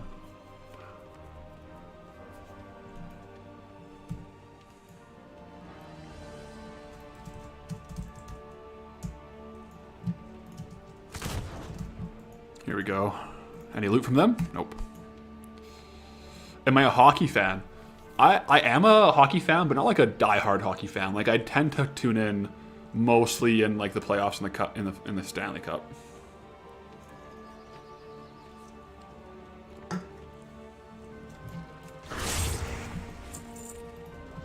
You've been binging the YouTube series and now you're gold farming yourself instead of saving the WoW world. Gold farming's a really fun way to play it, isn't it? Ooh, we got a cloak at the same time. Anonymous Gifter just gifted out 5 subs. Completing the hype train, thank you. Anonymously, that's a pretty big baller move. Pretty big baller move. Is the anonymous gifter your name, or is that just like an anonymous gifter is like a didn't disclose the name? But thank you. That's awesome. Mark, can you manage to get the Shadowhide two-handed sword from those gnolls yesterday? Oh, congrats, man. It's so nice, like, knowing what drops you're going for and getting them. It's, like, one of the best feelings, gold farming.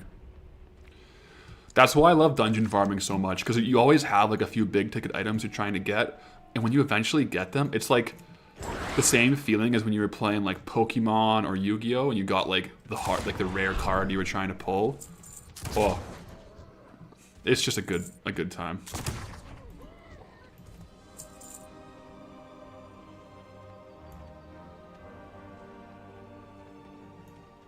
Anderson, the auction house in retail is interconnected. So trade goods is across all of the region, and then transmog is across the realm groups. So there's like a few realms that share the auction house with my realm.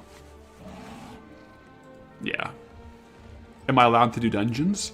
We are, but they have to be in the zones that we have unlocked. So right now we don't have any zones with dungeons that are unlocked, but hopefully we'll get like Westfall or Swamp of Sorrows or Dunmorrow or something, and we'll get a dungeon, hopefully next.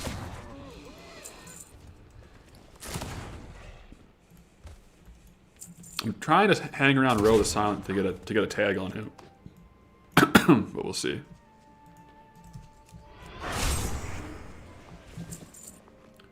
If we run out of inventory space, we might have to go ahead and post it all and switch up farms. Ghost, if you don't count Stormwind as one of your zones, will you ever consider doing stockades? Yes, but we'll have it unlocked in like a slightly different way. But we have a bit of a plan for it. Oh wow. We do have 2 of the simple bucklers. I think, like, personally, ideally, the next zone, I would love to go Westfall and then Duskwood. It would just be, like, a very, like, nostalgic, kind of, like, series of them. But we'll see what we unlock. I mean, it's randomized, right? So, I'm down for anything.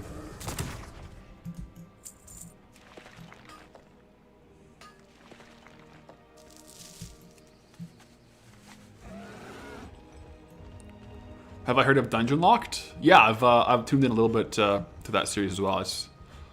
I like it. It's well done.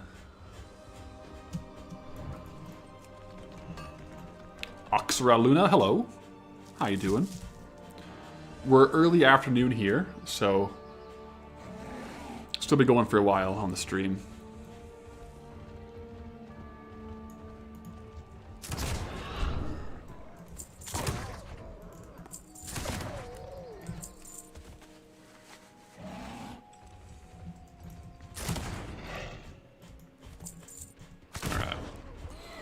Just a couple more inventory spots. Hopefully one of them is filled by a rare item, but if not, we do walk away with the Scalper, some Raiders, and some Bandit stuff, so it's actually not a bad little session here.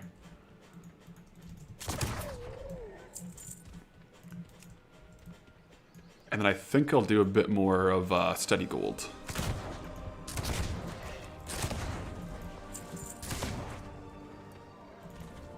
There we go.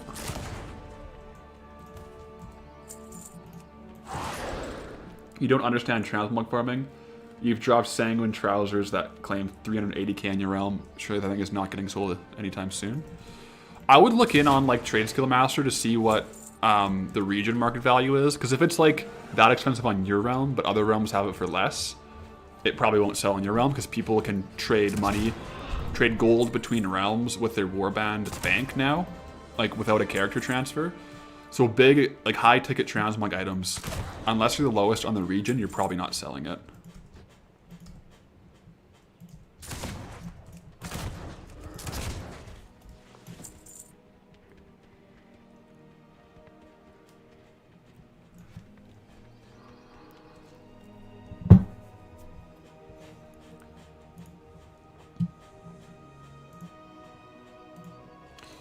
Yo, and thanks for the 5 gifted there for the hype train. We got the There's a little emote on Twitch. It's the balloon dog. I just drop it in chat there. What's my favorite movie / TV show? Oh, that changes a lot. Right now, I'm really excited for the new season of Stranger Things. I'm also watching...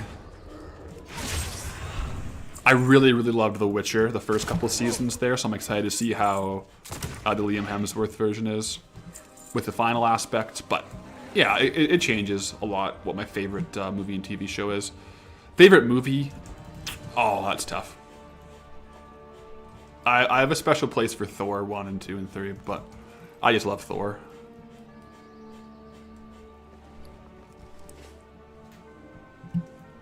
Okay. I wonder if we missed the spawn of this guy. I sure hope not.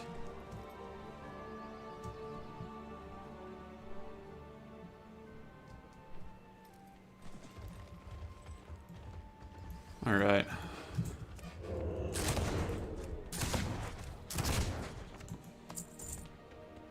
What's the world drop loot issue you've heard me talk about? So basically, after you kill a certain amount of mobs in a zone, you stop getting a large portion of their loot table, being like more of like the greens and like trade good items. So, and it seems also for me that like the actual raw gold from them decreases, and it happens after like a few minutes. You seem to still be able to get rare items and like the unique items from the mobs. So like the mace and the scalper doesn't seem to be affected by the open world farm issues, but the common, like the random BOEs, it's like the random green BOEs and the trade goods seem to get massively nerfed if you farm for longer. I don't know why. I mean, I don't know if it's a bug or intended by Blizzard to like combat like mass farmers, but it's been a thing for a while. Yeah.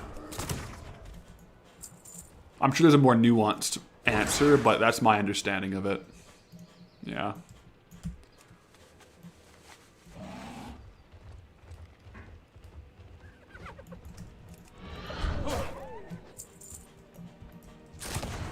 Lots of people ask about my favorite zones, but what one zone you actually don't enjoy too much? Where is it?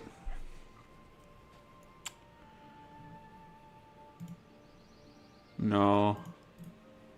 Where's the shear? Freaking did not like the shear. What the heck? Where is the shear?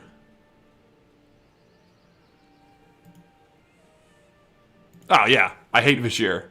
I don't like it. It's right there, yeah. Not a big fan. Not a big fan.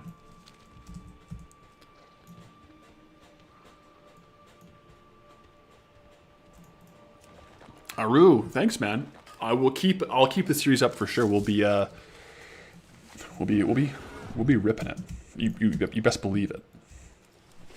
All right, if Ro isn't up yet, we might have to go sell our stuff. Yeah, I don't think he's up. I really wanted to get one tag in on him though.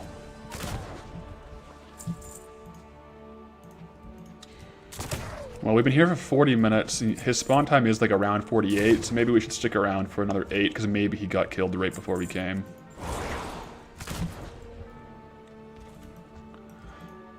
It's just really handy to get a timer on him if we're going to be playing for a few more hours.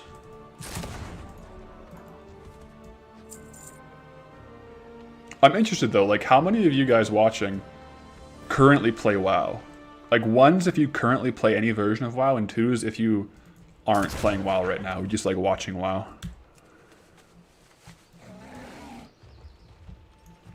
Okay, we got 1, 2, 2 2s, a lot of 1s though. There's quite a few 2s. Oh my gosh, yeah, there's quite a few 2s.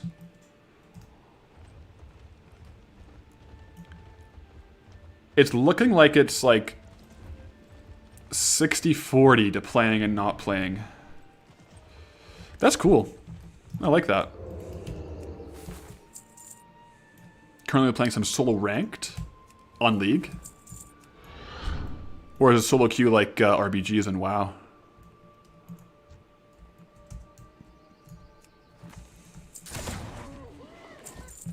scouting cape.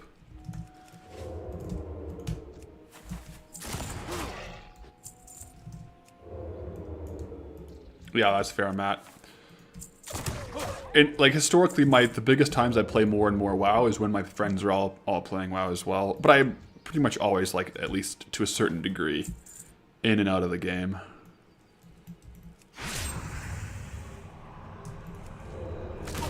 Bounce between shuffle and BGs. What are the queue times on retail now for solo shuffle and solo BGs? I guess it depends on your rating, right? But that is one thing I used to do a fair amount of.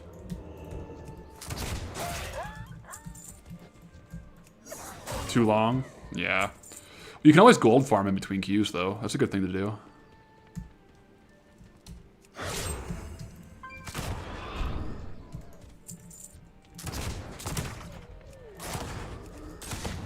Interesting. Yeah, so the split was like almost 50-50. Like maybe a little bit more people currently playing some version of WoW. But yeah, it depends. Waiting for a Legion remix before you resub, fair enough. That's cool to hear, though.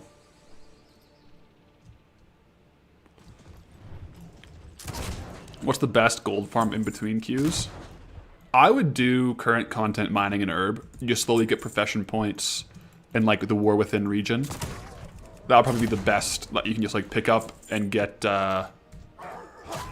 some loot in between where it doesn't matter how long the break is. Like if you have like a 2-minute queue, you still get a few herbs and ores, but if you have a 30-minute queue, you just get a lot more herbs and ores type of thing. So that's what I would do. It's Remy, congrats on going full time. Thank you, man.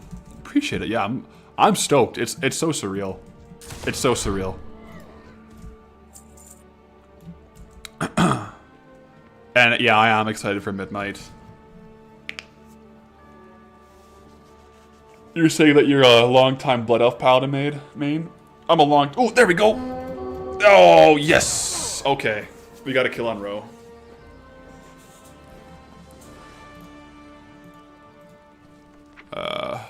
What the heck? Stopwatch. Alright. Are you guys ready for me to loot? We're really looking for the Black Venom Blade. This would be a very good pull. So let's go ahead and loot it. I might clear up a little bit of inventory space here first, though. Okay, I mean, it's not bad. We don't have these yet, I don't think, and they're worth 500 gold. But it is no Black Venom Blade. But it's a new item to go on the auction house. We tried. So far we have 33 kills on him. So hopefully we can tag a few more, because I do have a timer on him now. So I'll hang out here at like 45 minutes.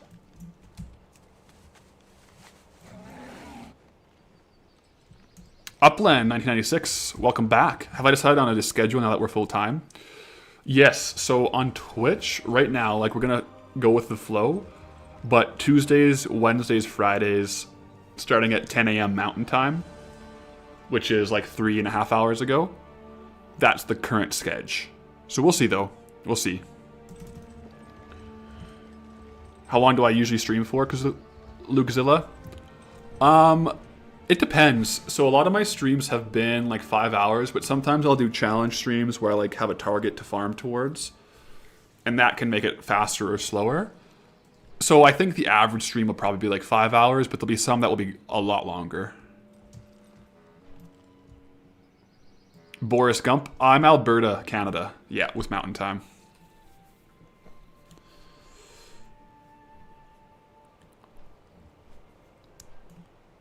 Yeah.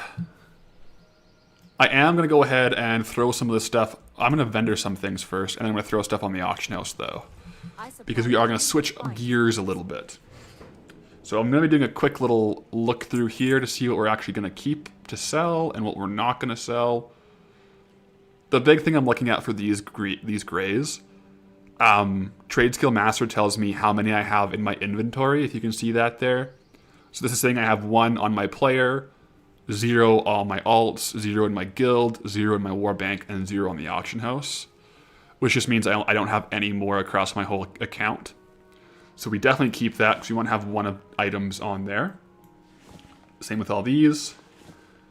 We'll get to some grays that don't meet that qualification. So for example, the patchwork armor here, I have one on my player and one in the auction house, which means I currently have one posted. So 2 for something like this with that sale rate I will keep because it's a 0.02 sale rate.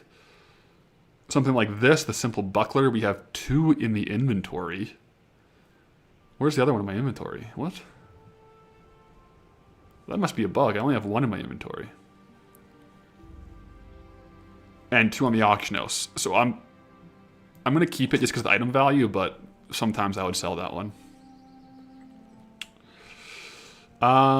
2 on player. We'll just keep 1 cracked short bow.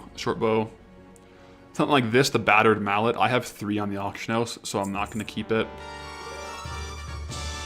And that sound was me obtaining the the appearance because all the things is activated.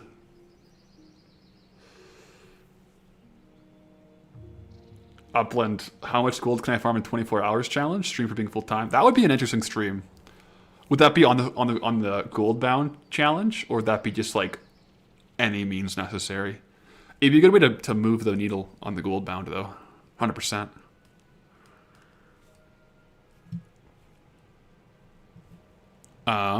So yeah, we'll keep that. Gems, of course, we're gonna keep. Folded handkerchiefs, we're gonna vendor.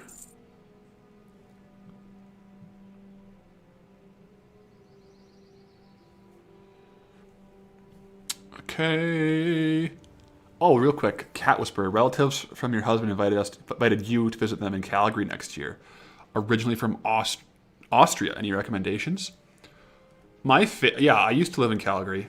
I don't live there anymore, but if I had one recommendation, it would be Alumni Sandwiches.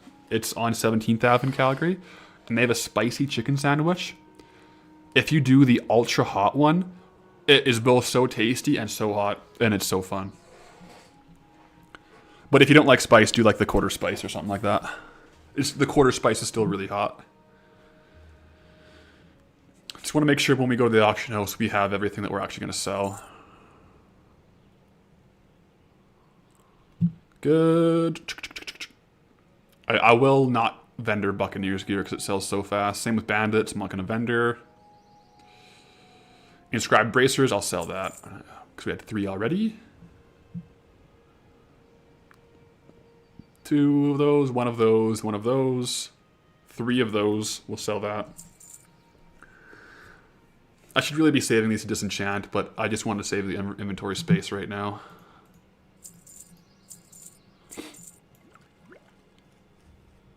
You know how it goes. Unfortunately, the disenchanting here doesn't keep it up. Andrew Swally with the fellow traveler. Did I miss the stream? Curse my class schedule. Still good luck. Hope I can make it out of Red Ridge soon. You didn't miss the stream. You're if you're online, we're live right now. Yeah. We'll be going for a little bit longer too. So no worries there. No worries there.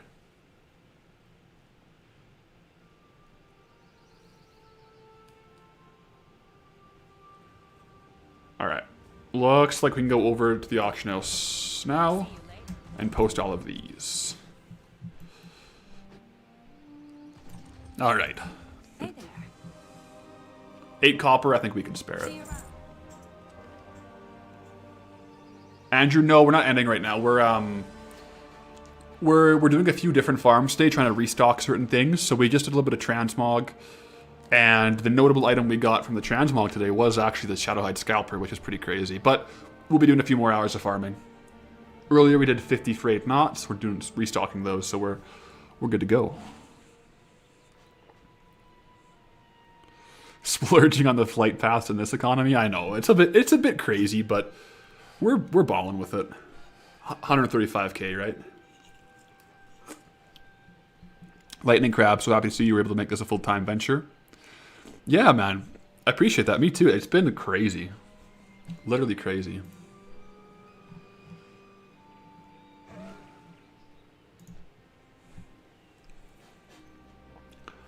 Tasty Turtles, could I include the chat on the stream in future streams?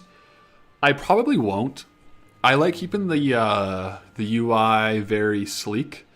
Plus, with dual streaming, there's some terms of service with like Twitch and YouTube where you can't show like the other platforms' chat. So I just don't want to have to worry about getting in trouble with them. I know some streamers like having it on. Down the road, if I'm ever doing like a Twitch stream only, maybe I will for like a just chatting segment. But for the general stream here, I think I'll keep the chat on the side.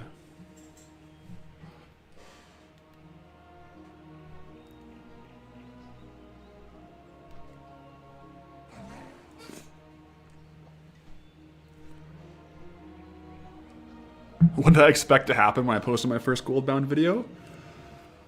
I didn't expect much. Like in the first 3 days, it got like 150 views, which I think is kind of what I expected. And then like randomly, like 3 days in, the algorithm must have liked how it had performed, and then it just like went crazy. And I did not expect that. All right, let's go ahead and post these here.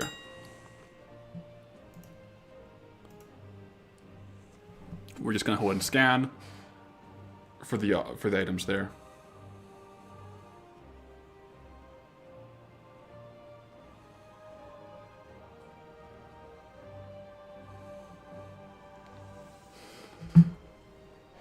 Okay.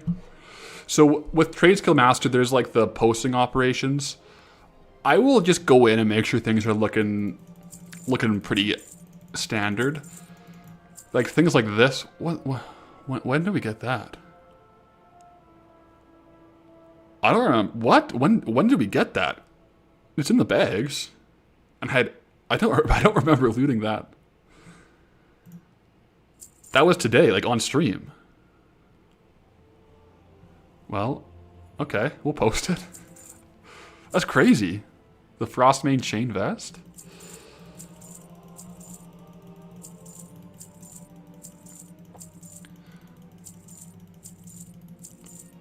I guess we'll get rid of that one there. Yeah, it came up recommended. The gold, yeah, like the YouTube algorithm is a very interesting thing. How it works. So total value on auctions now, 1.25 mil. But as you can see here, like, there's like a lot of like duplicates that I want to, like a lot of duplicates that I do want to trim down on because the reposts just take so long.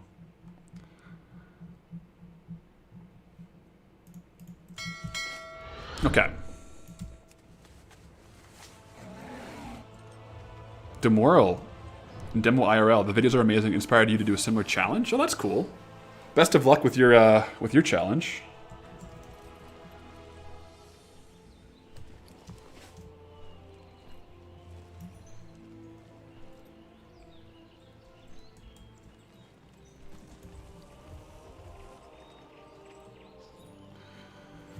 That's insane that chest dropped. You think it only shows dropping via pickpocket of trolls in the starting area of Dunmoreau? Really?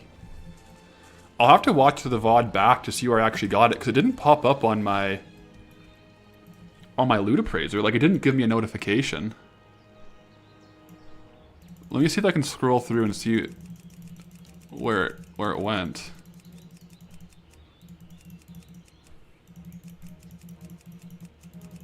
It might have been from pickpocketing, eh?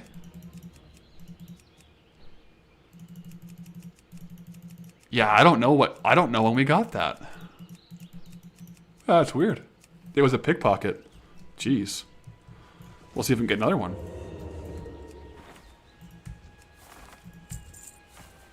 We got a Frayed knot.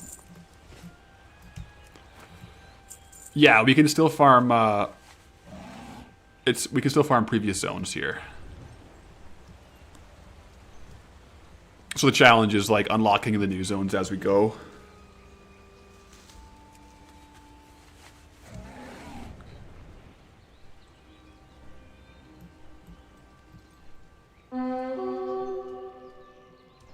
Oh, Lightning Crab is saying that that vest is listed as a drop from Ruklar the Trapper in Elwyn, so I must have got it from him. That's cool. I'm surprised it didn't give me notification for the item value. And Saber18, thanks for the tier 1 over on Twitch. But for now, I'm going to do a little bit of mining and herbalism. Because it's just such good liquid gold. Well, like, I say liquid, but it's just easy gold that sells really fast, right?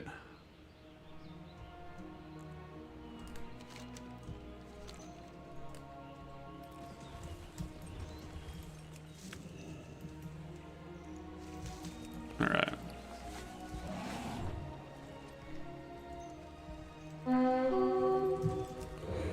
We'll always take out Thuros when we see them.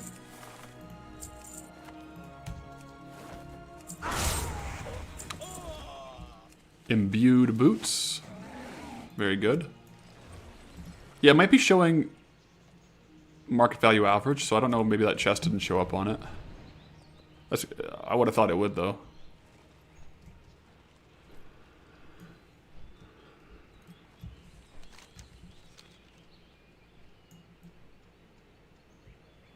Okay. How long do I usually play in a day? You assume an episode is about a week's progress? Yeah, it is variable. Like, so now it's more predictable, but before, with my old job, like, it would be a bit less predictable on, like, when I'd be playing on what days. But each episode is usually, like, 20 to 30 hours of gameplay. Give or take.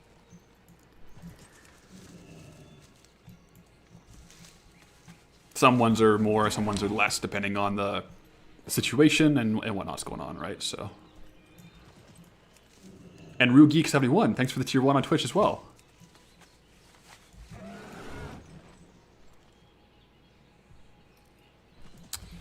What was my old job? I'll probably announce it later, but I'm still wrapping up a few things, so I'm not publicizing it just yet. But like, there's nothing crazy. It's just down the road. Once we're chilling, I'll probably say what it was.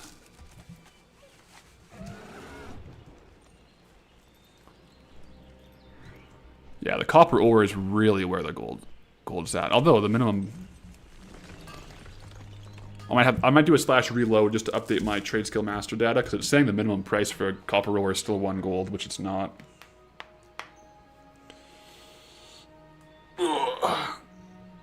A secret agent. Not exactly. Yeah, that's much better there. 3 gold.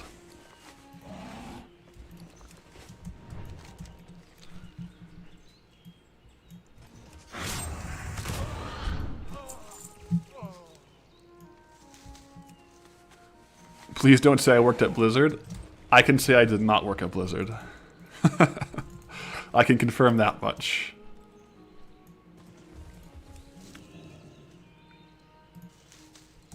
Oh yeah. What was the rare timer at? Is it like 16 minutes, right? Crap. I think it was at about 16 minutes. Oh yeah, we got it here. Last seen 15 minutes ago. So when this hits 30 minutes, we'll scout them out. Did my dad work at Blizzard? No, and I also wish him happy birthday whenever it's his birthday, so there's that too.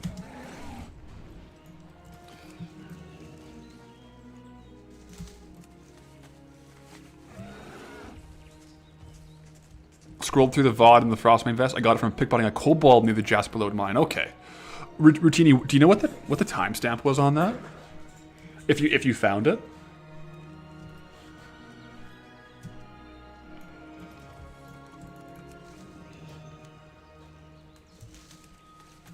RueGeek, the most profitable place to farm.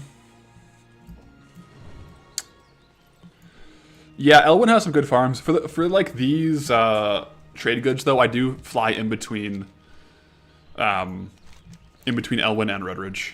Just that way you have like a longer respawn on the nodes. And then you get more scenery, right?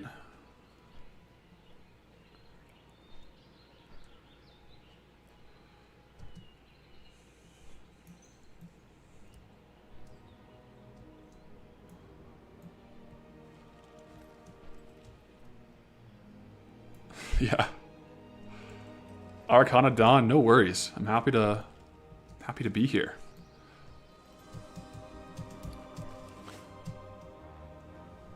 Where are what the heck? Where are all the nodes? Looks like there's a lot in the cave. It might be worth popping into the cave to get them, hey? Make sure I don't fly out of Redridge, though. That'd be a little bit unfortunate. Ooh. Oh, nice. He had some bandits bracers. We have a few of those, but, I mean, we always take them whenever we see them.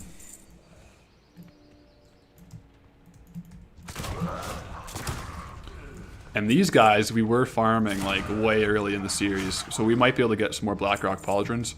I don't think we've actually sold the Blackrock Pauldrons we got from them yet, so we're not too pressed to get another copy of them or anything like that, but obviously we're not going to say no to a second pair of Blackrock Pauldrons. We might even just equip them.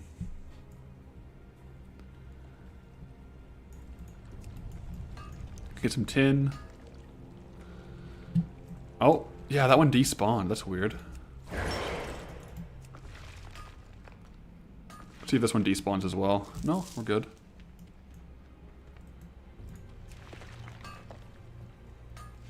Evening disco break. How did my significant other like the idea of me going full time? She was very supportive of it. Like, we basically just had the conversation, like, you know, finances wise, but also like this being pretty much like the dream, that it would be silly not to give it a shot. Routine, you give or take 140. YouTube shows negative time right now. Okay, I'm gonna write that down with a pen. That's when the chest dropped, because I'll probably go back on the VOD. Let me get a pen and paper here.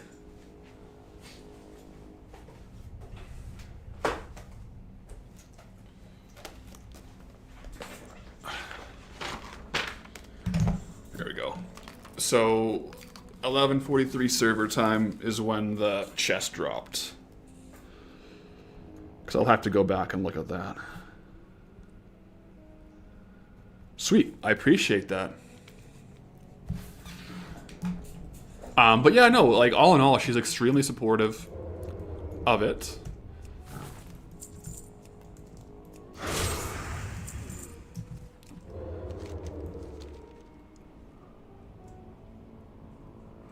Exactly. I mean, it would be tough, like, if the opportunity was there where it's like, you know, a possibility and like your significant other was like, no, don't do that. I'd be, I don't know what I would do.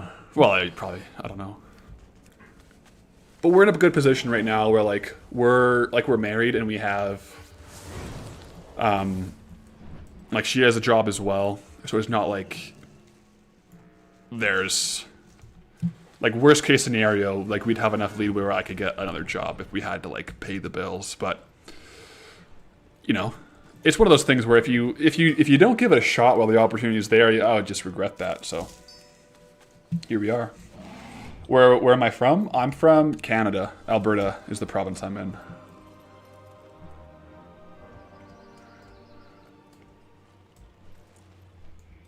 I was about to say I'd do it anyway. Well, I feel like it's one of those things where if that was a position that like she would take, I don't know if we would have gotten to the stage of being married, because it probably would have come up in other scenarios where like an ultimatum like that. Like I get it if I'm like just playing WoW all day, not without a job, like making no income. Not a good look, but she gets the whole content creator side of things, so. But yeah, if she was like, no, you can't do it, I feel like that would have come up long before we were married in another facet, but she's very, very understanding, so.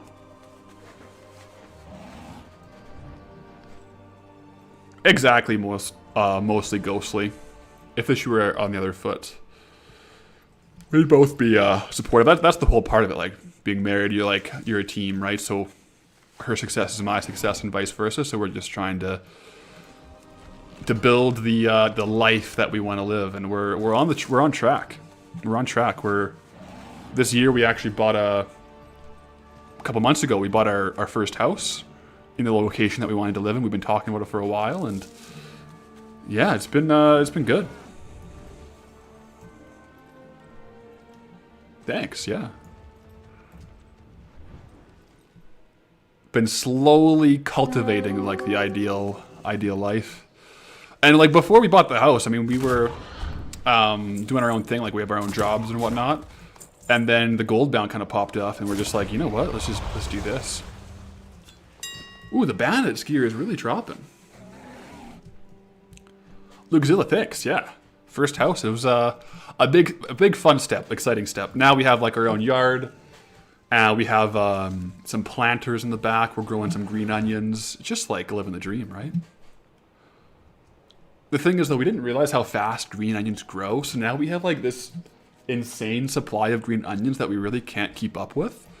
Like I'm putting green onions on everything, and you cut it off at the base, and it just grows back. Good problem to have, but like I'm not joking. We've been having a lot of green onions. There's definitely worse things. But in the beds, we were growing some carrots, and the deer around here just come in and eat all the carrots. Scott CZ Pit. Subscribe with Prime. Thank you, man. The Twitch Prime.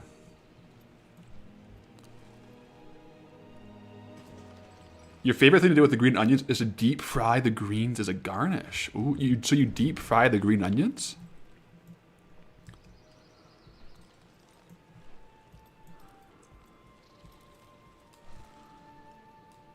How do you deep fry them?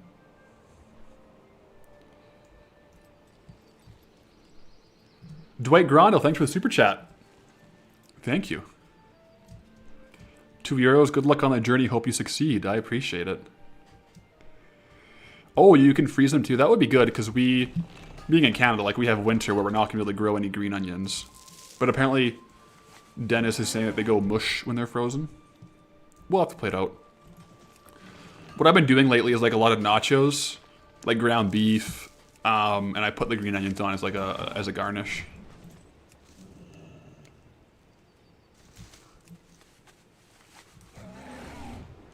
Green onion and cheese omelets? That's a good idea. How much value would the auction house have right now if everything sold? It's at about like 1.25 million total item value if everything sold.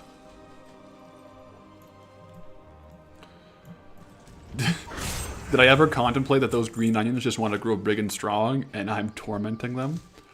I can honestly say that I never contemplated that until now. But maybe now that'll haunt me. I don't know.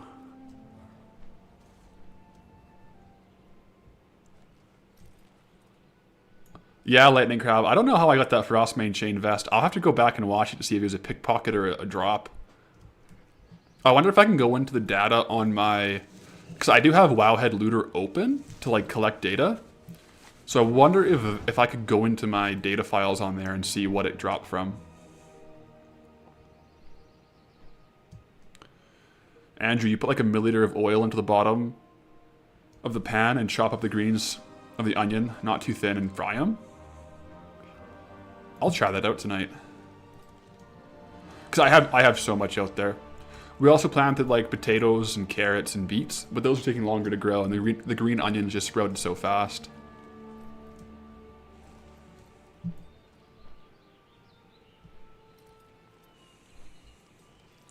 If it all sells, it'd be 100% viewer interference.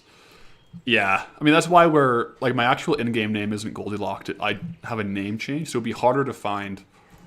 But if 100% of the auction sold, that would be crazy. I don't know what I would do.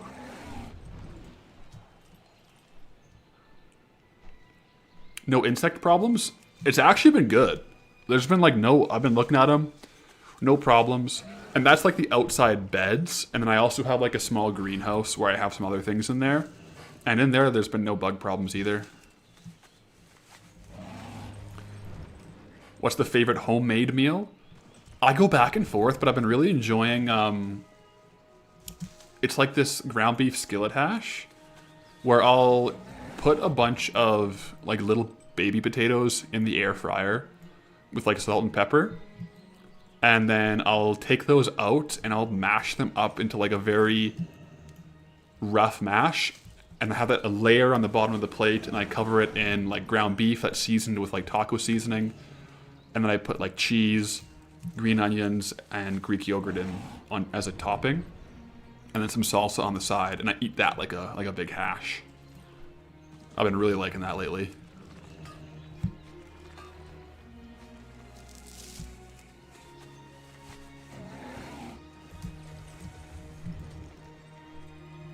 Yeah, air fryer roasted potatoes are unreal. Stop, I'm making you hungry. Yeah, sorry. Gotta stay hydrated too. Got a big water here.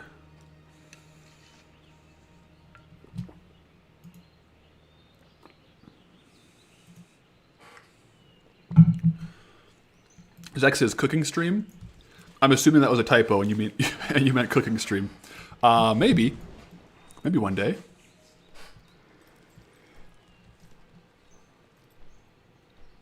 The other version of that stream probably won't happen.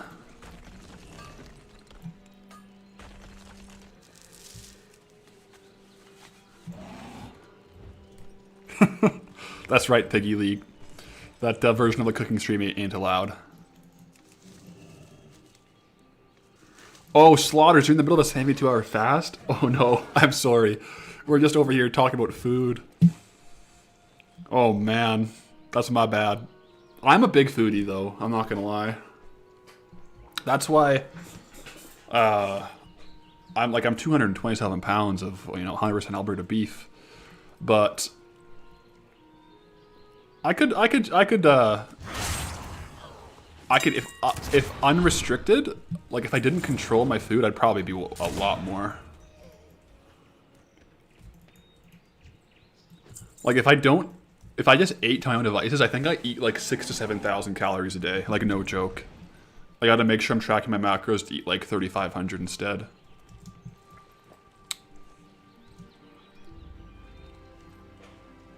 Although when I'm streaming, I'm not really eating, so it's like a little mini fast. If you can call it that.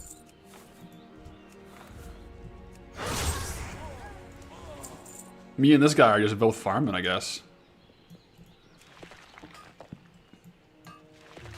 Slaughters, yeah, I have like a couple go-to recipes that I always do. I could compile them into like a document or a list or something. That'd be cool.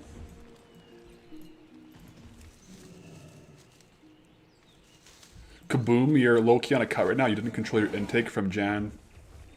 You gained a ton. Back on the diet and gym routine now, though.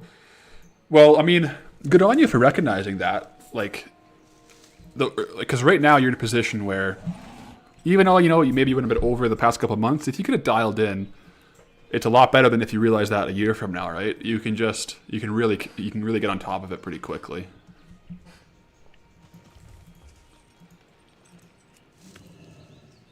Angry Buddha, no worries. Sorry for the question. What add-ons are you using for tracking items' prices when looting? So I do need to make an add-on video. It's a very common question, so no worries. But it is primarily Trade Scale Master.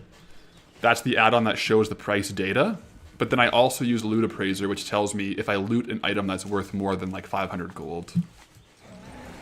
So that gives me the notification, but it's pulling the price data from Trade Scale Master. Oh, kaboom, you're on 1,500 calories? That is low. My kind of standard, like, if I'm cutting, it'll be between probably like 2,200 to 2,500 calories. Maintenance is like 3,300, and a slight bulk, like a long-term gain is like 3,500. Targeting like a pound a month. Yeah, 1,500 is low. That is low.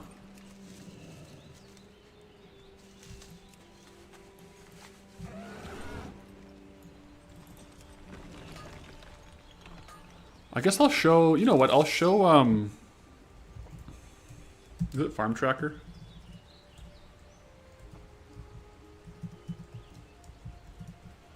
What was that add-on again? I always forget what it's called. Farming bar. Slash farming bar. We're gonna increase the buttons just to track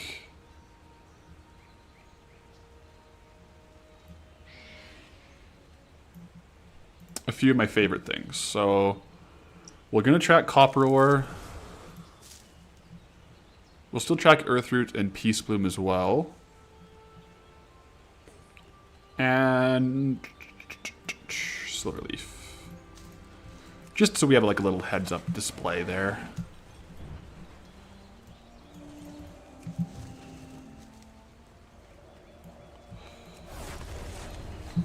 Yeah, you're locking in. You're also 5'7", so you need less. Yeah, I mean your height and your body weight does play a big role in it.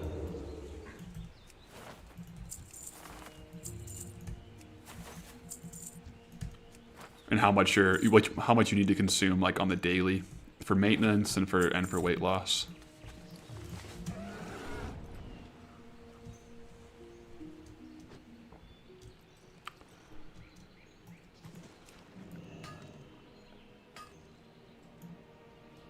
Oh, yeah, a lot of these nodes are disappearing as I go to collect them. That's weird. See if this one does it. Oh, yeah, it's good. I so want to go into Westfall. Ugh. That would be ideal. Yeah, this one did it again. Didn't loot it. I don't know what's going on with that.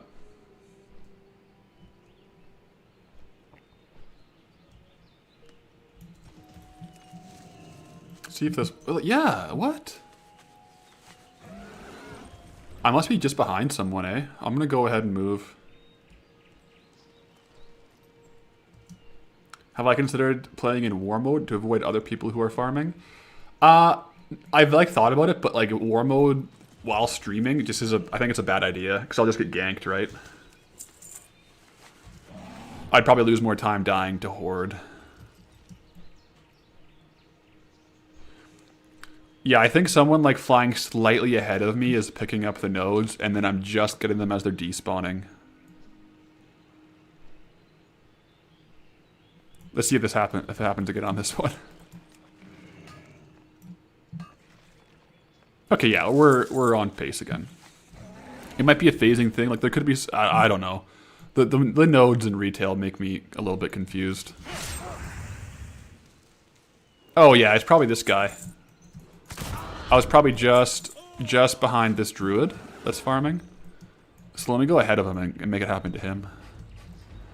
I've always said at the auction house and gold farming, it's a PvP zone. People think it's all fun and games, but no, it's PvP. Auction house is a win-lose game. If I sell something to someone else, that means someone else doesn't sell it, and vice versa. There's no friends on the auction house.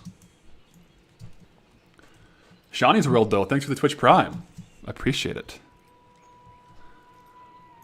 So now that druid is probably behind me getting dephased. How the turntables.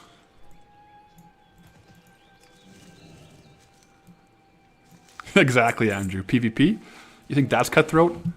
Try the auction house. See if anything drops on these. It's always fun to randomly just take out one guy whenever you think it's like worthwhile because they just randomly drop crazy things. Yeah, it used to be even worse when it was like one node and if someone mined it, you couldn't get it behind them. Now there's a bit of a delay before it goes away. But yeah, it used to be like a dog-eat-dog world out there on the mining nodes. And if someone like, it would be BM if someone was trying to get a node and they were killing a mob beside it. If you like flew in and mined it before they killed the mob because you literally steal the node from them. But at the same time, like it's PvP, like maybe they should have like CC'd the mob and gotten the node. Could have avoided it. But back then, that was definitely considered bad-mannered. To like steal a node that someone was fighting a mob for. I personally wouldn't do it unless we were in like a farm battle where we were in the same zone and they're like trash talking or like stealing my nodes. Then I would do it.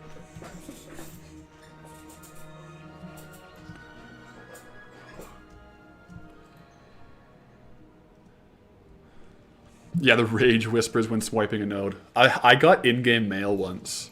This was like way back in the day. And it's actually on the vice versa because it was classic. Actually, I think it was Burning Crusade. I was level 30 and someone was like fighting NPC beside the node, and I just walked up and I asked, "Are you gonna mine that?" Question mark. And they said, "Yep, I am." And I'm like, "Okay." And then I walked away. And then later that day, they mailed me like 50 gold because they're like, "Thanks for not taking my node. I appreciate it." And that was like back when 50 gold was like half of amount, and I was like, "Ooh, wow. Doing a good deed is nice." So, you know, sometimes it does pay to take the high ground too. But there's no guarantee.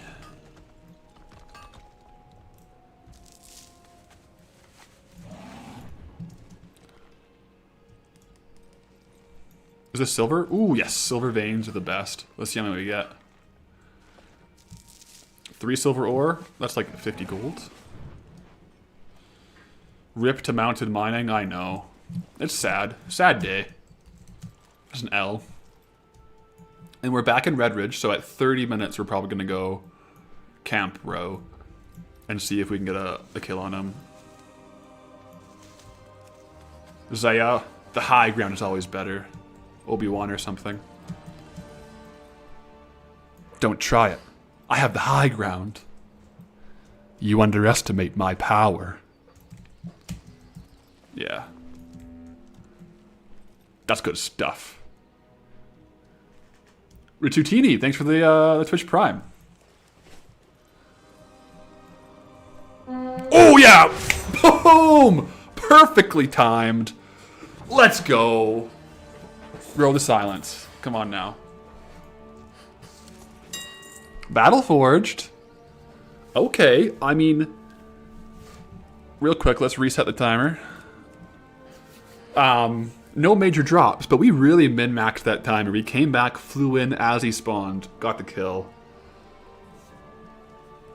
We take those. We should be able to get another one here. We have the timer, so if we keep coming back right around when he's going to be spawning, then we can keep getting it up.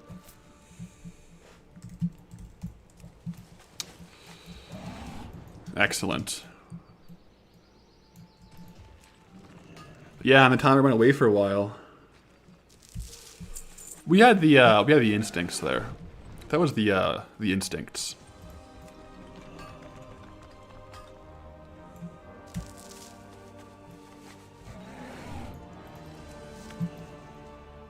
And farming in Redridge for the actual like herbs and ores, it's good because you get your silver ore, but the tin veins just aren't worth much, if I'm being honest.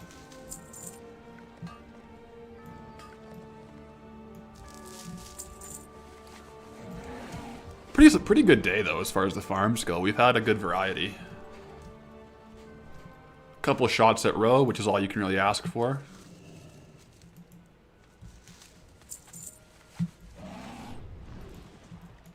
Kaboom, you're following what your nutritionist said last year works for you. I mean, that's the way to do it. If you got a specialist on your side, like there's so many different diets out there, but you got to follow what the professionals say for you. 100%. When I do my shuffle with copper ore, you have not seen me do prospecting or jewel crafting. Are they not worth it? Yeah, the prospecting is not worth it. So Trade Skill Master does the math for you. So if you see here, under TSM General Info, it says prospect value, 62 silver. So that means the average prospect, like if you did 1 million prospects, the average value for 1 copper ore is 62 silver. Whereas selling it raw is like 3 gold, like 4 gold. So the prospecting is a net loss by a lot, because you just get like these gems, which aren't worth much. And then jewel crafting isn't quite worth it because we can't really sell that volume of jewelry. So the move would be to jewel craft it for the aim of disenchanting. But it's still a net loss if you disenchant them, because the enchanting materials aren't worth much.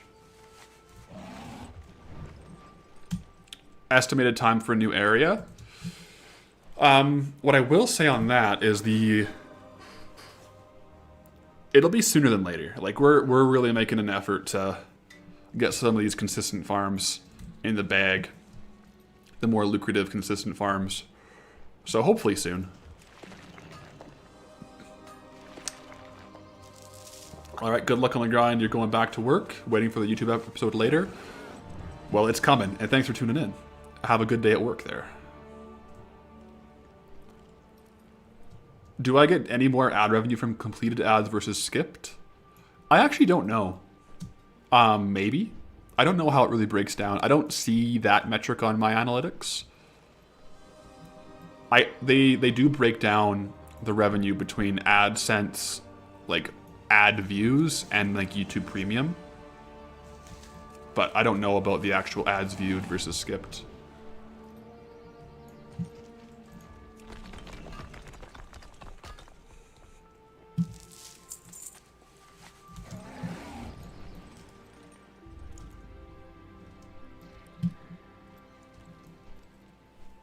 Mark Weller says they do. That would make sense. I feel like if there's a... I wonder if they pay more for a click. I don't know.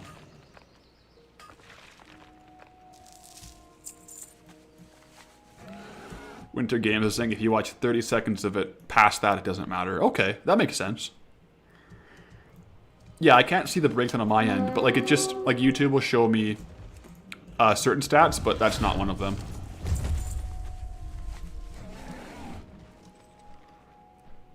We'll just have a quick couple of these guys, see if we get lucky. Nope, we didn't. Lepsa Lentil, you don't know about... You only know about ads on Twitch where it's like 0.001 ads cents per ad, not really worth the worry. Yeah, for Twitch, like I just put it to the lowest allowable, like for how much, like the minimum that like Twitch will let you do and not have pre-rolls. That's what I set it to. I'm sure you can go in there and min-max it, but I'd rather have the minimum.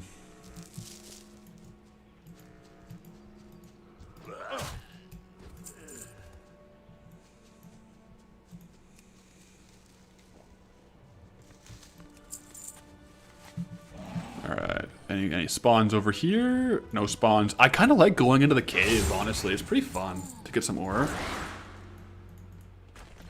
Ads on Twitch, what are those? That's right, Dark. If you're like a Twitch member, or a Twitch sub, or like a usually Twitch Prime, there's no ads, which is kind of nice.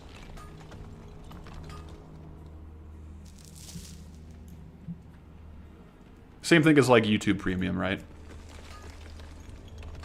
Or have Turbo. Yeah, Turbo is like Premium. Mm-hmm.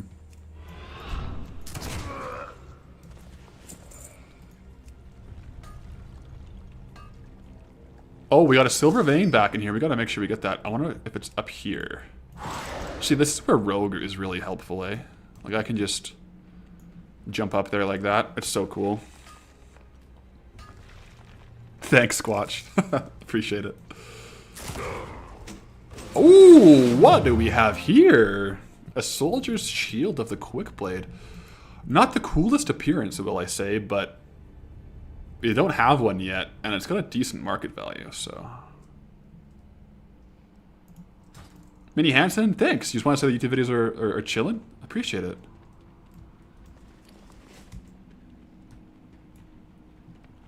Foxy Zelo subscribed for 1 month of tier 1. Thank you, man. Thanks for the sub. And remember, these guys do have some loot. I think this guy scales. Oh no, he doesn't.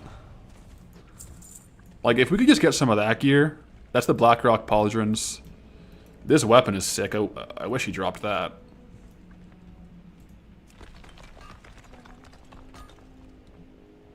You know, we're just an honest worker down in these mines. Doing what we can. Oh, I missed it. That's my bad.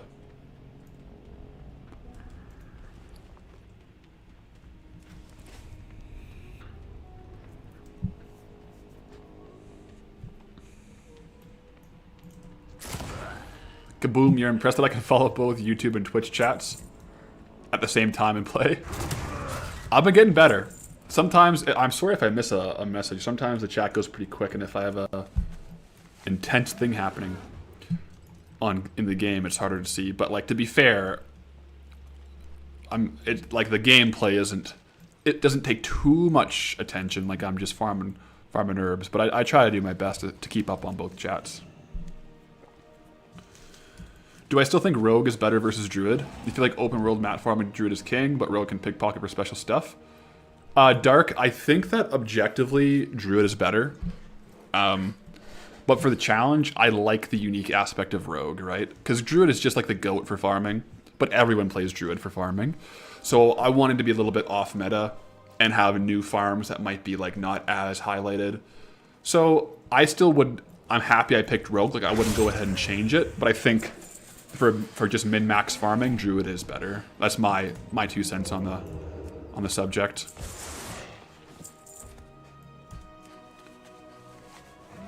Brola, thanks for the Twitch Prime. And Kaboom, you're asking if I plan to fully transition to Twitch or happy co-streaming. I will probably always dual stream the series, but there will definitely be days when I'm live on Twitch that I'm not live on YouTube. Like if I'm not playing the challenge, I'm just doing like a chill stream, I'll probably just be live on Twitch, if that makes sense. But I'll always, to some degree, dual stream, yep. Unless it becomes like against terms of service or something.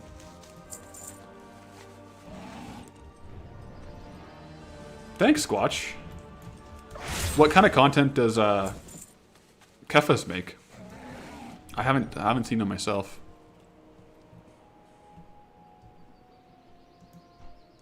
Kip, yeah, they patched the mounted flying and mining, unfortunately. Yeah. We're getting a lot of kills on rares today. That's awesome. That's actually not a bad pull. Ooh, why do those look so cool? What are they called? Green weave leggings with a fire flash. Yeah, that's cool. Mark, yeah, it might have been partly due to the Goldbound that they patched that. I don't know. It's possible. If so, it is what it is.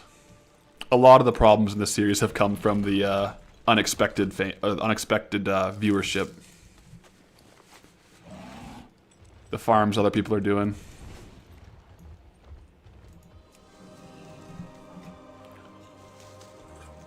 Go back over to loot. Jonas, what are the Frayed knots for? They're used to buy a battle pet. Yeah.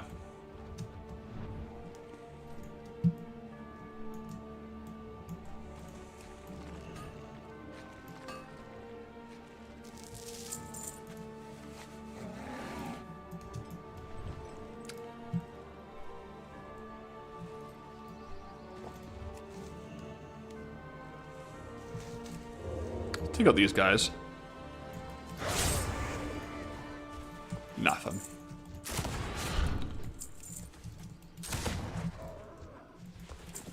Every now and then you gotta like pop them, because with the open world loot bugs, if you kill them like randomly interspersed, you have the full loot table, so it's worth taking them out every now and then. Giga busy? Thanks for tuning in. I'll catch you later.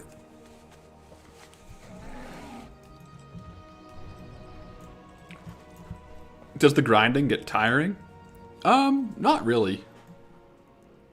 I kind of like it, especially when I'm on stream. It's fun.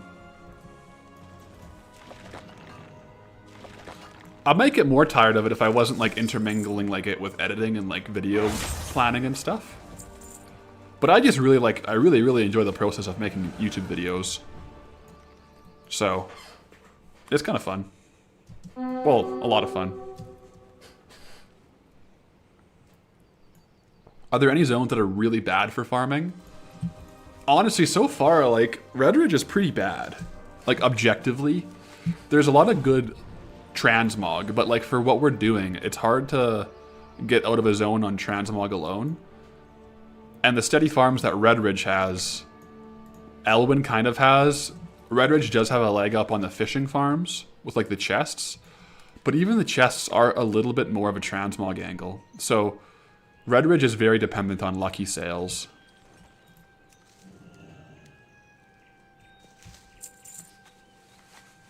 Luke Weed, you excited to see the swap to full-time content creation? I'm excited to keep it rolling. It's so fun. Just being able to put more time into the farms, the editing, the planning.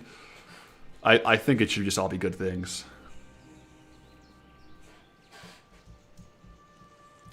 The add-on for the price pop-up on stream, or on the screen, is Loot Appraiser, but it uses Trade Skill Master.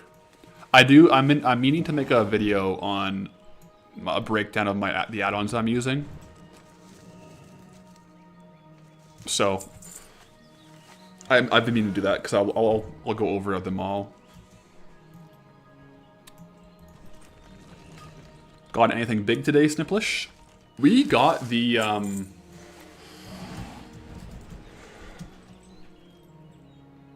scalper. What? I'm blanking on the first word of it. The scalper, the... Oh! Let's go! Boom! Oh. Oh. Oh, my bad. I didn't see you there, buddy. Oh, that's my bad. Well, we'll take the W. We'll take the W. It's PvP, right? I legit didn't see him. I just saw the rare pump up and I took it.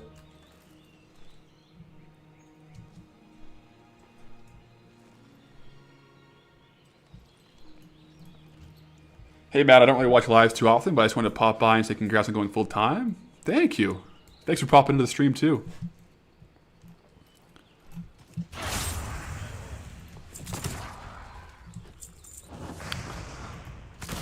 Last week, guess for playing a gnome harder to see. Yeah. I mean... Yeah, like, you gotta tag a mob if you want to kill it, right? Anyways, we got the stone knoll hammer. We don't have any... Oh, wait. We still have one in the auction house? Really? These sell pretty well, though. Like, we've sold 3 between 300 to 18,000 gold. So they're good to sell.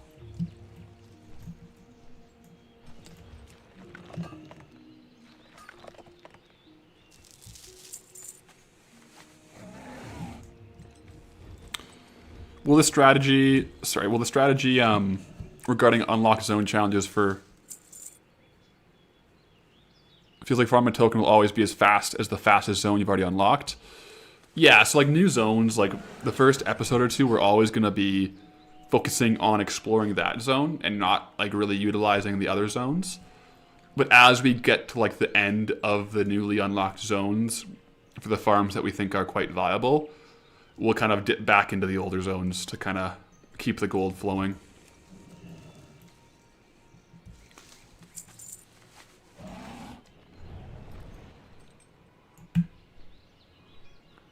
You asked earlier but had to leave. How much gold have you earned so far off strictly looting?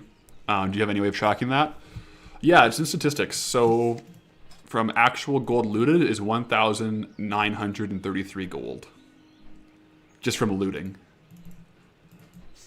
So there is a stat on that, which is cool to see.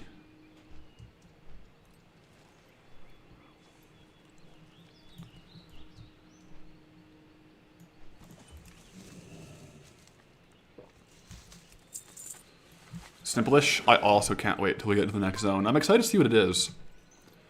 And we'll live stream the randomizer spin. So that'll be fun.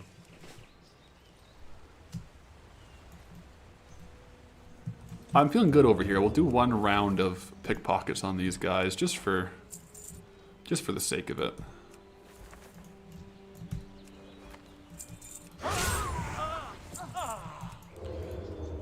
Doesn't hurt to get more frayed knots.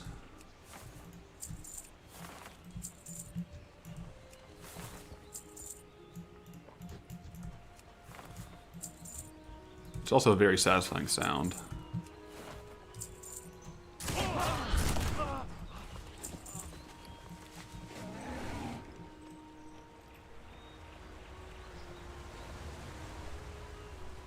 Do you have to kill mobs you pickpocket? You don't have to. Sometimes I do, though. It can be beneficial because the mob respawn timers are often faster than the pickpocket timer. But there, sometimes I just do it and see what they drop.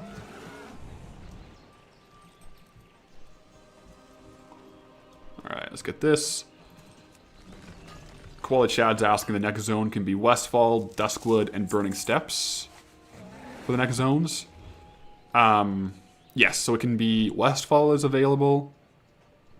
Let me just go on the map real quick. So, Westfall is available. Duskwood is available. Swamp of Sorrows is available.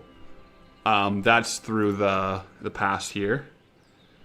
And we can get up there on foot with our grappling hooks. This path is definitely in Red Ridge, and we can get to it without flying. So I'm calling it in to get to Swamp of Sorrows.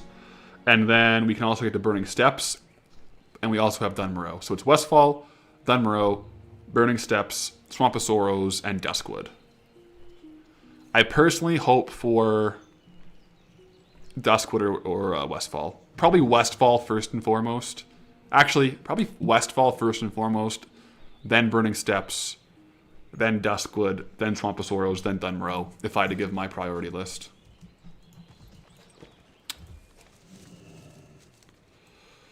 And yeah, Burning Steps has Blackrock Mountain, which I will keep in, except some of the raids I'm going to leave locked until we get Searing Gorge, but the dungeons will be open. So that will be a very, very big unlock.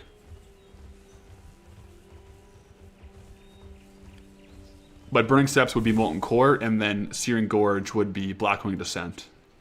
So yeah, Burning Steps would unlock Molten Core. Which there's actually some really good mats to farm in there that you need to craft the Sulfuran Hammer to get Sulfurous Hand of Ragnaros. So we could get some of those. I think they're like burning. I forget what they're called, but I remember back in the day they were worth a lot. So that'd be a fun one to farm. Molten Core, we would have to do trash runs. Like we couldn't clear the whole dungeon. But like we could clear the whole raid once a week, but then once we clear it, the trash no longer respawns. So you do have to do the ads, and you just farm the ads over and over. And yeah, Blood of the Mountain is what that map is called. Blood of the Mountains are worth quite a bit, usually.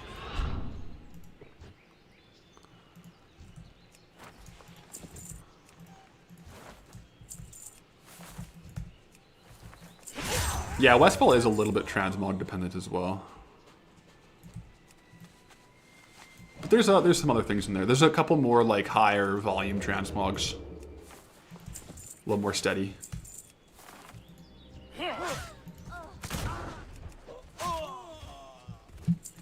Keep in mind, we got to keep an eye on the timer for another row kill. We're at 20 minutes. We'll pop over there in a little bit.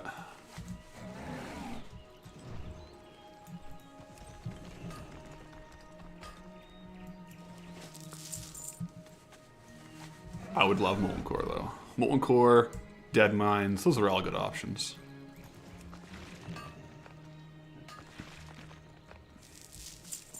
Yeah, it's solo dungeons. So I wouldn't be grouping up. 100%, yeah.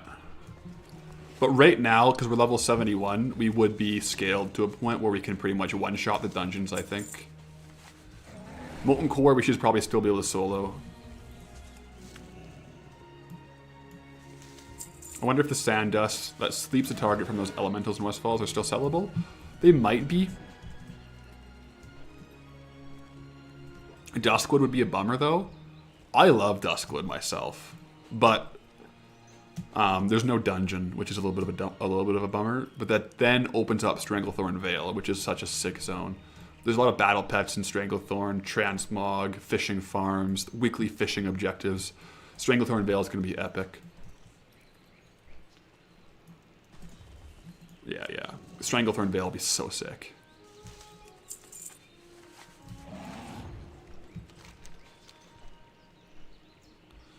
So yeah, Duskwood, although it doesn't have a dungeon, it's a very cool zone. Quest lines are awesome. And then Stranglethorn Veil also has a raid, yeah. Zelgrub.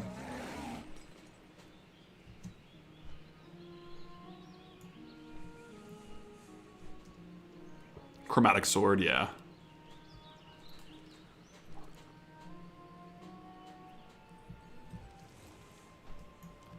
Soon enough, one day we'll have them all unlocked.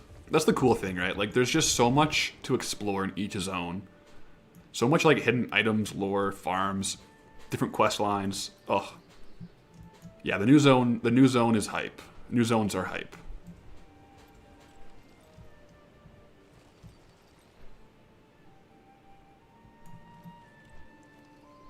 The Snarl flare up? Nope.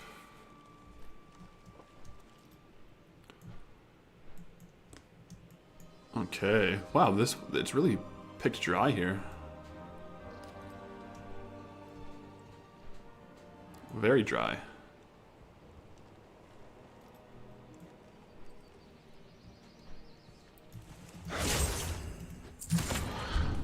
Okay. Oh, we must be behind a farmer. That one just disappeared. Have I decided on what the restrictions for Stormwind will be and how I will unlock stockades? I think it'll be... I'm pretty sure that there's a breadcrumb quest in Westfall that sends you to stockades, and I think that'll be the unlock for me. But some people were saying that there's only stockades quests in...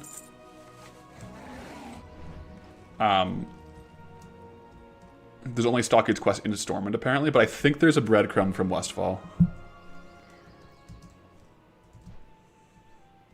Does archaeology still exist in retail? I think so, but archaeology trainers are a little fewer and farther between, so it's a bit more difficult to actually get the skill. But I think there would be some some archaeology farms.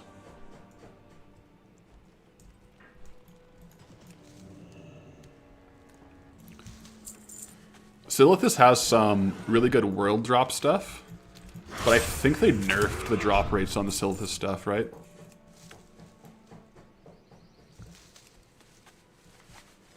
Applesauce, you think that questline is only in Classic?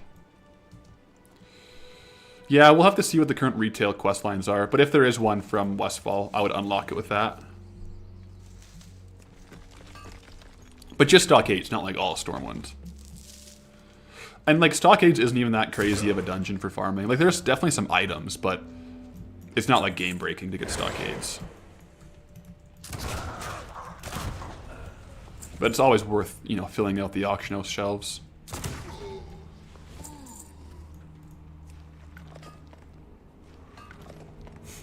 And how will we get to Kalimdor? So as far as like the rules, we're doing like the walkable zones, which I'm including boats. So right now it would be Stranglethorn would have access to Ratchet via the boat. And the reason we don't have boats right now from Stormwind is because Stormwind's technically not unlocked, but also the boats in Stormwind right now only go to new expansions. There's no boats in Stormwind that I'm aware of that go to Kalimdor. Just portals. And we're not having portals right now for the zone unlocks.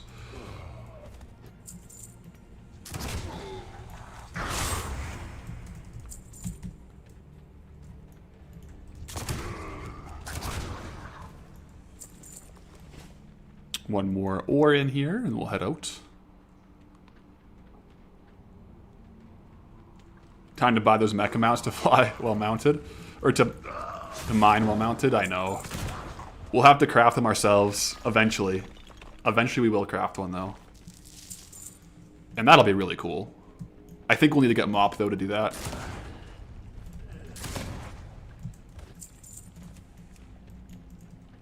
Squatch, what other class would I advise to do this with? From a farm perspective, I would say Druid would be very good. Otherwise, from a cool perspective, I would say Paladin. But I just like Paladins.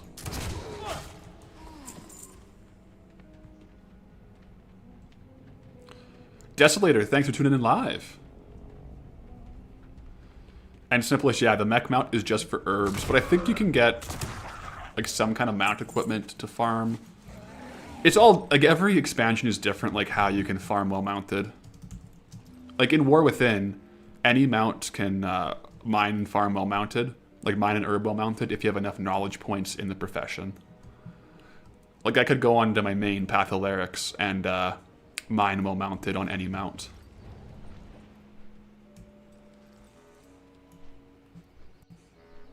But I don't have it on this character, obviously.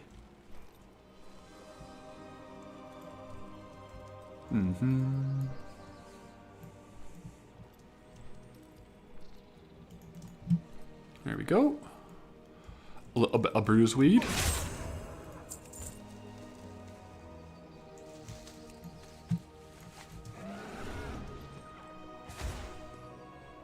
Yeah, for War Within, you got to get knowledge points in War Within to mine an herb well mounted, but you can definitely do it.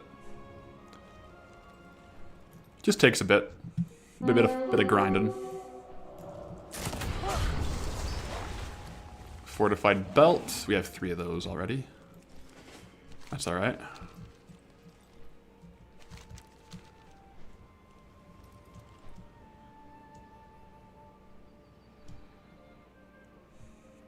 Do I ever get the urge to open the mailbox early?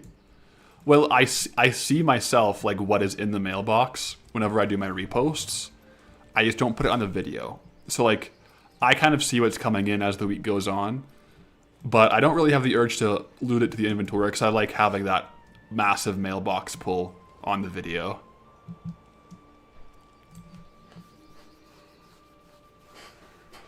But on stream, I'm not going to show the mailbox because that'll be spoilers.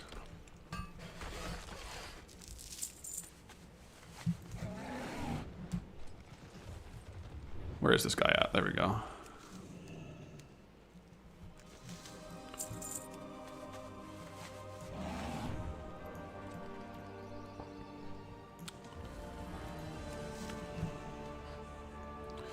Yeah, when you were a hardcore trader, you loved your daily mailbox. It's so fun. When you get into the auction house and farming, like, the mailbox clears are so satisfying.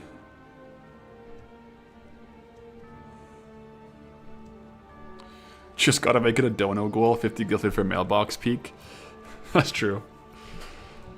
It would be much more of a spoiler, like, right before an episode release. Like right now, the last episode was out like 3 days ago, right? So the mailbox probably wouldn't be that much of a spoiler unless there's like a big ticket item in there. Which there could be.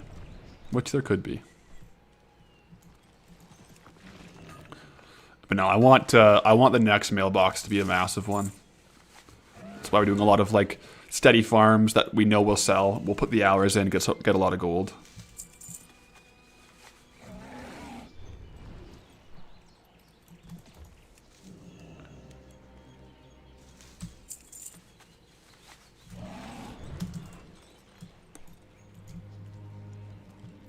We do want to loop around in about 10 minutes to Red Ridge to get another potential kill on Row the Silent.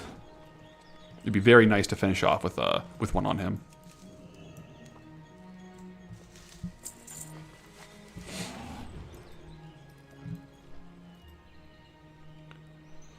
You wonder how much gold you could actually make if you gathered the most popular ore and herb for the same stubbornness? I think the gold per hour... I haven't tested it in a while, like on current content farms, but I think like mining an herb would be closer to like something between like 15 and 30,000 per hour on like current content farms. Does anyone in chat know, like if you're like maxed out or like near max on knowledge for mining an herb, how much you would get per hour dual gathering about? On NA or EU, I guess.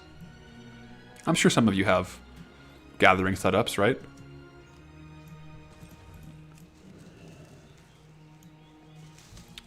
Yeah, I think it'll be about 10 hours for a token. If you're doing current content like steady gold. Absolos is saying 26k-ish on EU. That sounds about right to me, yeah.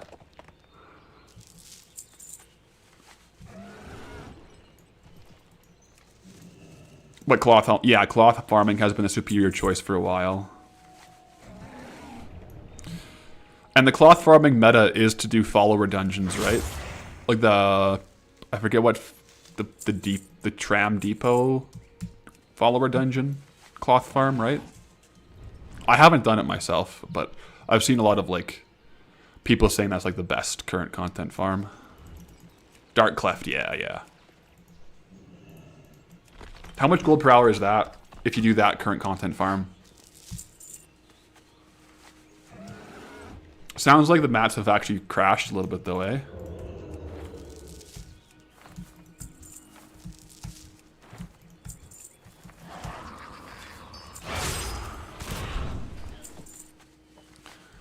Oh wow, I've seen some people get up to 54k an hour doing that. So yeah, you could get if the prices were good and you had good rates, you could get a token in like 5 to 6 hours.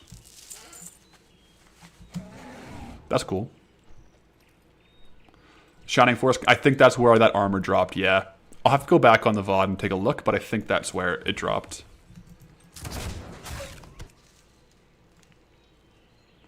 Yeah, I hear it's the best. Like, you want to have inscription and tailoring for the current content cloth farms because you get more loot, right, per kill.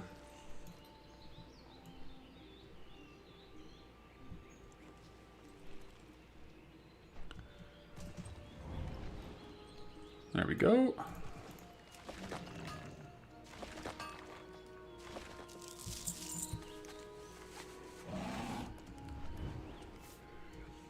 Oh yeah, but you get dungeon lockout in like 24 minutes. You'd have to have like 2 or 3 characters with the setup for the modern tailoring farm, say. You could definitely do it though. Like have like 3 characters set up for it.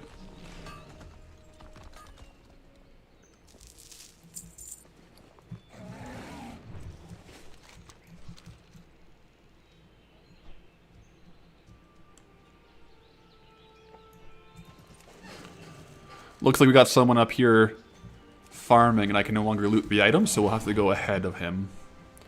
Jump around, skirt around, and get our own loot.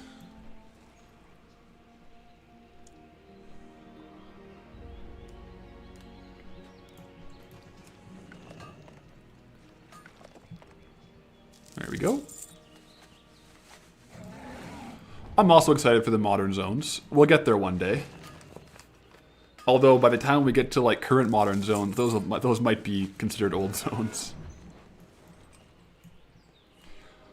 Have a lot of competitors started since I started. I've seen a few like pop up, but like it was really noticeable a week or 2 into the challenge. I think after that the market's kind of like figured themselves out and kind of bounced back, but there's like that massive drop like a week or 2 in.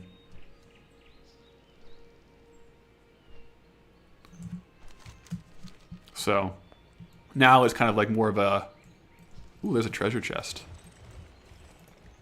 This is cool. Ooh. Wow.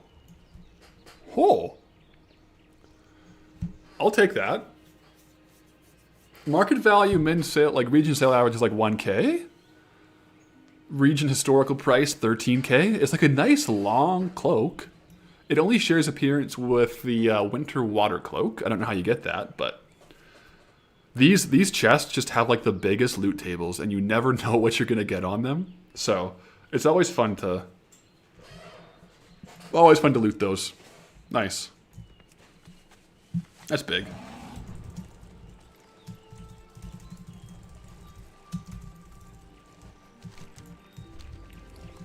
Alright, we are going to make our way back into Red Ridge for Row.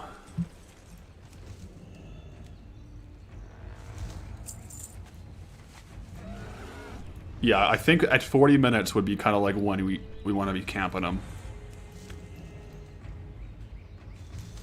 Shining Force King, yeah, I think we thought at the same time there. Oh! I don't know if this guy's going to want to kill Thuros or not. I'll sap him.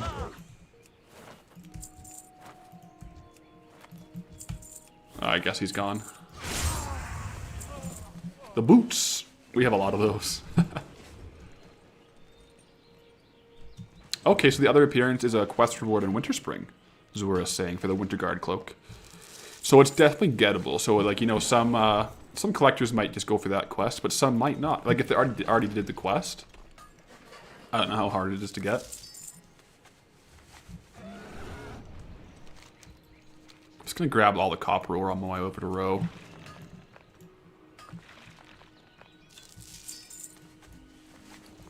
See if we can't get a little bit more.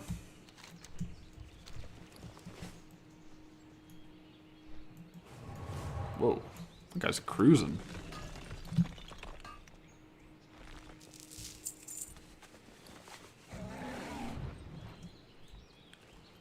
What is showing the icons for stuff looted in the top left corner? That's farming bar. I can set items up there so it tracks those items. I just put some of my favorite ones up there that we're getting right now, like copper ore and frayed knots. We don't have a certain target, but it's just nice to see the heads-up display.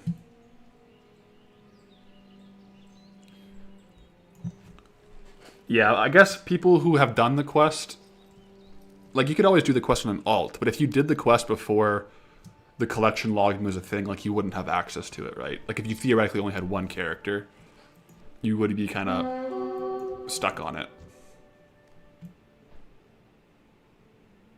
Oh, we're getting lots of rares.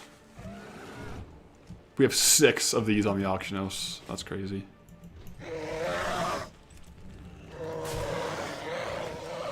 And willow pants, again, not the craziest item.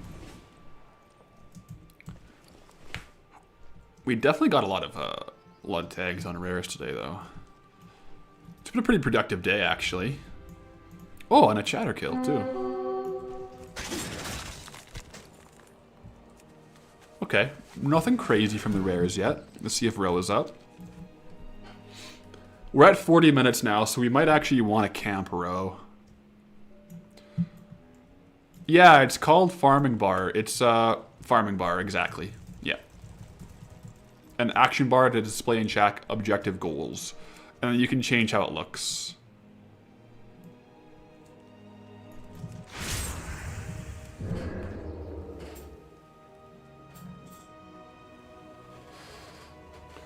Do you think that what the player Double Agent did with his Pandaren level up by only herbals and mining could be doable today, considering the time needed for that? I think it depends, like, on how you would do Chromie zones. Because, like, for example, levels 1 to 70, if you are allowing kata scaling, it would actually be quite fast mining an herb only. So it's definitely doable. It might be even faster now than when he did it. I don't know. While we're waiting for this this kill here, I'm gonna quickly use the washroom. Hopefully, how do I auto attack him? In RuneScape, you would just do like aggressive mode on, but we'll see. Maybe, hopefully, he doesn't spawn while I'm gone. But I'll be back really quick here. I drank a lot of water on stream, and again, we're nothing but the best as far as the in between stream video loadouts.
Alright, I'm back.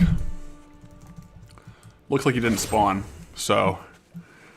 I don't really want to leave the area because he's going to spawn any minute.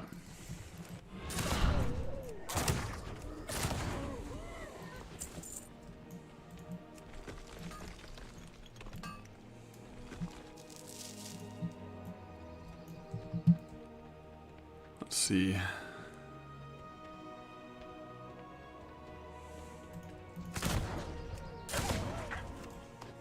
Yeah, we do want to get a kill on him. I think his rate is like anywhere between 40 minutes to 48, I think. Ooh, what's that? We do have 3 of these already, but it's always nice to hear the sound.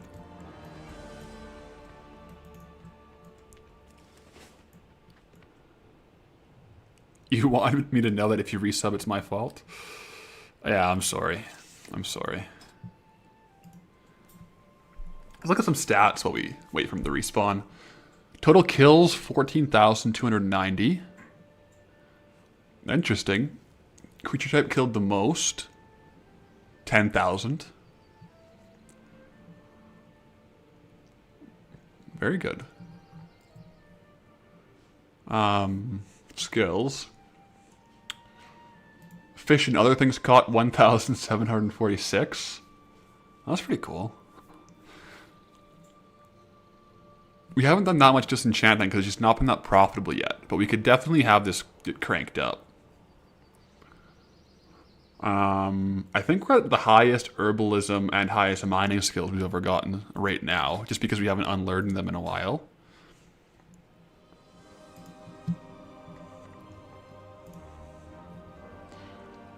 What other cool stats would there be on here? I guess that's most of it, right? Yeah. Very cool. Well, Ro should be up any minute now. I'm ready for it. Sindor the Healer, thanks for the Twitch Prime. And thanks for tuning in. This was the first full-time content creator stream, so it's pretty cool. I really hope we get a rare item from Ro. Like, if we look at the timer, 46 minutes. Like, he's got to be up any second. Get ready to AoE him down, right? Nobody can steal this from us. 3 back-to-back kills on Ro would be very good. That's the thing, though. Once you get a timer on these rare spawns, it's a lot easier to come back. Otherwise, you're just, like, aimlessly camping them.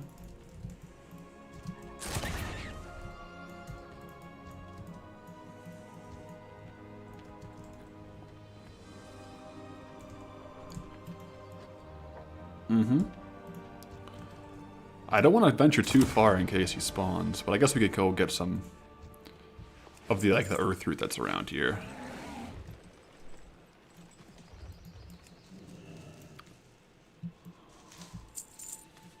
What games am I into? Well, aside from WoW, like the other one I'm playing right now, well, I say right now, but like recently, has been old school RuneScape. I got really into it for like a year. I haven't played too much in the last couple of months, but I've been really vibing with old school RuneScape. Other than that, like it's like League of Legends. I've played a lot of old MMOs. Nothing too crazy. There's a few games I've been meaning to get into. The gnome from before will return to steal the kill. Honestly, if he could, that would be good vengeance on his behalf. I couldn't fault him for that. I could not fault him for that. Interesting.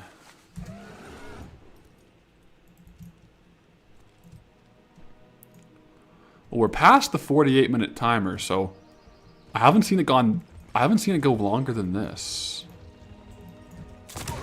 Which makes me worried that maybe it did spawn in the meantime. And I missed it. Winter Games, who's my League of Legends main? I've gone between a few of them. The most recent one has been Singed. I mained Singed for a while. And I would go top and I proxy farm.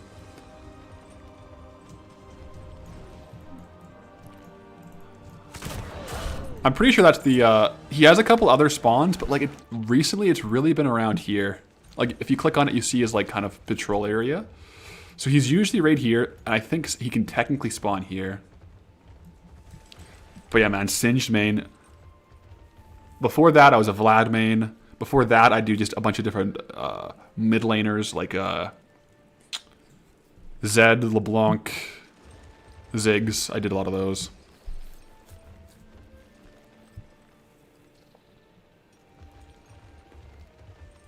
Singed is a criminal. Someone's been watching Alois. I watched a lot of Minish Cap.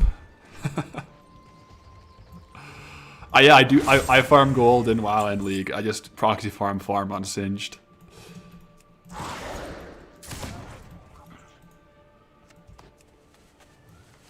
Would I consider doing this on Mop? Boom! Alright, we tagged him. GG's, guys. Look at that go. We got it. 3 in a row. Okay. Okay. Alright. Now all we gotta do is a little loot. A little loot ski. A little loot ski. Maybe it's good luck to jump in the pot. Right? Cook up on a little meal first.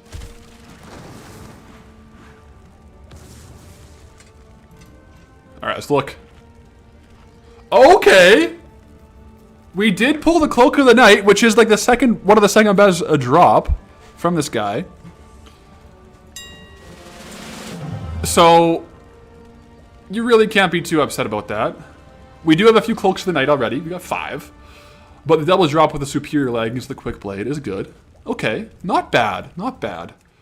We might have to sell off a Cloak of the Night for cheap, but... We take that, right? The pot strat paid out. So next time we kill him, we're gonna do the pot strat again. Maybe we'll see what happens. If we can get a if we can get the dagger. I can just hear my cat in the back. Boo! Boo, come here. Come on up. This is a very noisy one, this one. Ugh.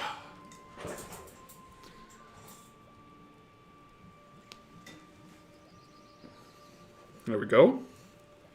Is that better?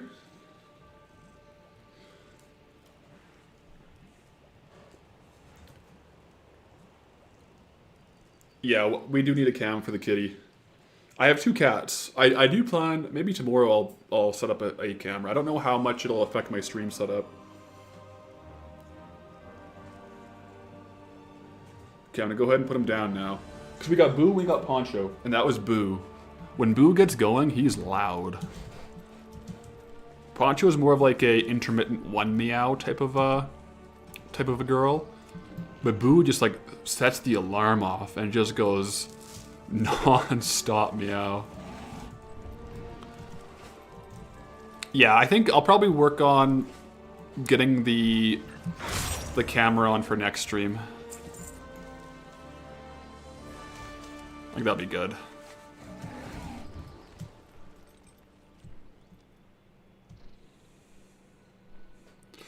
Yeah, once I picked Boo up, it stopped, he stopped meowing. He's just staring outside now. Shining Force, I guess face reveal. I mean, I haven't like been like intentionally concealing my face, so I guess it'll be the first time it's on stream.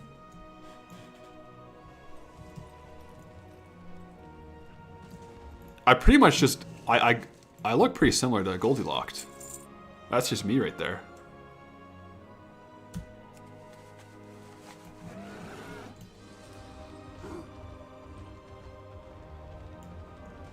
Secretly not a human. What do you mean? I'm a droid.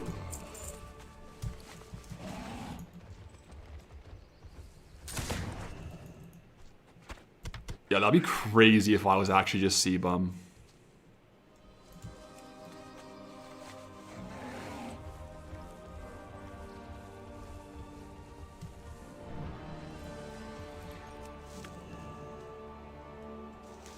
Yeah, Winter Games. I did a name change because there was one situation where I was highly suspect of a viewer sniping an item, and it was a very highly priced item, so I took it off the ledger.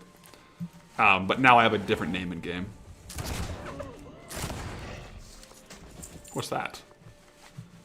Okay. But yeah, I guess. Well, I'll try to get this. I'll try to get the camp set up for tomorrow. That way we can have the dogs and the cats on stream.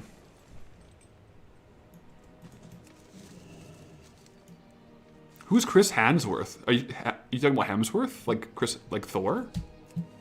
People have say I look like Chris Hemsworth. It's true. It's true.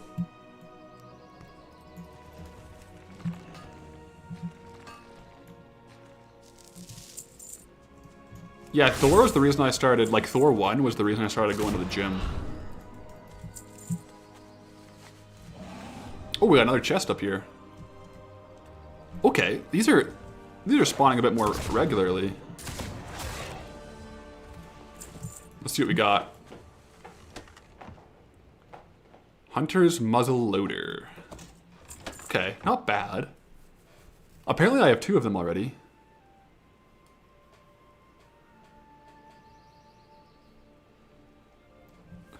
It was when I dressed up, I was kind of trolling. I dressed up as Thor for Halloween one year. So people said I looked like him. But I was dressed up as Thor.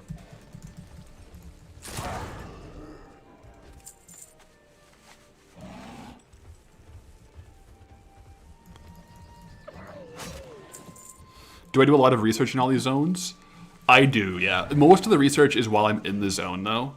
Like, I'll go around and, like, look at all the different mobs and look up their loot tables and all that stuff. It's harder, like, just being outside of the game to, like, research a zone. You kind of got to be in the game and see what items there are. And it's possible to miss stuff. Like, I didn't know about the vendor up here. It doesn't have much, but, like, I didn't know there was a vendor there. That's kind of crazy.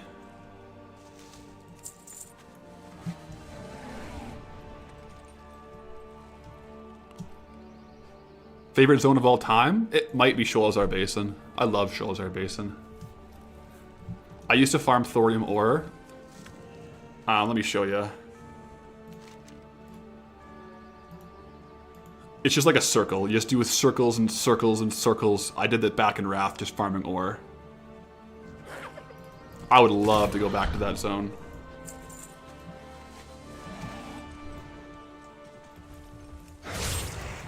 I haven't actually been in that zone in forever.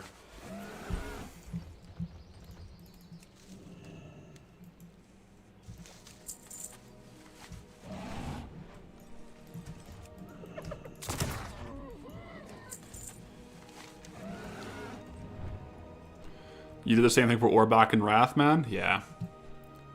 It's a good spot. Like, the thorium was very valuable, so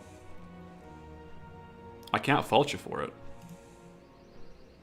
And yeah, you can get the green proto-drake there. How do you get the green proto-drake there? I can't really remember. Is it a drop or is it like a rep farm? Like a rep grind or something.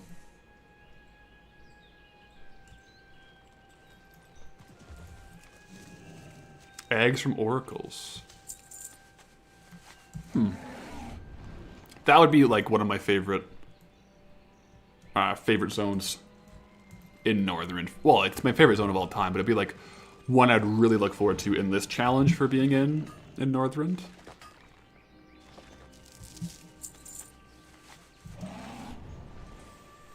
Tread, yeah, I looked at the loot tables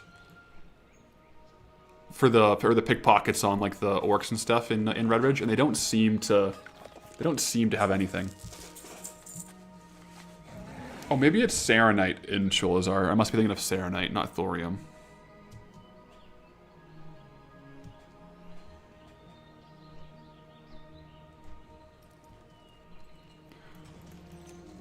I haven't really thought about the PvP zones, if I would need to ban them or what I would have to do, to be honest.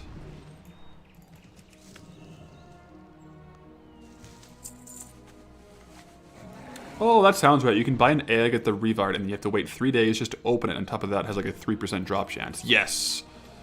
I don't know if I even have the green proto-drake on my account.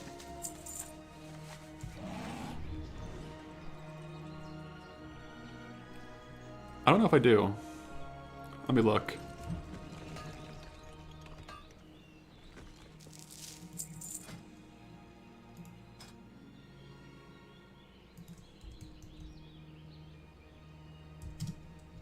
I don't have it.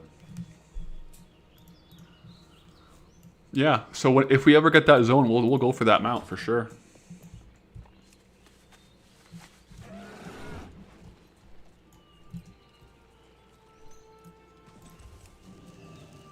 Yeah, Deadwind Pass, though, will have Karazhan, right? So that's... Deadwind Pass, otherwise, I don't... Well, who knows? There could be some hidden gems in Deadwind Pass, but otherwise the angle will definitely be Kara. Ronan, thanks for tuning in. There we go.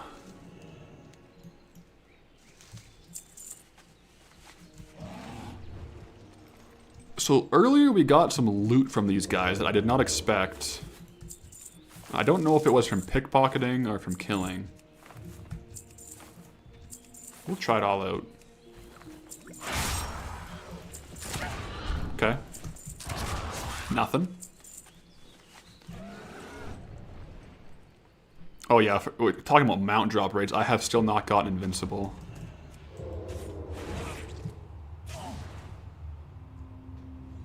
Whoever this is, yeah, if there's a rare BOE mount that I can farm in a zone, I'll for sure be targeting that to sell. Oh, heck yeah. Oh, I was hoping for the Broodmother carapace there.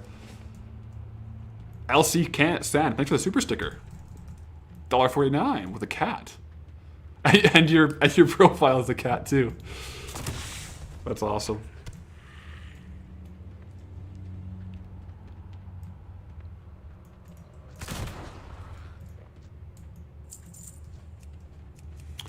All right.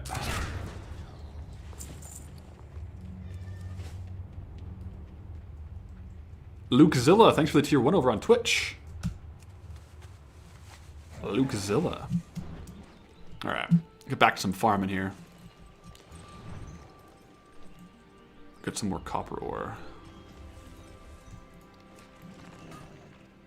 Yeah, if I ever got to mop Alani, it would be good. I used to farm Alani back in the day, the Sky Shards. That's a really good farm. I would farm the Sky Shards and the Cloth, and I think I would... what would I do? I think I would do like a tailoring disenchanting shuffle with the Cloth. Or I might just... maybe I just sold it as bolts, I can't really remember.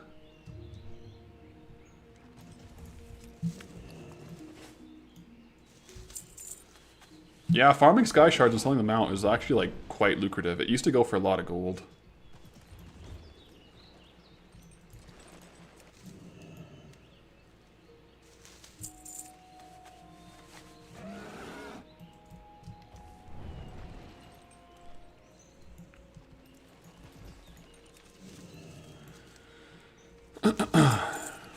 Do a little bag cleanup there.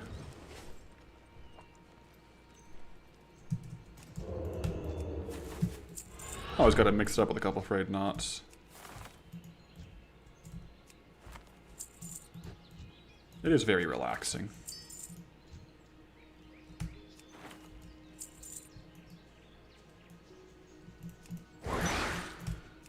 All right.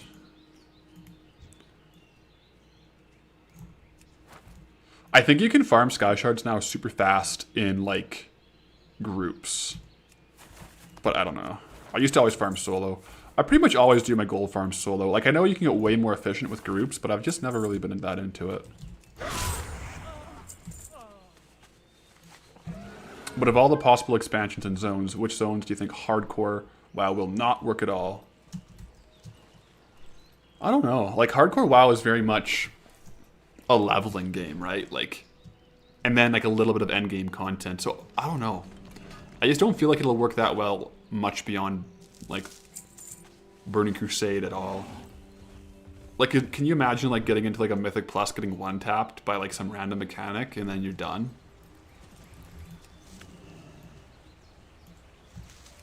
If anything, like it'd have to be like certain. I don't know how they would do it. Yeah. Like Deathless Mythic Plus, like if you die, then the run's done. Like a death adds 30 minutes.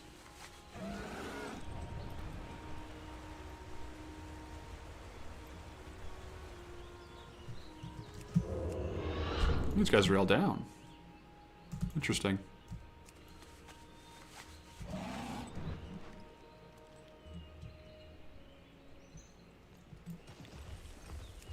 Alright, I might process some of this here.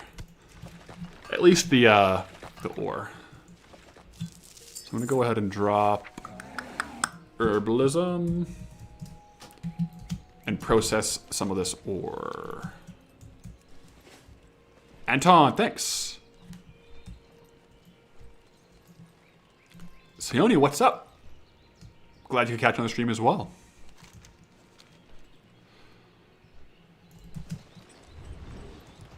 Okay, professions.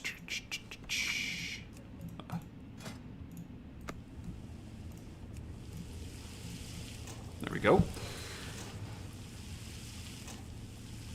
Wally Marie, you feel like hardcore only works until Wrath? There's too many one-shot and raid wipe mechanics. Yeah, I don't disagree with that. Because, like, classic WoW, like vanilla, there's mechanics that will kill you, but there's nothing that's, like, unavoidable, right? Like, if you play perfectly, theoretically, you're good. But later on, there's just, like, so many more, like, random things that will just one-tap you.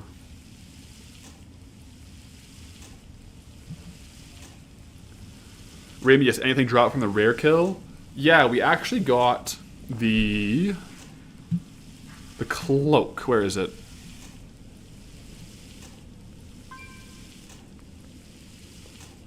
Yeah, not that one. We got that from a chest, which was super cool.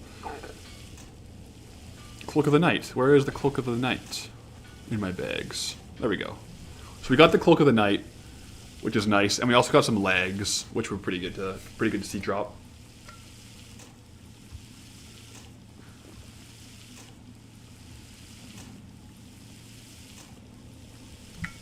So right now the copper ore itself is worth 3 gold, 49 silver, and the bars are 4 gold, 74 silver. I'll have to look on the auction house to see how much the copper bolts are worth, to see if I should just sell these as bars or actually craft them into bolts.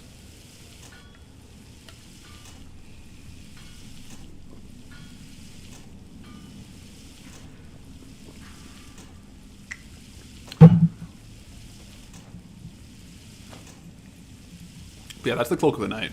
Wait, no.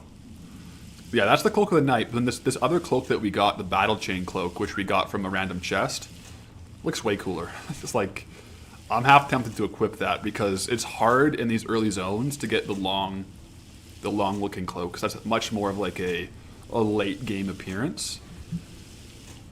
And then of course we got the battered mallet. Let's just see what kind of a translong we theoretically could get with the gear that we have here. Let's go with the ragged. That's pretty badass. Any other boots? Those are the only boots we got. Gloves. Those are the only gloves. And belt. It's only that belt. Rifle. We're getting a bit of a cohesive look here. Shoulders were also hard to come across at this level range. Ooh, the buckles! Look at the buckles on these things. The well, you know what? I should save up the bandit set. That would look really cool on Goldilocks, eh? Do we have any other bandit gear here?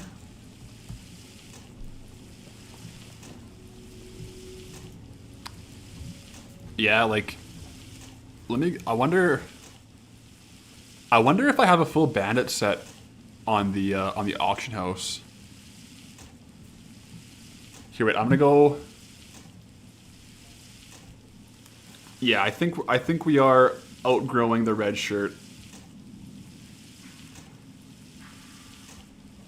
I think we are.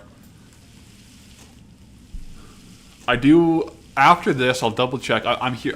Winter Games is saying that bolts are 6.17 gold right now. I'll double check that because I think that it might change on the realm. But I'm not sure. But I also want to see, like, do we have a full bandit set on on the auction house? Because if so, I might just equip it.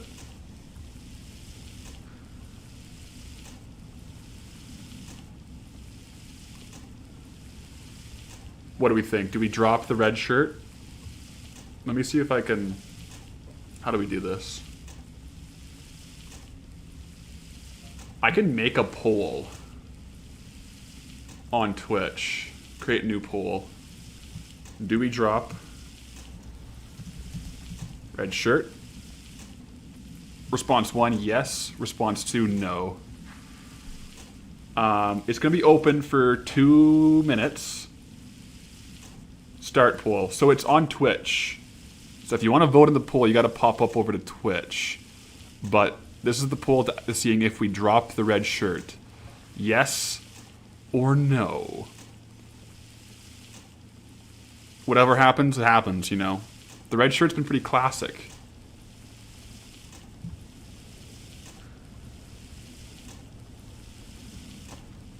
I don't know how... This is the first poll.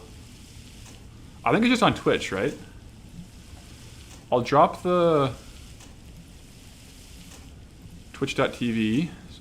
Let me see what it looks like if I pull it up.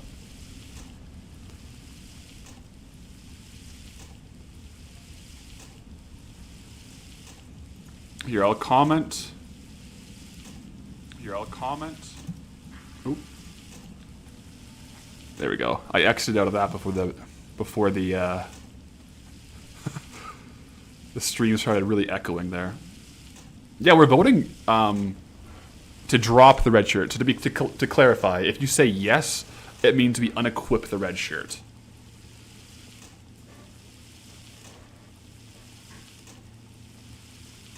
We could potentially, you know, craft a yellow shirt down the road. And to be fair, right now, look what we're wearing. If we take off the shirt, it's a little bit of a thirst trap, no? Poll's got like maybe 30 seconds left, so if you want to get your vote in, pop over onto the Twitch. But it's looking like it's a yes right now. So if you don't want me to drop it, you got like 10 seconds. It's on Twitch. It's like a drop down on the Twitch menu. It should just be in the chat on Twitch.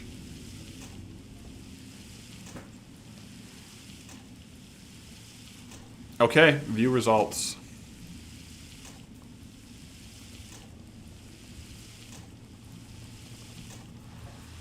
So there it is. 25 votes for dropping the shirt. 20 votes. Oh wait, 13 votes for no. All right. Okay.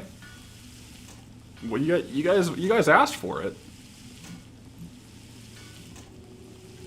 You guys asked for it.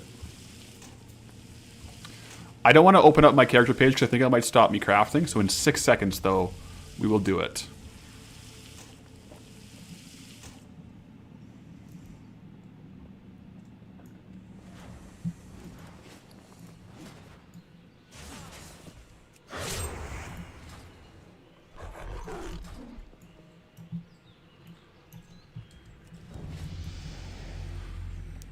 Is this what you guys wanted? Is that a look? We're looking pretty yoked.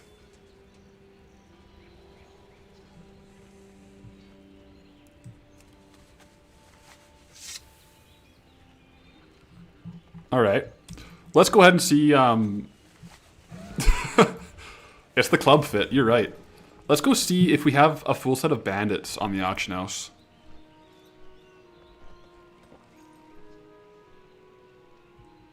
Let's see. I guess we were in the right zone to do that. We were right by Goldshire, weren't we? We could have made some gold.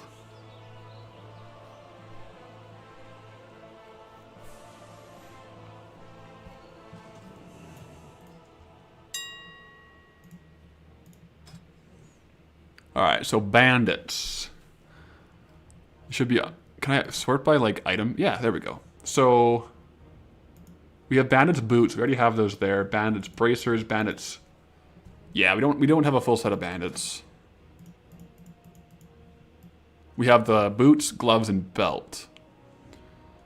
I wonder if we can get... We're just looking through our own wares right now for transmog. The barge is sick. Oh, jeez.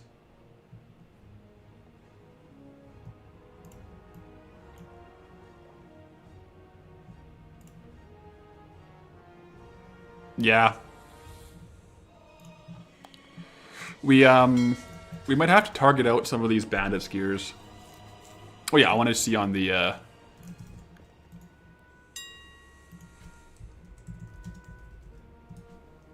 Oh yeah. It must be server wide. We'll go craft some of those. Turn this into a bit more gold. Next farm in gold being full bandit gear would be pretty sick. I don't know where... I'll have to look up where the bandit's shoulder pads drop from and bandit's chest piece. Because that's a pretty cool set. It honestly might be Dead Mines.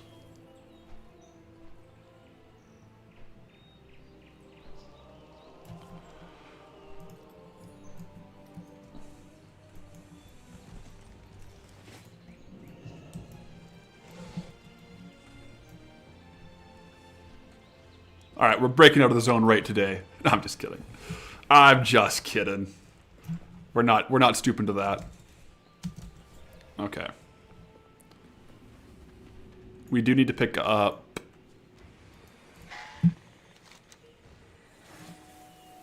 professions engineering.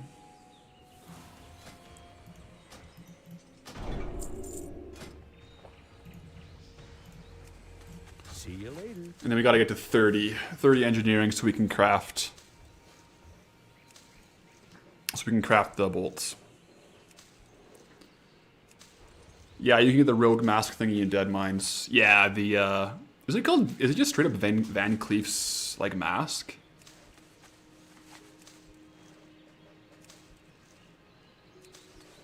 It might be.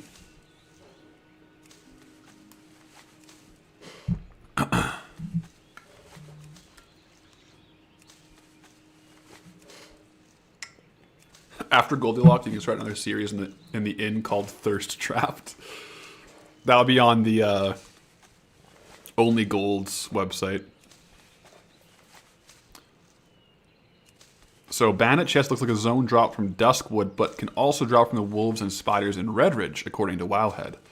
That's what Hirahero's saying. I'll have to take a look into that. That's definitely worthwhile farming if it. You need something? If we can. See you around.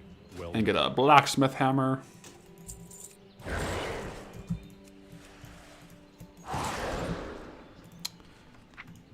And we're gonna craft out all of these. A little bit of a shuffle happening here. Going for the Conan the Barbarian look, yeah. That's a good look. A little Arnold Schwarzenegger vibe.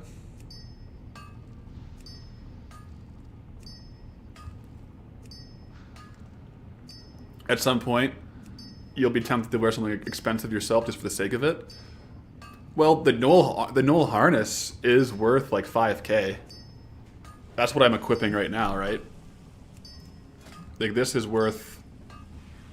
I guess it's like 1k. But I did equip it and I could have sold it.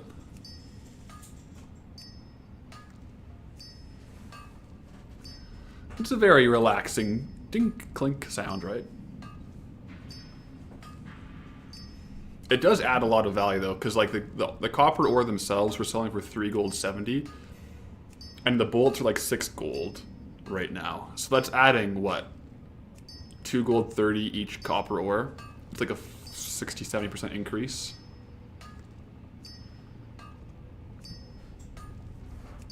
You left the stream like 5 hours ago and I'm still going.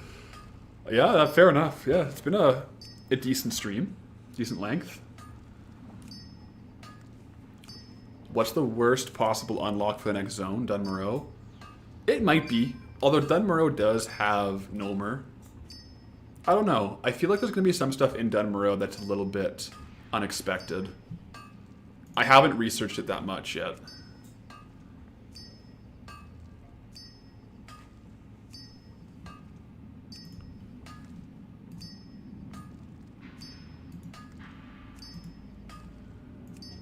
But we'll see. No more music nonstop would actually be torture. That's the thing, yeah.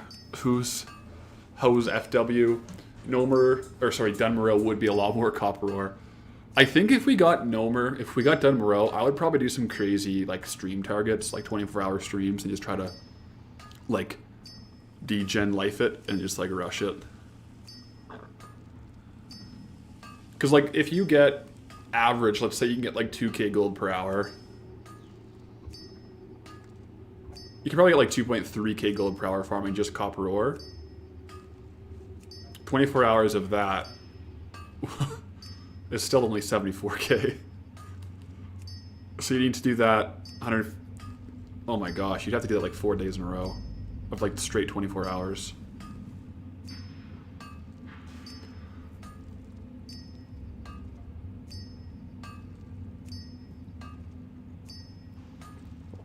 So did I understand you correctly? You keep swamps in the mix as there is a way through Red Ridge? Yes. Yes.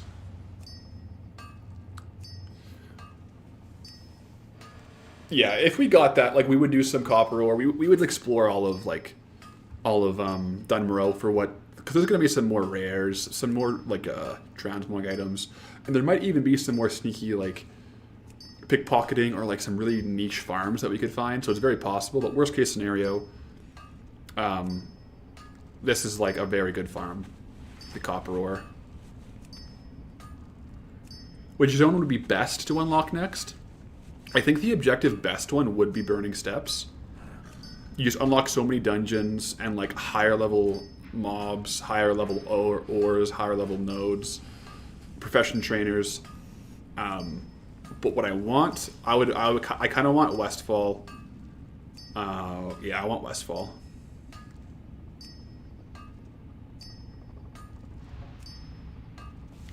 Peter, we ended up getting 50 Frayed knots this morning. Although, then we got one more, so we got 51 today. Would you be able to gather those mats, though? Yeah, I think we could. Because we can get to like 130 here. It's a fair question. What if the mats require like 280? It's possible.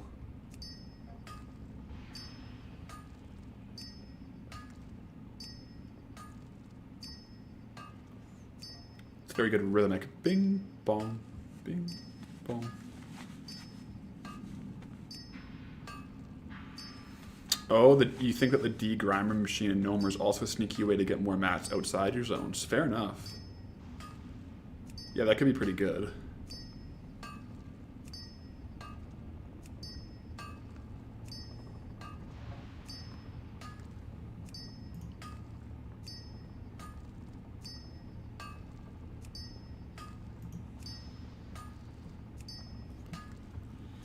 De-grimer casino tech. How does it work? I've never really used it. Like, what do you put in and what do you get out?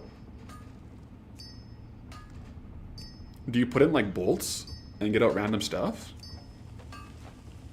Because that could be pretty fun.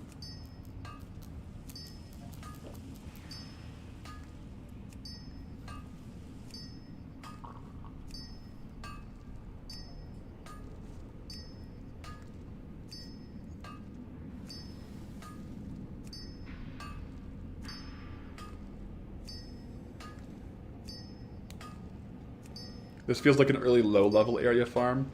Later in the challenge, when copper ore won't be there, what's the plan then? It'll depend on the zones. Like, whatever zones we unlock, there'll be different farms, different steady farms in those zones. Like, this right now is just, like, we've been doing, today we've been like a lot of our more consistent farms just to get some gold flowing, right? We need more gold for the challenge.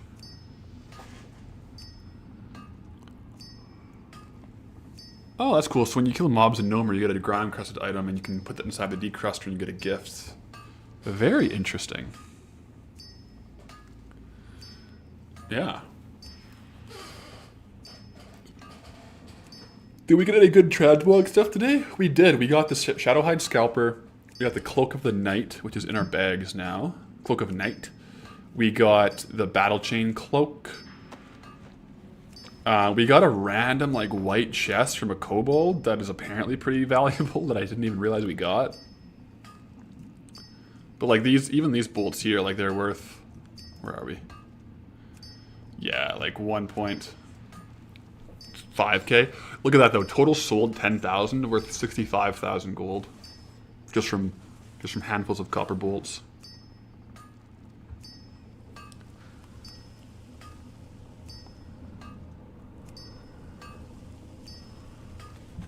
All right, we'll go ahead and post these though. One more. What do I use to record and edit my videos? I use OBS to record, and then I use DaVinci Resolve to edit. Yeah.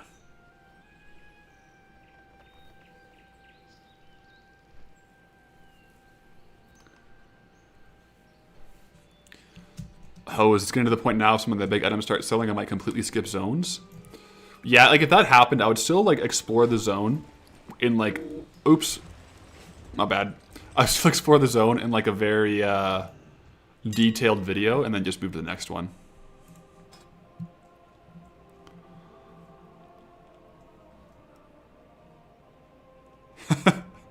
You guys didn't see that, did you? Luckily, we're like 2 days into the farm, so it's a very small leak.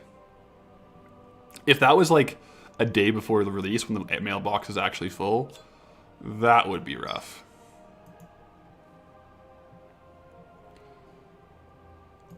There we go. I'll post a couple of these just by hand because I don't mind it. A couple of the ones that we got, I kind of want to see what they're actually going for.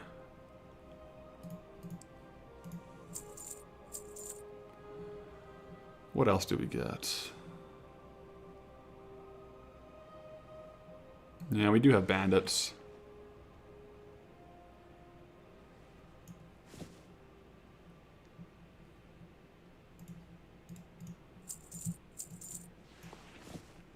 Oh yeah, we got a lot of undercutters on those now. We'll be one of them too. Okay. Well, I got some auction sorting to do, but that's gonna be it for the stream today. Honestly, a pretty successful stream. We got a lot of good trade goods, a lot of frayed knots, some new transmog. We even decided to take off the shirt, the red shirt, so that's a W, I guess. Oh yeah, Ro. Oh, you know what? Ro is in 10. I'm gonna not end stream yet. Get one more kill on Ro. Once we get the second kill on Ro will end. Or the fourth kill on Ro will end. Shining, no. I was meaning to go back before it ended and I forgot about it. So thanks for bringing it up, because I was gonna do it, then I forgot.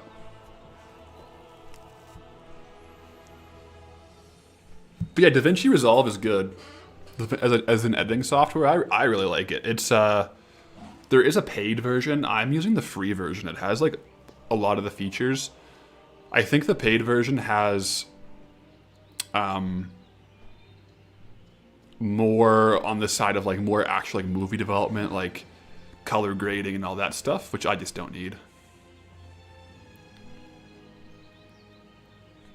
Starspawn, thanks for tuning in. We'll be live maybe anywhere between like 4 and 20 more minutes, depending on how long Ro takes to spawn. But we're gonna go try and get a kill on Ro. When's the next stream?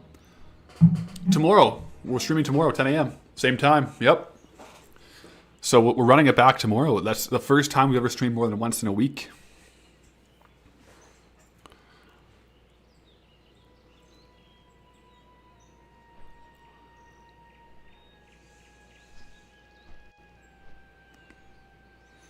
Yeah, I don't know how much the paid version of DaVinci Resolve is.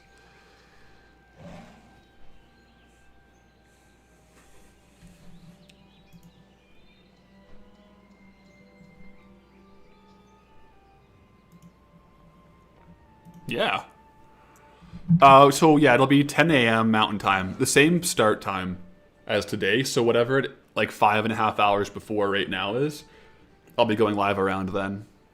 10 a.m. Mountain Time. Right now the schedule will be what day is it today? Tuesdays, Wednesdays, Fridays starting at 10. So I'll probably do more streams, and like those streams will probably not be the challenge. They might be like just be playing Mythic Plus and stuff, just chilling, and those will only be on Twitch. But tomorrow we'll probably be doing Goldbound on Twitch and on YouTube. Rydog, yeah, I am from Alberta. Did you hear the accent?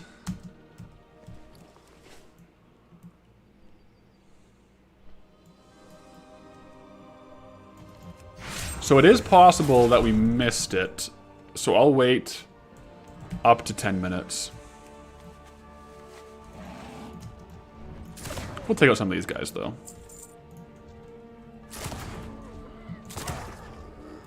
Now I'm wondering what I'm going to have for dinner.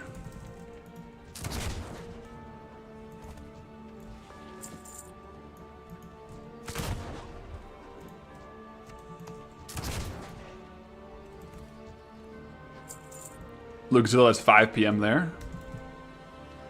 1800 Central European time. Yeah, it's interesting the different time zones. Because like where I'm at, it's 10 a.m. is, well, of course it's 10 a.m. Mountain Time. Luxilla 100%. I'm going to go pick some green onions and eat them. No doubt. No doubt in my mind. I am pretty hungry though.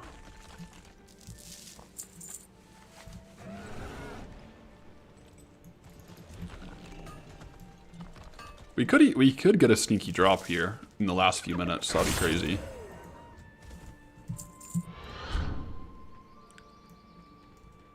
Dear Edsu, thanks for the Twitch Prime over on twitch.tv.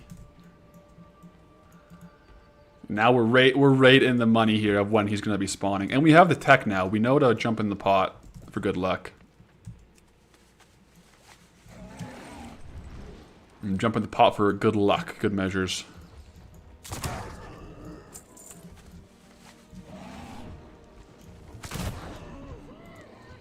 Thanks, Koe. I wonder if this guy is he camping row? I should stay closer, right? He might be camping row. Oh boy. Tujada, you heading to bed? Have a good night. What am I using to keep track of respawn timers? Well, I killed him last, so I started a stopwatch here. But I also have this add-on says my last scene of row. I'm gonna just stand here with my finger on my AoE button, and as soon as I hear the sound, I'm gonna press it. Shining, the thing is, it would be polite to ask him, but if I type, it reveals my in-game name. That's the problem.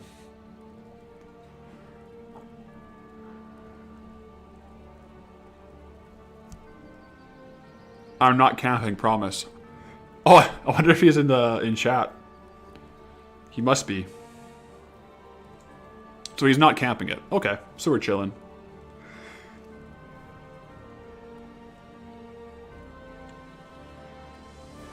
We're chilling. He's capping?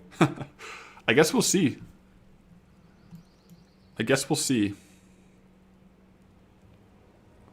Ah, yeah, he was in chat. He was chatting with me when I was making bolts. I got trigger happy there. I pressed it. Matt, yeah, I did reveal somewhere maybe the in-game name, but I needed to do a name change anyways. I might actually have I might start doing an alt for the big ticket items.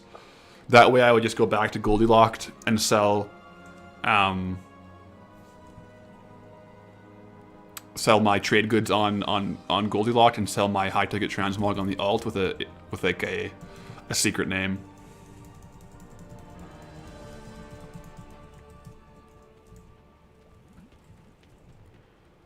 Maybe it's good luck to kill him while you're in the pot.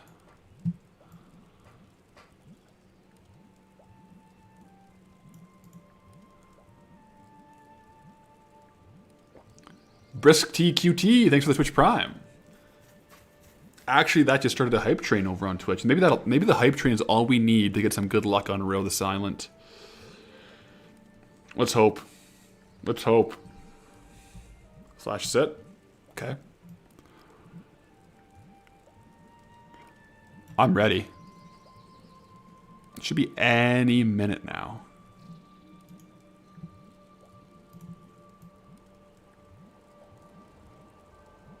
What are my buffs? These are like the random world buffs. So I've got steady flight enabled, which means when I fly, it's the normal flight. Leeching poison, that's just like my weapon poison. Warband mentored leveling. This is because I have 2 guys at max level, so I get an increased XP. And this is just like the current event, which Cataclysm rep gains increased by combat. So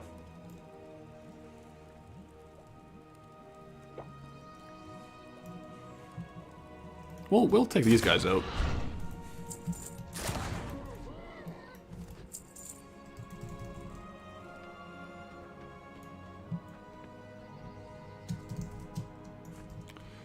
Yeah, we're waiting for Ro. At this point, we've gotten a couple kills on him, so we may as well go for another.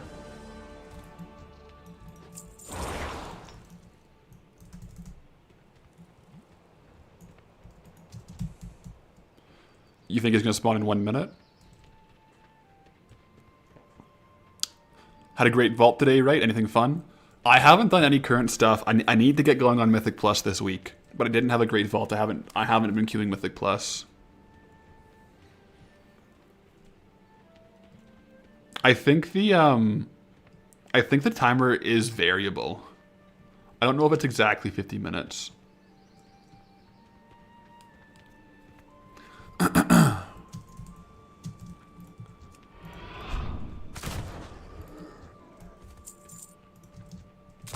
Get some of the stragglers though.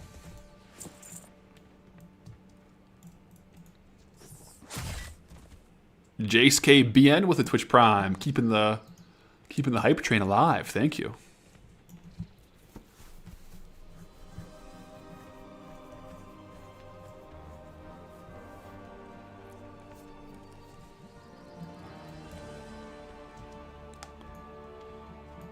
Well, it really might be. If it's exactly on the 50 minutes, that'd be good.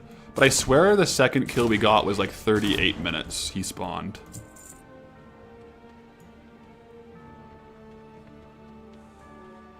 I think he spawned at... I don't know. We'll see what he spawns at here, because this is like a pretty accurate timer on him.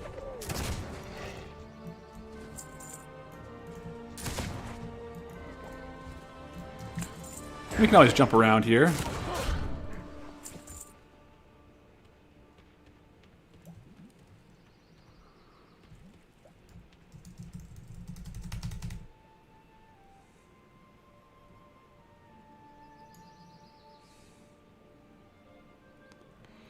Oh yeah, I guess I could put the WoW... Can I? Let me see if I can put it up here.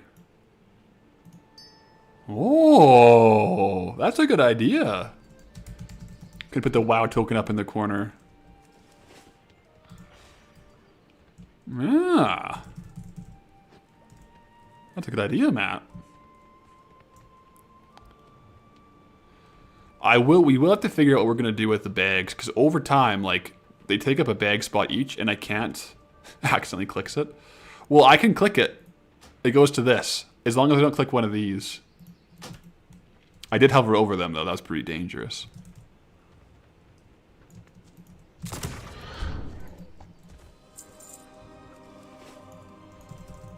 But yeah, eventually, like, because I can't put them in the bank. They have to be in the bag. So eventually we're going to get, like, less and less bag space.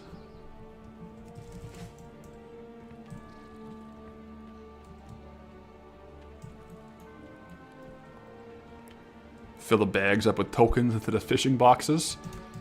That would be very satisfying to look at. How much would that be? That'd be like 70 times like 300k. That'd be a lot of gold.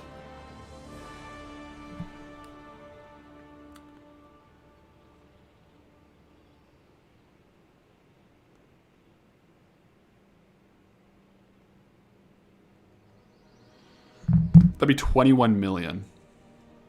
21 million, right?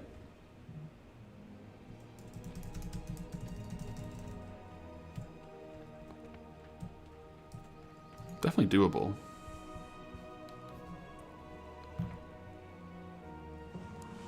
Is there a cap to how many WoW tokens you can have? Not that I'm aware of. You can't have more than 10? What? That's news to me.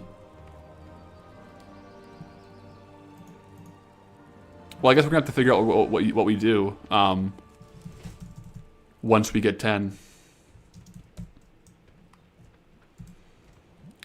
Evasive is saying that you can only buy 10 in a certain time frame. Okay. That's possible too.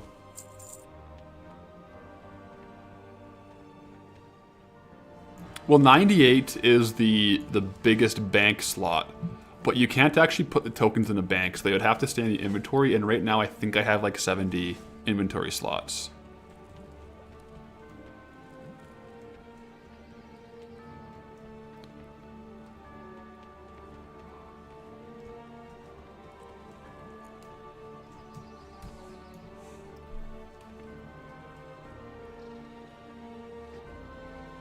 You can only have a maximum. Ooh, jeepers. You can only have a maximum of 10 tokens in your entire inventory at one time, which is shared across all your characters. Interesting. Yeah, we might have to do it like where you have 10, we open up potential expansions. I don't know. So we'll see though. I think it would be better to apply it to like if we did in-game currency, is there anything that we could actually buy?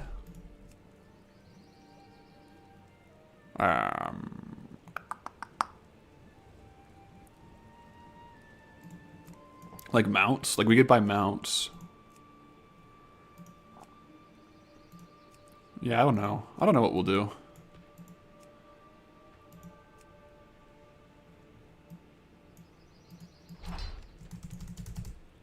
We will have to think about it.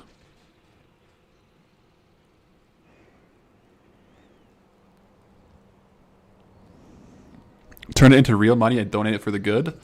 Well, I mean, you can only turn it into BattleNet account currency, right? And I don't think you can use that BattleNet account currency to give away. Like, if you buy someone else a token, it has to be real money, not BattleNet currency, I think.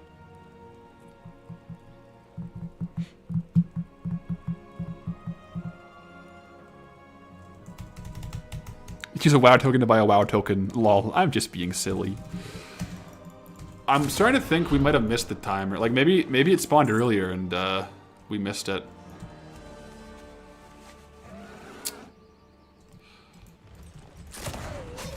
I'll give it to 53, and if not, I gotta go get some food.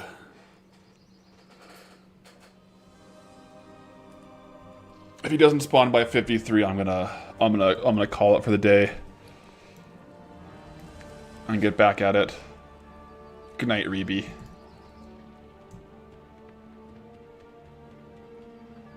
It's very possible, Absolos.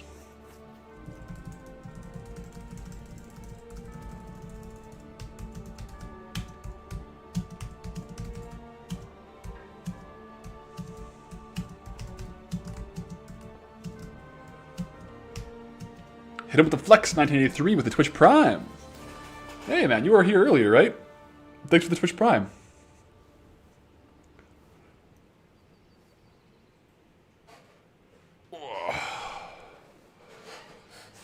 Yeah, to be honest, 10 tokens is pretty far away to worry about right now. Lots of zones to unlock. That'll be like 3 million gold into the challenge. That's crazy. In these zones, that's like, we're getting 2,000 gold per hour. 3 million gold is a lot of hours. Hey Rims, thanks for the Twitch Prime as well. Hit him with the flex. You've been lurking and working. Right on. Hope your workday's been good. All right, if this guy hasn't spawned in 20 seconds, I'm assuming that other guy or someone else tagged Row and he's on a new respawn timer. Unfortunately, 10 seconds and I'm out of here.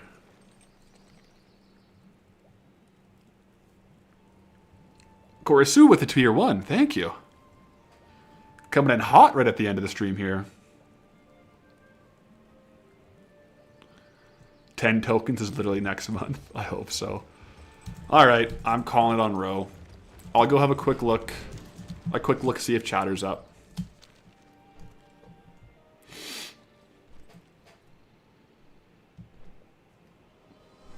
We can neither confirm nor deny if Absolos killed... Or no, what was that person's name? If Reby killed Ro, but it's possible. Would we consider Dunmorrow bordering Elwyn due to the Stormwind Tram? Yes, we would. We would consider it as a walkable path. All right, everyone. Well, that was a good stream. We honestly, like, very, very productive. We got some good transmog. We got some good trade goods. It's GG's. It's GG's. Thanks for tuning in. I'll catch everyone tomorrow. We'll be live tomorrow at the same time. So, there we go. And go with honor, friends.